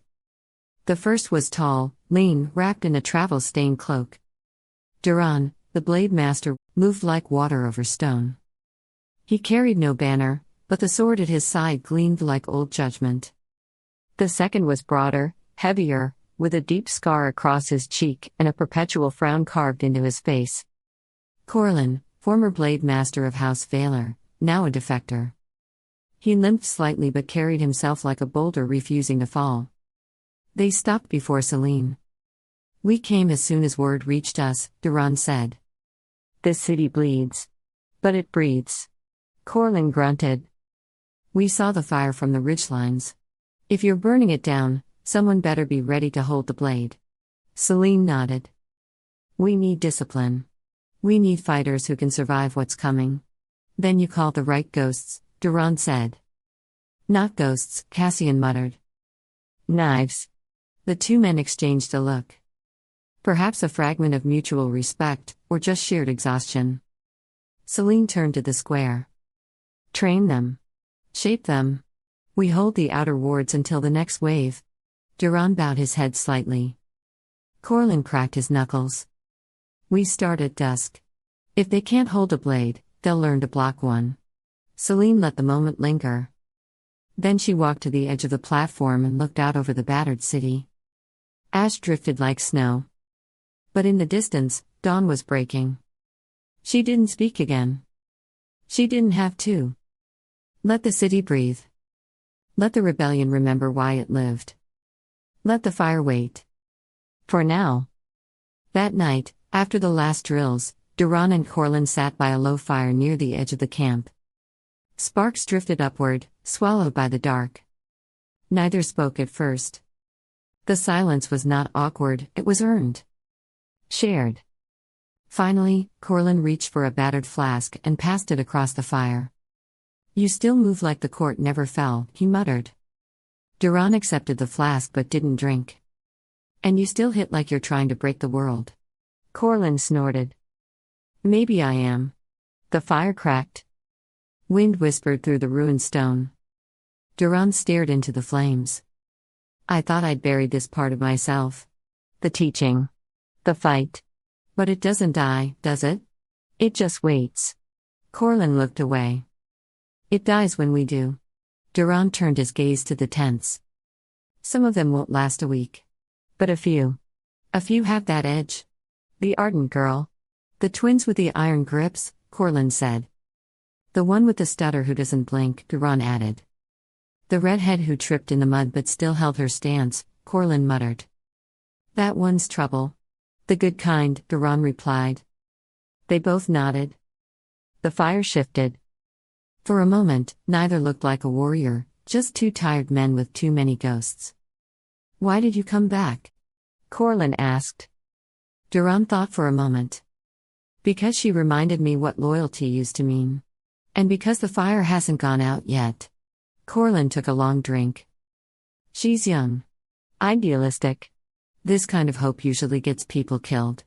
Duran glanced at him. So does despair. At least this way, they fight. Corlin chuckled dryly. Still quoting the old training halls? Still listening, Duran said. Corlin stared into the flames, face unreadable. You remember Neelon? How could I forget? He froze on the drawbridge. You dragged him back to safety. And you told the captain I did it to protect the banner. You'd have been lashed otherwise. You always did hate the rules. Only the ones written in blood. The fire cracked louder. Wind rose, sweeping ash across their boots. Duran finally took a drink. We're not young anymore, Corlin. No, Corlin said. But we've still got edges. Then let's sharpen them. They sat without speaking after that. Just fire. Just ash. Just memory. The warden's chamber. A circle of salt ringed the blackened table. Wax melted slowly down the spines of iron candlesticks. The warden stood with his back to the door, his gloved hands resting behind him. Cale entered without being announced. His tunic was torn, his face streaked with ash and dried blood. But his spine was straight, his jaw set. He stopped 2 paces from the salt ring and bowed once, not deeply. Just enough. The warden did not turn. You burned the proof, he said. I tried to stop her. But you didn't. Cale's mouth tightened. No. The warden turned slowly. Do you believe in redemption, Cale of Veylor? Cale flinched, just slightly. I believe in consequence. Then you understand what is required. The warden stepped forward. The salt did not break beneath his feet. You will not be trusted by the Dominion's old guard. Nor loved by its new. You will be hated by those you failed. Forgotten by those you served. But if you wish to become useful again, if you wish to be something more than broken glass, then kneel. Cale hesitated. He looked at the salt. At the wax. At the warden's face, unreadable, unmerciful. Then he dropped to one knee. Then rise, the warden said. Not as Cale of Veylor. That name is Ash. Cale rose. His voice was quiet. Then what am I? You are mine, the warden said. And your blade will remember. Chapter 14. When ashes cry for fire. The lower city burned, not with flame, but with the slow, invisible fire of desperation. Selene stood atop the shattered remains of a clock tower, overlooking the sprawling ruins. The slums stretched from the citadel's shadow to the broken outer walls, a landscape of cracked earth and empty windows blinking like hollow eyes. Below her, smoke curled from abandoned homes. A broken cart smoldered in a dried-up canal. Banners of the Dominion still hung limp over crumbling arches, symbols of power growing thinner by the hour. The siege had begun. Cassian climbed the rubble to stand beside her, his cloak ragged but defiant. He pressed a cracked water flask into her hands. Selene drank sparingly, feeling the grit on her teeth, the weight of dust in her lungs. Word spreading, Cassian said. The people know it was us. The hostages. The ones who lived. Selene nodded. She had seen it in their faces, strangers who once turned away from her gaze now met it with something quieter, fiercer, hope. A name murmured behind shuttered windows. Chalked onto walls already crumbling. Selene. Selene. Selene. She should have felt pride. Victory. All she felt was the crushing weight of what came next. In the shattered belly of the city, they made their camp, a maze of half-buried cellars, forgotten shrines, tunnels slick with old moss and blood. Their leadership gathered around a cracked pillar that had once held a statue of justice. The statue was long gone. Only the broken sword at its base remained. Meaden leaned against the stone, arms folded, her expression sharp and unreadable. We're pinned, she said, her voice almost amused. No supply lines. No way out. Give it a week and the people will start eating each other. Several rebels winced. A gaunt ex-merchant spat into the dust. Duran stood nearby, eyes narrowed, watching the way the others reacted. Corlin paced slowly behind him, already calculating fallback positions by muscle memory. Selene ignored the bait. "They want us to fracture," she said. "Fear is cheaper than war. They think if they starve us, we'll tear each other apart. And if we do?" The merchant demanded, hollow-eyed. "Then we remind them who the real enemy is." Cassian's hand brushed hers briefly, approval, solidarity. But Selene knew it would take more than words. It would take fire. Days blurred. Heat baked the stones. Water dwindled. The stink of rot and grief thickened in every alley. Selene moved constantly, organizing rations, tending wounds, sharing scraps of bread and fire. She sat with mothers cradling dead children. She pulled dying men from collapsed tunnels. She watched hope flicker low in gutter. But it did not die. Not yet. Duran began training in half-lit cellars and abandoned courts, his voice steady, movements clean as scripture. Corlin barked orders from the rubble, forging broken men into something sharp enough to strike. The recruits bled, cried, rose again. The city hardened. The spark came on the 5th night. A mob stormed the rebel armory near the old forum, desperate, starving, afraid. They wanted weapons. Food. Vengeance against whoever had dared hope too much. Selene met them there. Not with soldiers. Not with blades. With herself. She climbed the broken tribunal dais, the same place where the Dominion once pronounced death sentences, and stood alone. Before her, 100 faces twisted by hunger and fury. The old laws said she should silence them. The old world said she should fear them. Selene did neither. She raised her hands, palms open. "I know you're afraid," she said. Her voice rang through the broken square. "So am I." The crowd stilled, like wolves scenting something not prey, but kin. "I know you're angry. I know you're hungry. I know you're tired of surviving while they feast." She let the silence build. "They made this world. They built it from our blood. And now they want us to tear each other apart while they watch." Selene drew her dagger, the blade that had cut the first blood oath, lit the first fire, and drove it into the cracked stone at her feet. The clang of steel echoed like a tolling bell. "I am not your enemy," she said, voice rising. "The Warden is. The Dominion is. We can die alone, or we can rise together." Silence. Then a small voice from the crowd, "We have no weapons." Selene smiled, fierce, terrible. "Then we take theirs." That night, the city roared. Selene's rebels, and the people, moved like wildfire. They stormed Dominion supply caches, armed themselves with stolen blades, broke patrol lines with hammers and fury. Black market smugglers opened hidden caches. Children carried messages faster than any scout. For the first time in living memory, the Dominion's grip slipped. Smoke curled from fallen outposts. Flags were ripped from walls. Makeshift banners, bedsheets painted with a black sun, unfurled from rooftops. Duran led the first strike against the northern barracks. Corlin followed, his recruits flanking the walls with silent precision. And somewhere beyond the southern gate, the Warden watched through blood-slick glass as the fire he'd hoped to starve now consumed everything it touched.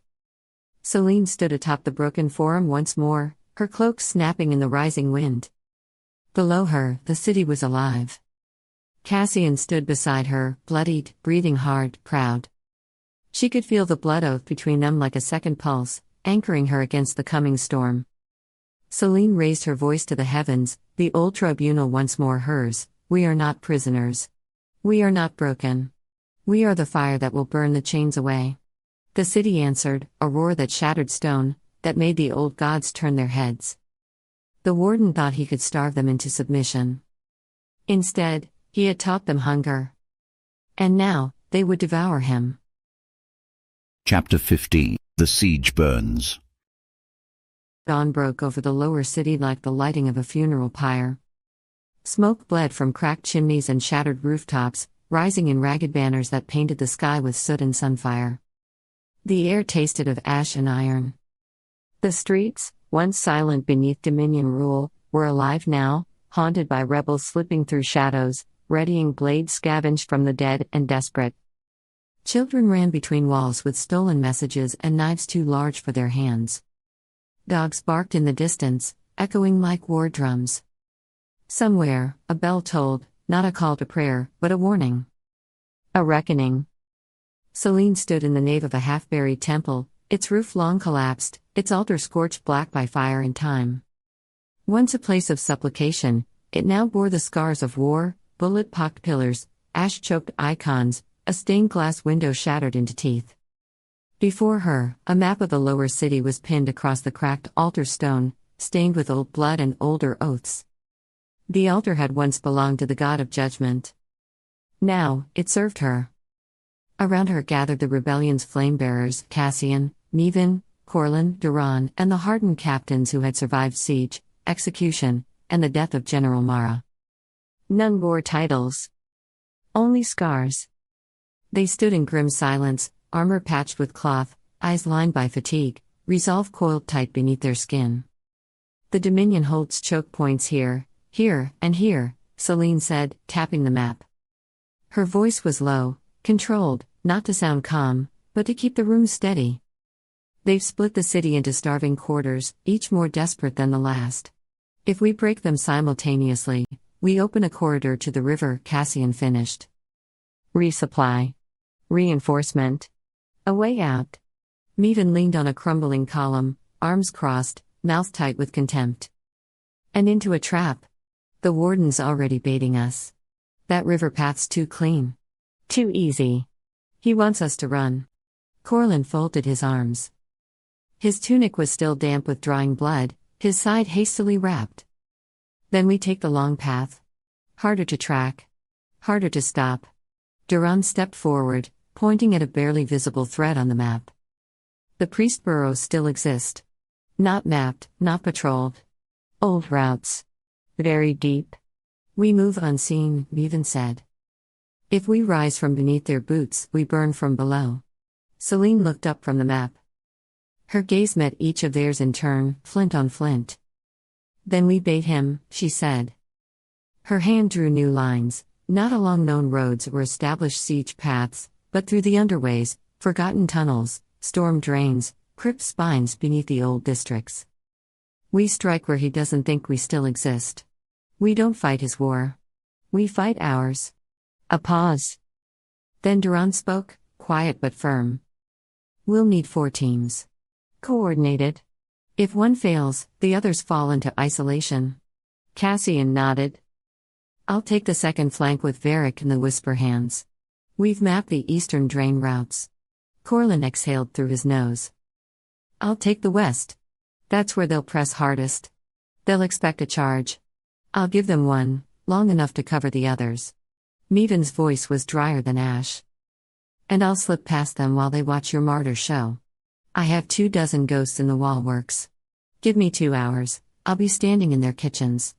Selene's hands pressed flat to the altar, grounding herself. And I'll lead the river team. Through the roots of the old aqueduct. It hasn't run water in a decade, but it might run fire. A cold wind slipped through the broken roof, lifting a few edges of the map. Ash swirled like falling snow. The silence in the temple thickened, the kind before an avalanche. One of the captains stepped forward, trembling slightly. What if he knows? Everyone looked at him. Selene answered. Then we make sure he regrets it. A scout burst in, breathless, blood on his brow. East quarter. A forward team's gone dark. No sign. Just blood. No fire. No burn marks. Cassian turned slowly. That's Kale. Duran's eyes narrowed. He's hunting advanced scouts. Tactically, it's smart. Spiritually, it's sadistic. Corlin's jaw tightened. He's not just fighting us. He's breaking momentum. Mevin muttered, the warden's ghost. Burn me. We should have finished him when we had the chance. Another captain entered behind the scout, carrying a bundle wrapped in oilcloth. He unwrapped it slowly. Inside, a rebel insignia carved into bone. The room froze. Selene stared at it for a long moment. Then she reached down and picked up a small blade from beside the altar. Its hilt was wrapped in char-stained cloth. The dagger that had cut her first blood oath. She placed it on the map, where the aqueduct line curved like a serpent. This time, she said, we take the river not as an escape, but as a promise. He thinks the river is our weakness. Let's make it his grave. Durand gave a slow nod. I'll rig the entrance tunnels. If we fall, we seal them. No Dominion bastards follow us out. Meven smirked faintly. If we die, we do it where they least expect. And we take a piece of their world with us. Cassian looked at Selene. Say the word. She didn't raise her voice. She didn't need to. Light the paths, she said. They bowed their heads. Not in prayer. In pact. Outside, the wind howled again, not cold this time, but full of heat rising. The smell of oil and ash drifted from the streets beyond, where the rebellion stirred like coals in a dying hearth. Footsteps echoed beyond the doors. Runners ready to carry orders. Engineers whispering about charges. Young warriors sharpening blades already nicked with fear. In the upper galleries of the ruined temple, a figure watched, silent and cloaked. No one saw him. No one sensed the gaze that tracked the dagger on the altar. The figure vanished before the next gust of wind rattled the rafters. And somewhere far above, beneath the spire's hollow crown, the warden turned from his window and whispered to the dark, "Let them come." The wind had shifted. It curled through the lower city like a living thing, dragging ash and smoke in its wake, stirring the hanging rags of banners long surrendered. Somewhere distant, thunder rolled, not from the sky, but from beneath the earth. From stone. From tunnels carved before memory. The rebellion had gone underground. Selene moved first. Her team slid like ghosts into the old aqueduct channel, the stone flanks choked with moss and memory. Eric crouched beside her, blade already blackened with pitch, eyes gleaming with that gambler's fire he never quite lost. Behind them came the river team, the youngest, the leanest, the ones who still believed fear could be outrun. They moved in silence, each step echoing like a prayer across wet stone. Above, the city burned, and the warden watched.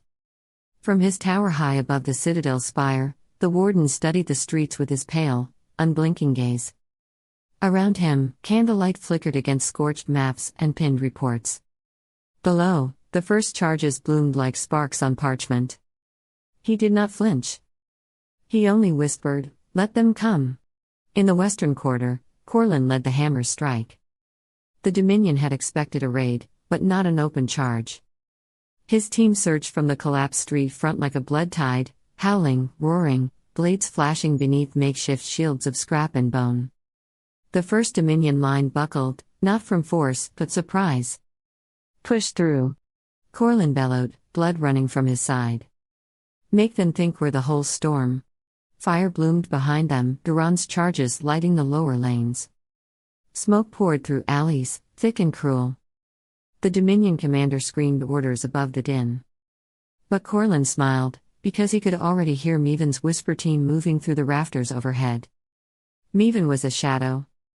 She and her 24 ghosts slipped through the Dominion kitchens, cellars, servant passages. Not a single door was touched. They moved like water between stone. One by one, they severed command lines, not with bombs, but with blades. A captain turned to shout orders and dropped, throat slit. A messenger ran with a scroll, and never reached the corner. In the heart of the war compound, they left only silence. Meven whispered into her crystal shard, barely audible, "Strike now." They can't hear each other. But in the tunnels near the forgeworks, 2 of her ghosts, Relin and Tassa, were cornered. Outnumbered 3-1, they fought like revenants. Tassa was stabbed through the gut and still managed to crush her attacker's windpipe with a final breath. Relin died screaming Meven's name, a war cry that echoed through the vent shafts to reach her ears. Elsewhere, a Dominion flamethrower unit pushed forward through the central causeway. Fire spilled from their tanks, turning rebels into screaming silhouettes. A boy with a hammer, no older than 15, vaulted onto one of their backs and bashed the nozzle loose. The tank exploded, taking him and 3 soldiers with it. His name was Letho. Selene would not know it. But his fire turned their flank. Selene's path through the aqueduct ended beneath the market spire, a half-collapsed tower the Dominion used as a northern rally point. Her fingers touched the old stone as if it might remember her. The air was heavy with dust, torch smoke, and the strange taste of power. "Here," she whispered. "We rise here." Varric lit the flares, green fire that spilled like venom up the wall. In every quarter, it was the signal. Durand's team breached the lower cistern tunnels, bursting upward into the Dominion's barracks like flame through floorboards. His warhammer slammed into the skull of a quartermaster who barely had time to draw breath. Behind him came rebels with ropes, nets, crude flails, everything designed not to fight clean, but to pull the world down. And it did. The Dominion screamed. Not in pain. In confusion. They were surrounded. Beneath. Within. Above. Not one angle was safe. But then came fire. A rebel sabotage team ignited the eastern fuel depot too soon, and the resulting explosion shook 3 districts.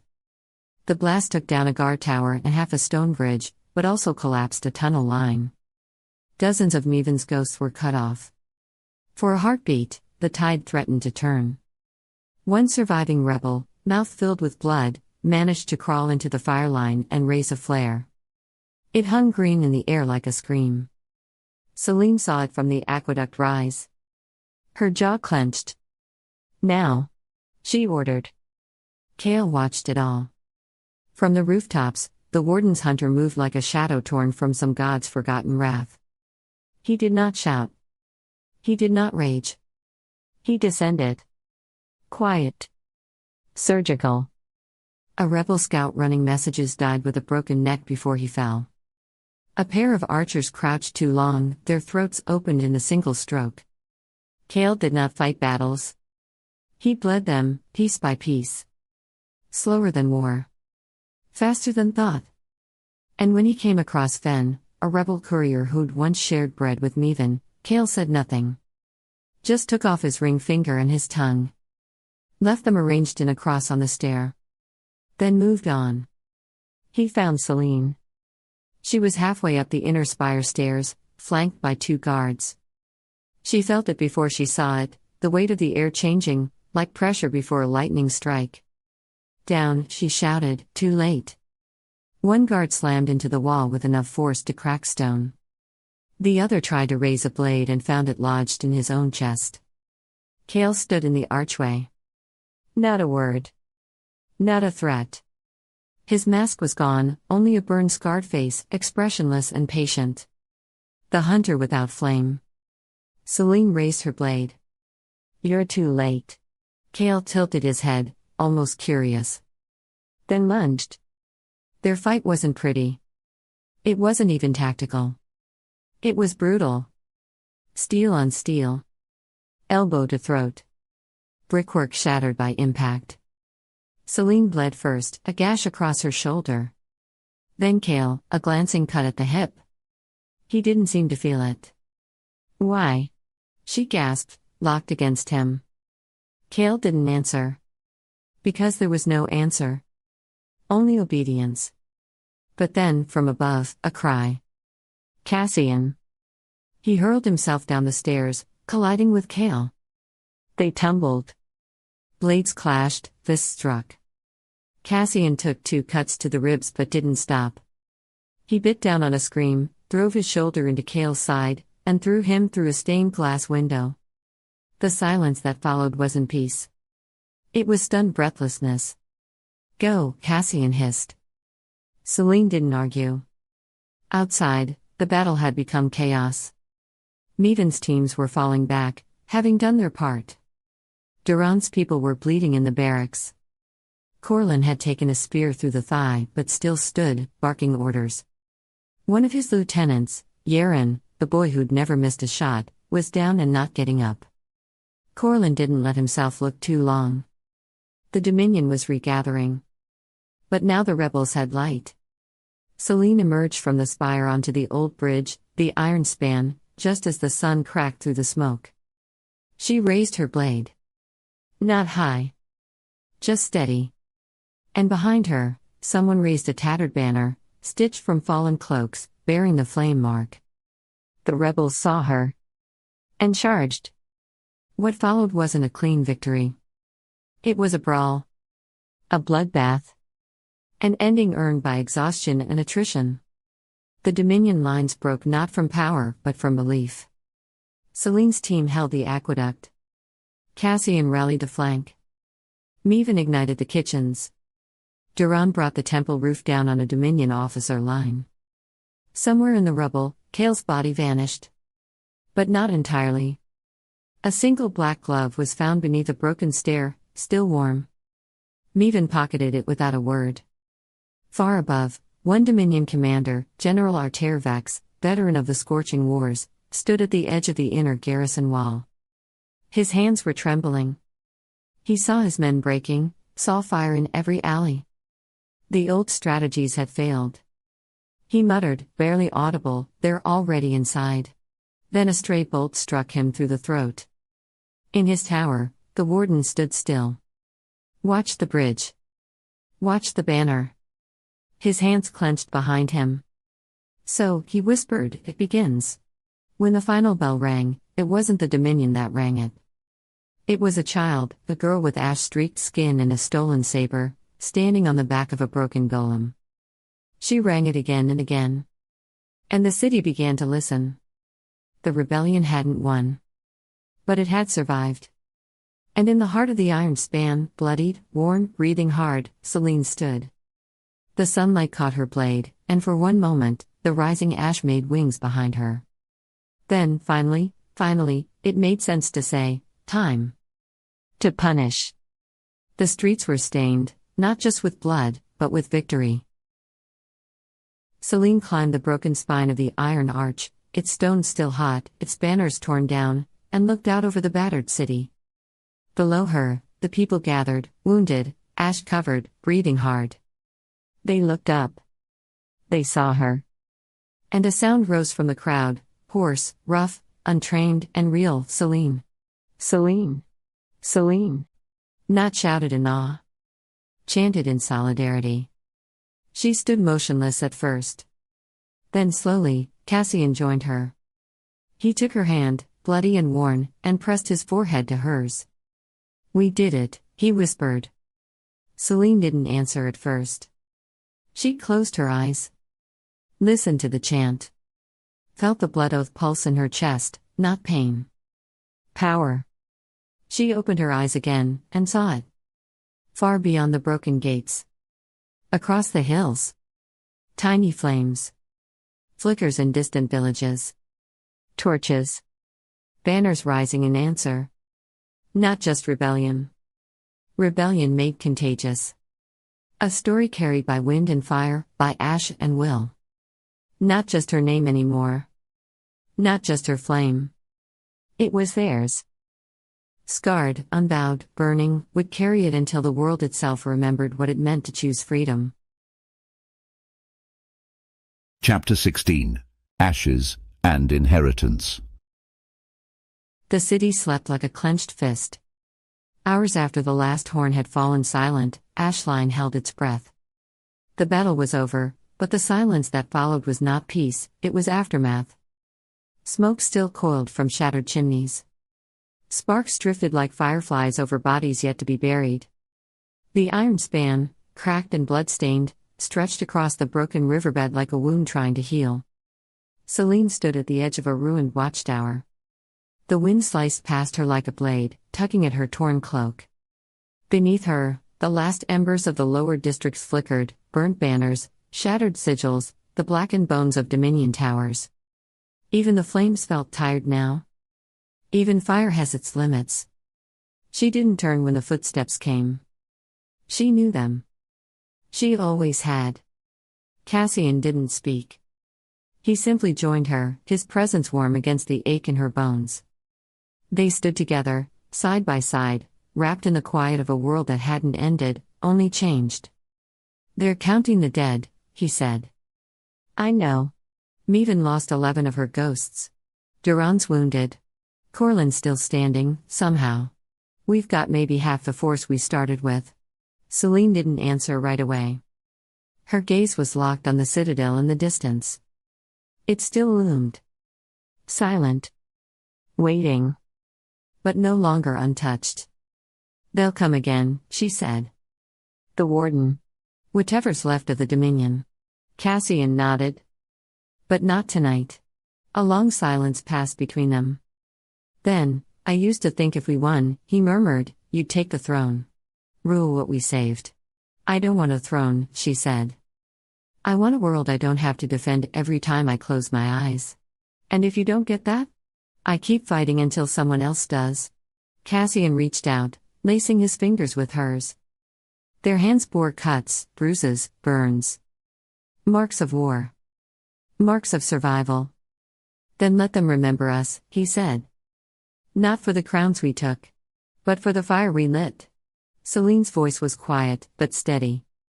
"Let them inherit a story worth surviving." They stood like that for a long time, not in grief, not in triumph, but in truth. Far below, the people of Ashline began to rise. Not in rebellion. In rebuilding. They carried rubble. They lit lanterns. They sang, not in chorus, but in fragments, lullabies, prayers, half-remembered hymns. The city had not been saved. But it had been claimed. And the fire, though dimmer, still burned. At first light, a quiet procession wove through the shattered streets.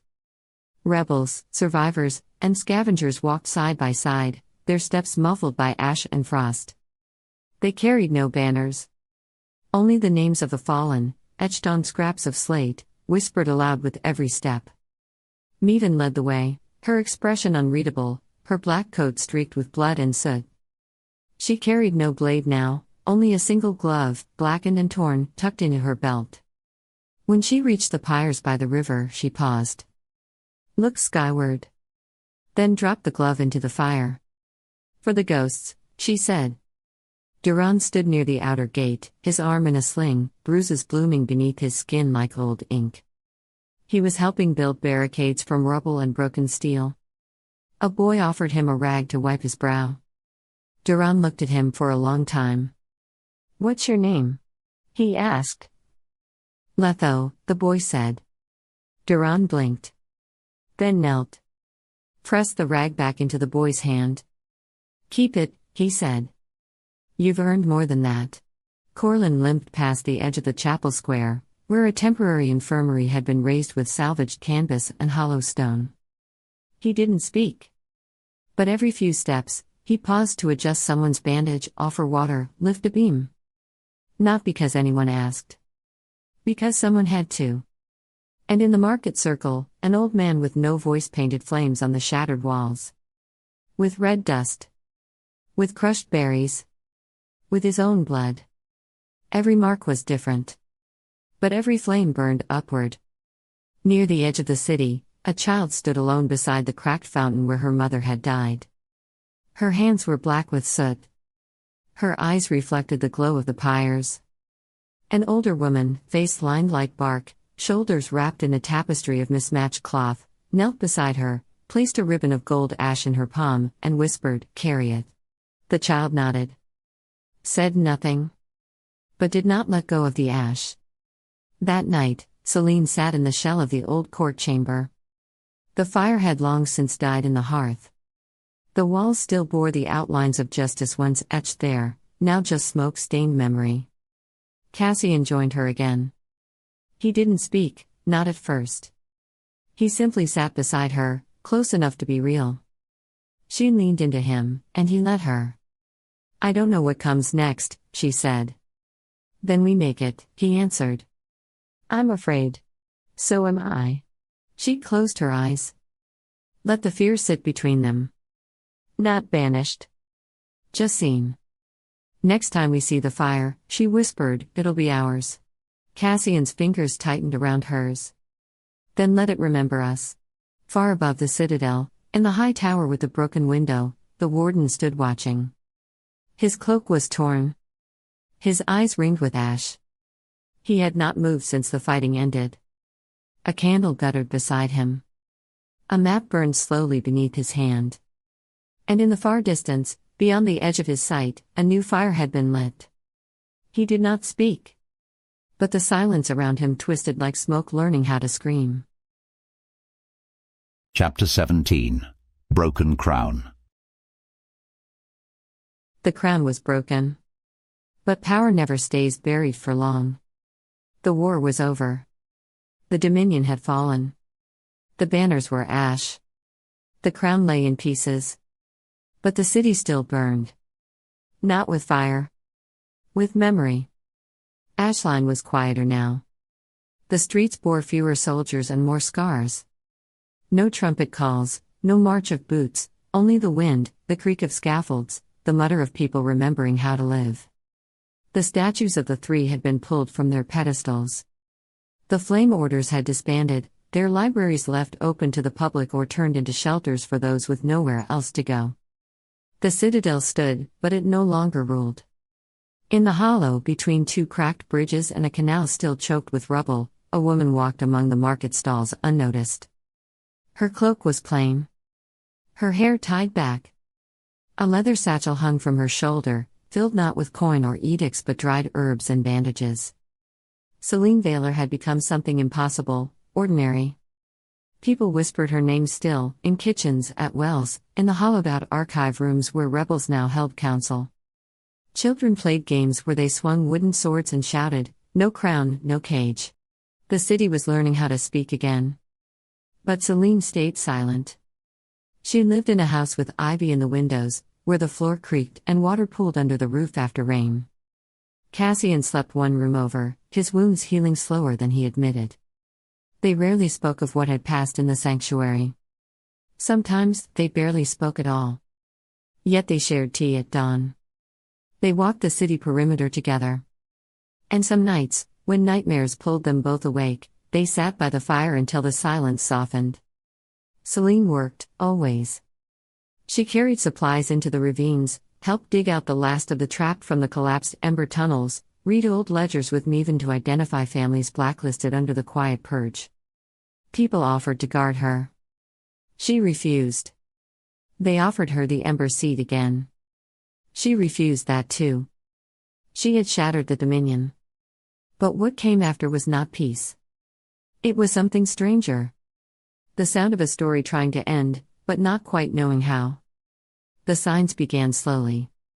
A Dominion archivist was found hanging upside down in the old spire tower, her tongue cut out, her hands twisted into sigils not used since the Age of Sundering. A child in the outer veil was pulled from a fire with no burns, whispering a name no one had taught her. A shepherd uncovered a mound of silver bones shaped like something between a man and a beast, and vanished the next day. Selene noticed the spiral first. Carved into the gatepost of the crown altar. Not the flame spiral, not the steady, coiled circle worn by the orders. This one was jagged. Reversed. Cut as if by shaking hands into stone that should not have cracked. She stared at it for a long time. Then, later, found another carved into a soot-stained mural near the Ember Hall. Another burned into the palm of a rebel's body recovered from the river. She did not sleep that night. Nor the night after. "You've gone pale," Mevan said on the third morning, watching Selene leaf through a half-burned codex recovered from the collapsed sanctum vaults. "Worried the council will elect a drunk for speaker again?" "This symbol," Selene said, turning the page. "It's not new." Mevan raised a brow. "So? Neither are nightmares." "No," Selene whispered, eyes narrowing. "But this one isn't a nightmare. It's a reminder." Mevan sat, folding her arms. "Of what?" Selene didn't answer. She closed the book. And that night, she returned to the ruins of the sanctuary. Alone. The altar stood blackened but whole. The roof above was open to the sky now, a wound to the heavens that no scaffolding had yet touched. The wind carried ash in lazy spirals. And beneath her feet, the marble was darker. Brittle. Scarred. Selene knelt and brushed away dust from the altar's base. Her fingers struck something smooth. Stone. But not altar stone. A theme. She dug deeper. With nails. Then with a shard of broken blade. The false plate cracked. A sigil beneath pulsed faintly, not with firelight, but something colder. A spiral. Burned in reverse. Selene didn't hesitate. She pressed her palm to it. The floor beneath the altar shifted. A slow groan of grinding stone echoed through the sanctuary like a breath being drawn after centuries of stillness. A passage yawned open in the black. She descended. The vault was not dominion-made. The walls pulsed with a deeper darkness, carved not with runes but with memories. The air smelled of scorched bone, of dust that had forgotten sunlight. Statues stood in niches, not of saints, but of beasts with winged faces and ash for eyes. Their mouths were open, screaming. At the chamber's center sat a chair. Not a throne. Something more ancient. More cruel. A mirror, shaped like a seat. Made of scorched glass and woven bone. It reflected no body. Only flame. Her flame. The chamber trembled faintly as she stepped closer. And then, "You came late," said a voice from the dark. Selene turned. The woman standing there wore red so deep it bled into shadow. Her face was painted in ash. Her eyes glowed with inner ember light, not like Selene's, but something older. Something that had seen the first empire crumble and still hadn't looked away. "I saw you," Selene said quietly. "In the memory. The mirror. I left echoes behind," the woman replied. "You found one. Who are you?" "Someone who refused the crown long before you broke it." Selene frowned. "That's not possible." The woman stepped forward. "The fire remembers more than history does." Behind her, the shadows moved. Figures stood, blurred, robed, silent. Not ghosts. Not rebels. Something else. "Who are they?" "Witnesses," the woman said. "Flamewalkers. Those who chose to remember what your world tried to bury." Selene's hand found the hilt of her blade. "You're not Dominion. You're not Council. What are you?" "A warning," the woman said, softly. "And a beginning." The floor beneath Selene's feet began to pulse. Images surged, not visions, but truth, a crowned child holding a blade of bone, a city in the north sinking beneath red sands, a dome carved entirely from flame. She saw herself. And she saw others, those not yet born, already carrying fire behind their eyes. "You broke their empire," the woman said. "But something deeper was buried beneath it. And now, it stirs." Selene backed away. "I won't rule. I won't repeat their cycle."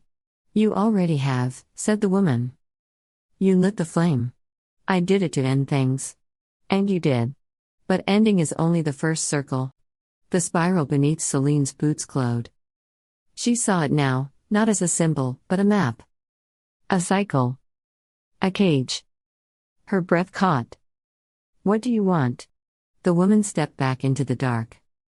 "I want nothing. I only came to watch the spiral turn." Selene emerged from the passage at dawn. The city was waking. The bells of the People's Council Tower rang. Fires were lit.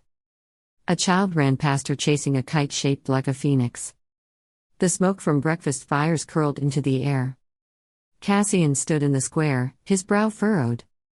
"You're bleeding," he said, stepping to her. "I'm fine."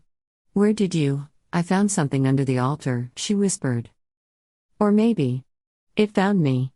He reached for her, but she stepped back. Above them, the banners stirred. Not the flame. Not the Dominion. A spiral. Woven into black. Cassian followed her gaze. "That wasn't there yesterday." Selene didn't answer.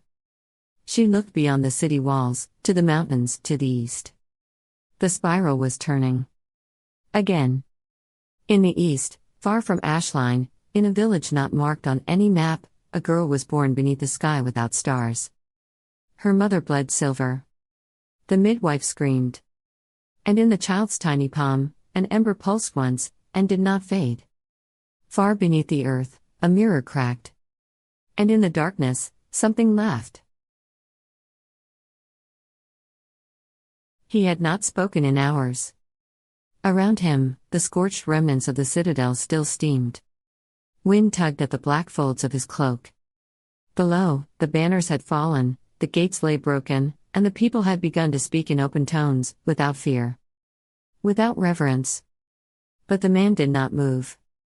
A raven circled once overhead and vanished beyond the cliffs. In his gloved hand, the warden held a single shard of mirrored glass, flecked with blood and soot. He turned it slowly, watching the morning sun fracture across its surface. His eyes, rimmed with sleepless red, did not blink. Behind him, on the table where once maps of conquest had unfurled, now burned a spiral.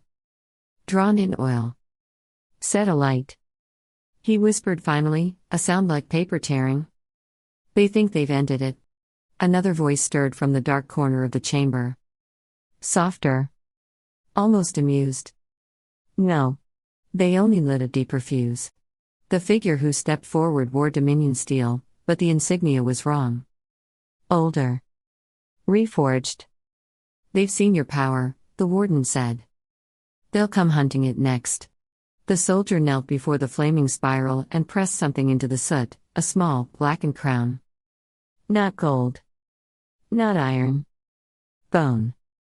Then let them come, he said. We have memory. We have mirrors. And fire always returns to its source. The warden turned to the east. The mountains were still veiled in morning shadow. Somewhere out there, the spiral turned. And something old, had begun to wake. Behind him, the crown smoked. And did not stop.